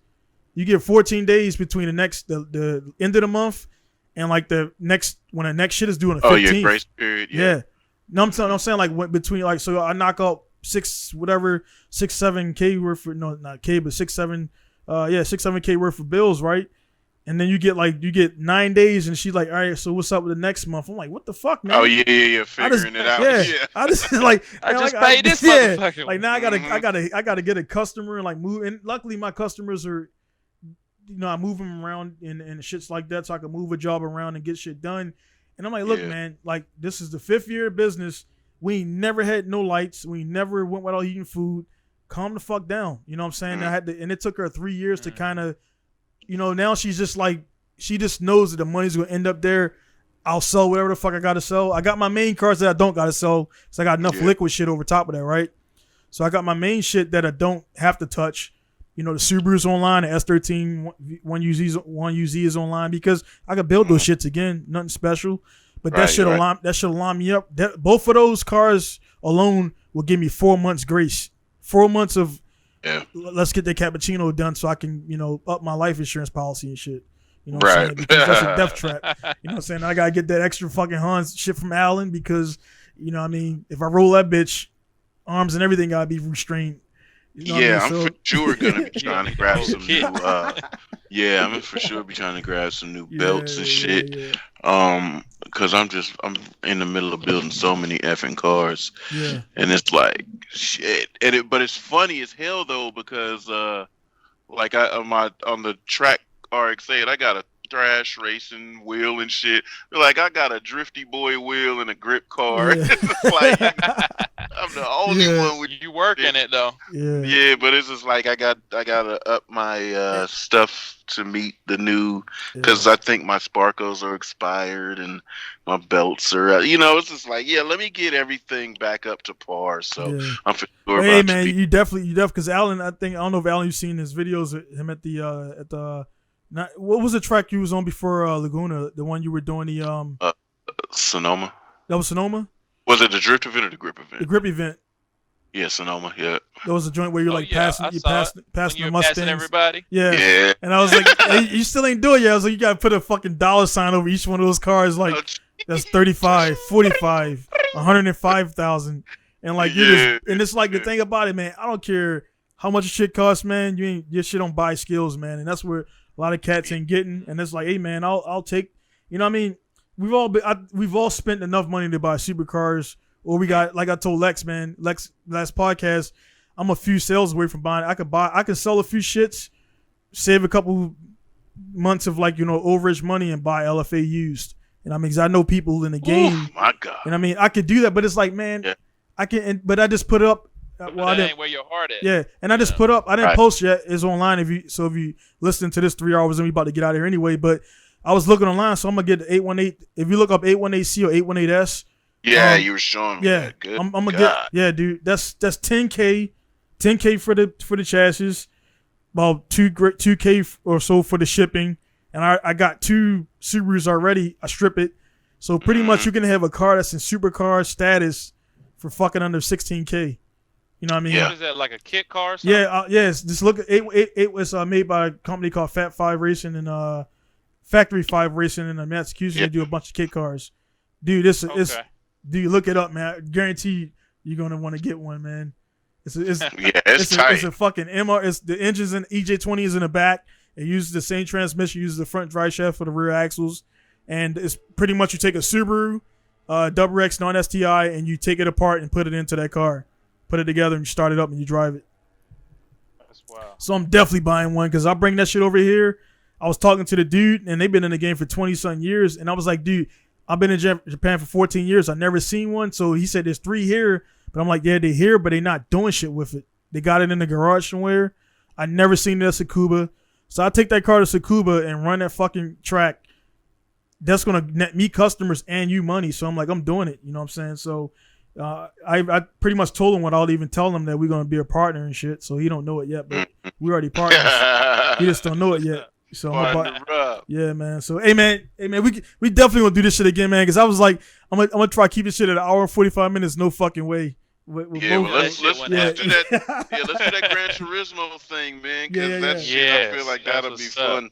Yeah, I haven't had a real reason to get on Turismo in a minute, so that'll be cool. We gotta be driving stock though, no modified shit, because I know you'll wax me with that modified. Yeah, I lower them. I won't mind it though. After cars rolling over. After we get, because I know you got a bunch coming up with the FD support and everything, and again, it's kind of cool how all this shit. Lex by now Japan is my guy Rahman, which I haven't had him on yet. So Alan's going to be doing. You're going to be doing you speaking a little bit. What you going to be doing by now?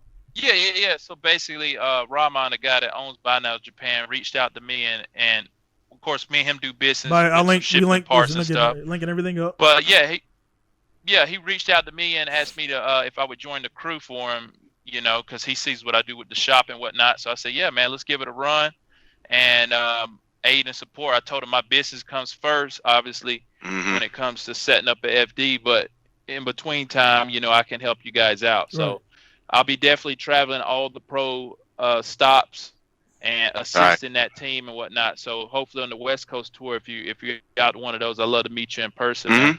Yeah, pull up. It sucks now that they pulled Sonoma off the list because you've been down the street. But I'll pull up at Irwindale and I think they got Irwindale because Long Beach is I'm gonna have to look at the schedule, but yeah, I think Long Beach has moved and Irwindale for sure. It's just crazy, man. How the circles are, man. The circle again, because it's like we all know each other. Because I met you. We sitting there and like you know him. Yeah, I know him. I know. Like we all know the 6 degrees of separation type shit, right? So then the truck. I don't know if you remember you're pretty sure you remember on my social media, Lex, the green truck I was posting. That's in Georgia. That's Alan's truck now. The loader. Yeah, that's Alan's joint. Yeah. And the thing about, the thing about that truck, man, is like, man, that shit, I'm good at driving, man. But like one day I took a fucking Google, it's like, hey, make it right here. And they don't know you're driving a fucking Matchbox or what. Man, I turned on this fucking, I almost lost brakes going. It was a straight fucking descent. The e-brake wasn't fucking hold because I had a car on it, right?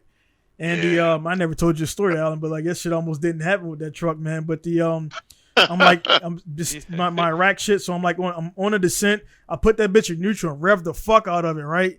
Just to get the air to build back up enough to slow the fucking thing down.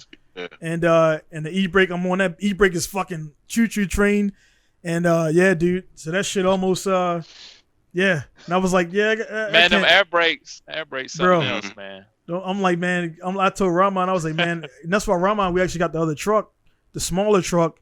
Because I was like, I need a Street Fighter, man, because that truck is great for the highway. And I know in Georgia you got space, right? So like in Japan, man, that truck was fucking. I'm like, tight. Bro, I've been to some spots with that truck, man. If I vlogged it, you'd be like, man. Yeah, even driving that. You remember when I was there? I rented that DC5. Yeah. That Integra. Yeah. Even driving that Integra through some of the city parts, like Yeah, it was man. tight as hell. So I can't even imagine driving that fucking truck. Then Google we were just talking about that shit online, man. Google needs to fucking put like you can need to be able to option for truck. It should it should say like what size because they like you gotta think too, like the height. Yeah. Like certain bridges you can't go under. Dude, like this old dude, man, fuckers. We talked. I took a right, and I was like down. I was picking up the cappuccino, the first one. I was down in Guma, which was right by initial D shit and all that, right? So I took a left, and I'm like, I took a left, and an old dude, man, he was like, dame. He was like, you can't go there.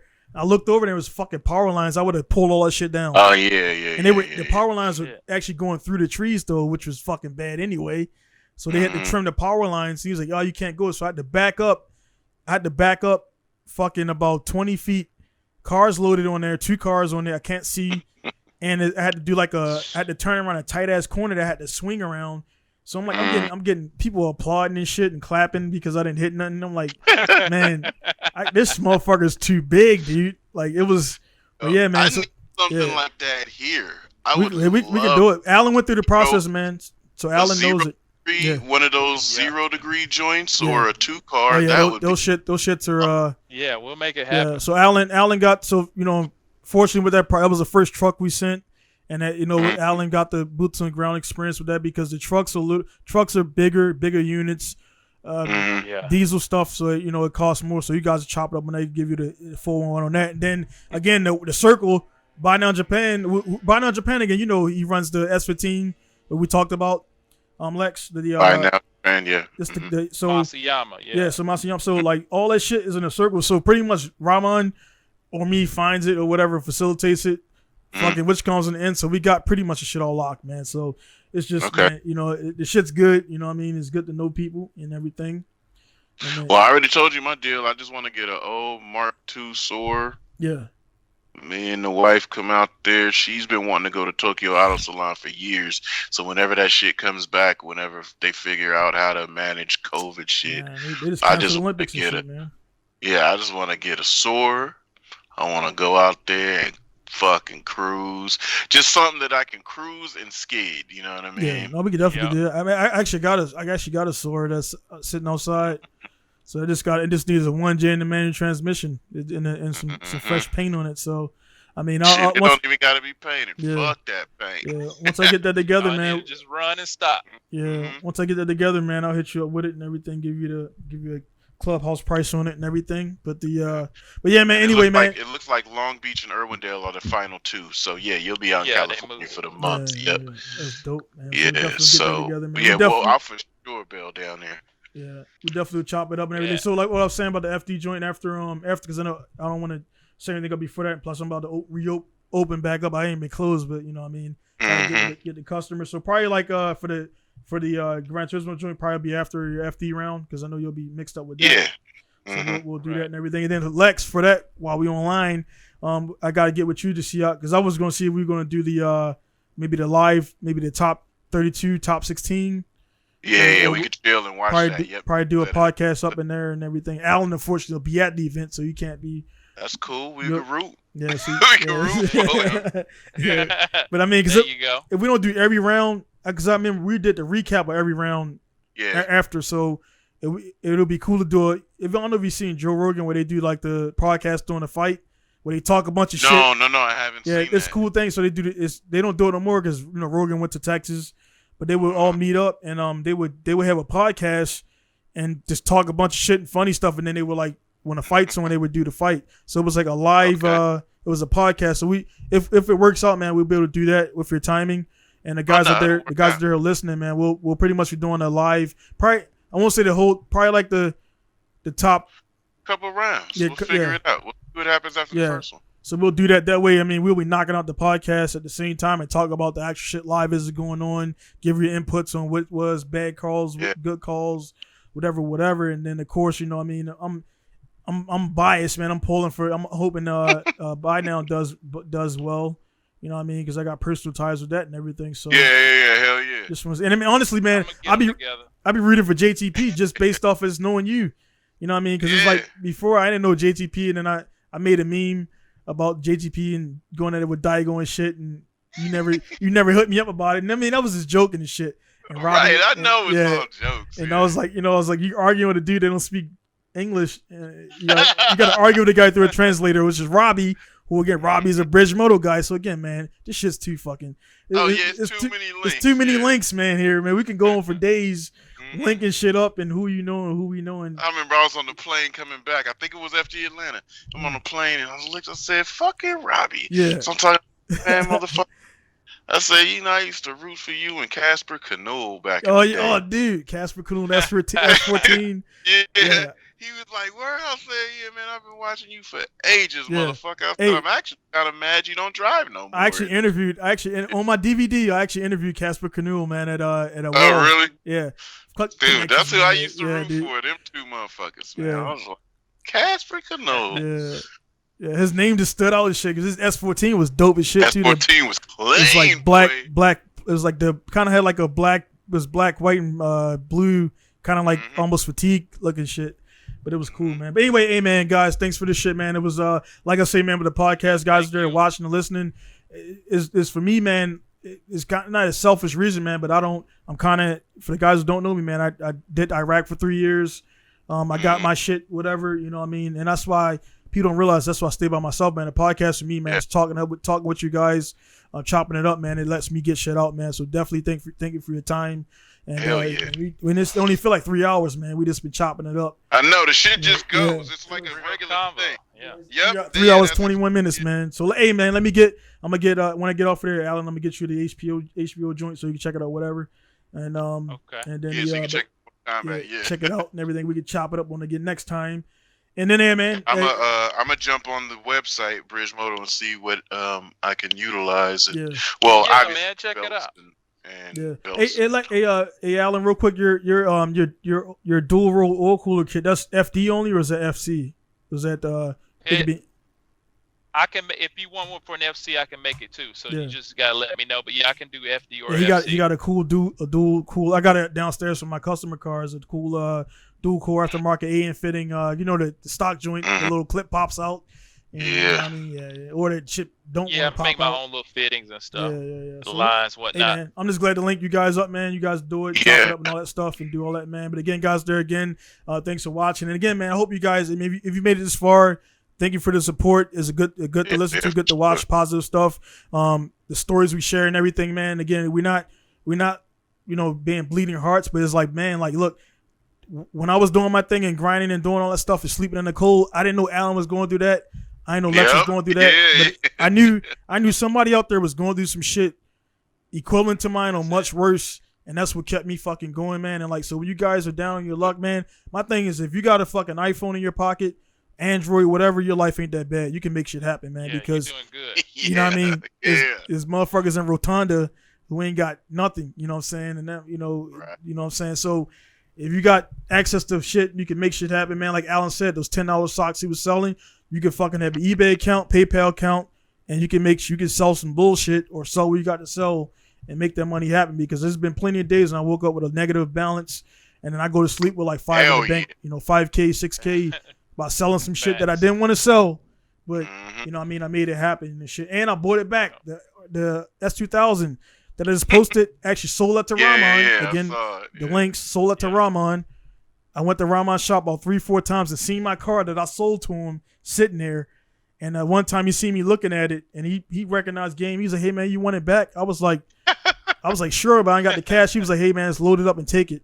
On that same truck that Alan has now, man. So it's just like, dude, it's you know what I mean? You got in like Lex said, man, like I was 1-2 that I didn't want any fucking handouts from nobody. Nothing, man. And Rahman was like, "Hey man, let me get you the truck. Let me get you the lift." And I was about to say no on this whole shit, and that could have changed the whole trajectory. My business would have been closed because the export shit that added a whole different aspect to my business. So like you got to know when to. It's not that he's not handing me anything because that's his asset. So he's wanting a return on it. and I gave him more to return and everything, man. So you got to be out there, guys. You got to be. This is a long ass wrap up, but you got to be out there. You got to be smart about the yeses and nos, because some yeses you don't want to. I don't want to take money from Yakuza guys because I've been offered it. Trust me, I've been offered money by the dudes, and guess what happens when you don't fucking pay that money back? Donnie gonna be like this. Yeah. So it's like, you know what I mean? I can carry myself and hold my own, but it's a bunch of them and one of me. There's a bunch of them motherfuckers. And they come fast. And I'm far from Baltimore, so I ain't got none of my allies. Boy. But it's like you don't want to say yes to the wrong mafia shit or whatever. But if some guy's genuinely trying to help you, man, you gotta swallow that pride, because definitely it's been a swallowing process. And I talked to Alan about this a bunch because we bounced stuff off of each other. He's like, hey, man, you got to, you know what I mean? You got to, if it's a good intention thing, but at the same time, sometimes it's going to seem good, and then that shit turns bad, and you got to kind of live and learn and take those bumps and everything, man. So all in all, guys, there, just be positive. Your circles that you have is very vital, because, again, we just, in the last 15 minutes of the podcast, we just linked up how many people that we're connected. Yeah, like 3-4 people to bounce off. Yeah, how connected everything is, like, you know what I mean? So if you tell that guy fuck off, like, man, fuck JTP, whatever. It turns out that's Lex boy. You know what I'm saying? Yeah. And now I come to Lex house and shit, and JTP be like, hey man, remember that meme, man? No, you can't come to my shop. It's like, hey, you know how you do. Stay outside. But hey man, thanks again, guys, for coming through. And definitely could do this again. Guys, there again, be sure to like, subscribe, and share, man. I'm not sure what happened out there, man, but I got like 500 subs in the last, like, you know, couple weeks. Good. You know what I mean? And it's just like, hey man, and this is episode number 103. And, you know what I mean? They get like 100 views each, man. Just keep grinding on that shit. The YouTube shit's the same. Because the dudes who got 1 million subscribers didn't always have 1 million subscribers, man. They be, you know, they were stuck at 20K for a year. Yeah. Mm-hmm. You know, we all got channels too, man. So definitely check out KOE family. Check out Bridge Moto Joint. You got to do more of the Clio shits too, man. Alan, man, you got to do more of the what's the dude name, man? What's your dude's name? Oh, Mr. No Boost. Yeah, Mr. You gotta do more of those videos, man. I got like 3 clips I ain't even dropped. That shit's funny as fuck, man. Like, oh, you want a G3528 turbo, but you got, you know, a T2 manifold and shit, and motherfuckers want to do wild big boy shit with little parts and everything, man. So definitely gotta do that, man. But hey, man, subscribed right now. Definitely check them out. Again, down the bottom in the descriptions will be all the links, social media links.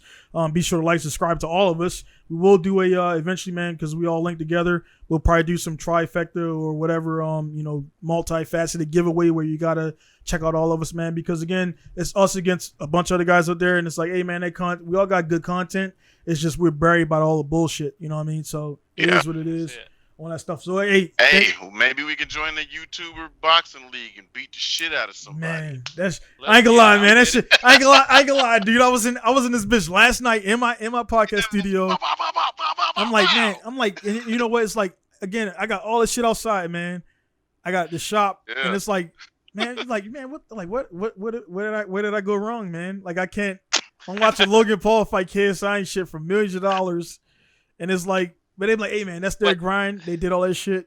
And hey, look at it this way, though. Yeah. Look at it this way. Some kid drove past your shop and said, where did I go wrong? That part. That's where I want to be, bro. So, Yep. And that right there, that shit, because we all get into that moment.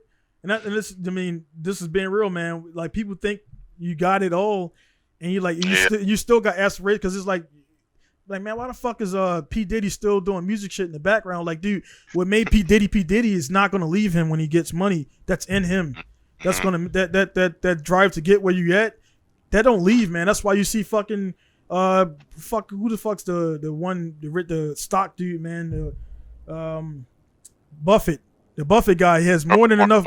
He has money for thousands of lifetimes, but he's still waking up every morning, putting on a suit and getting more money. It's like that shit don't leave you, man. So like, there's never any. I mean, there's never any finished build. So if a dude comes up to you and says his car is finished, be suspect of that guy, man. I'm gonna leave it out in that right there. We're gonna sign out in that right there, man. So, all right, man. It's gonna be Lex signing off from Richmond, California. Got my guy Alan signing off from Talking Rock. Georgia, talking rock, like talking to a rock. And this is Dollar Sign Up from Misawa, Japan, man. So we'll see you guys later. Peace.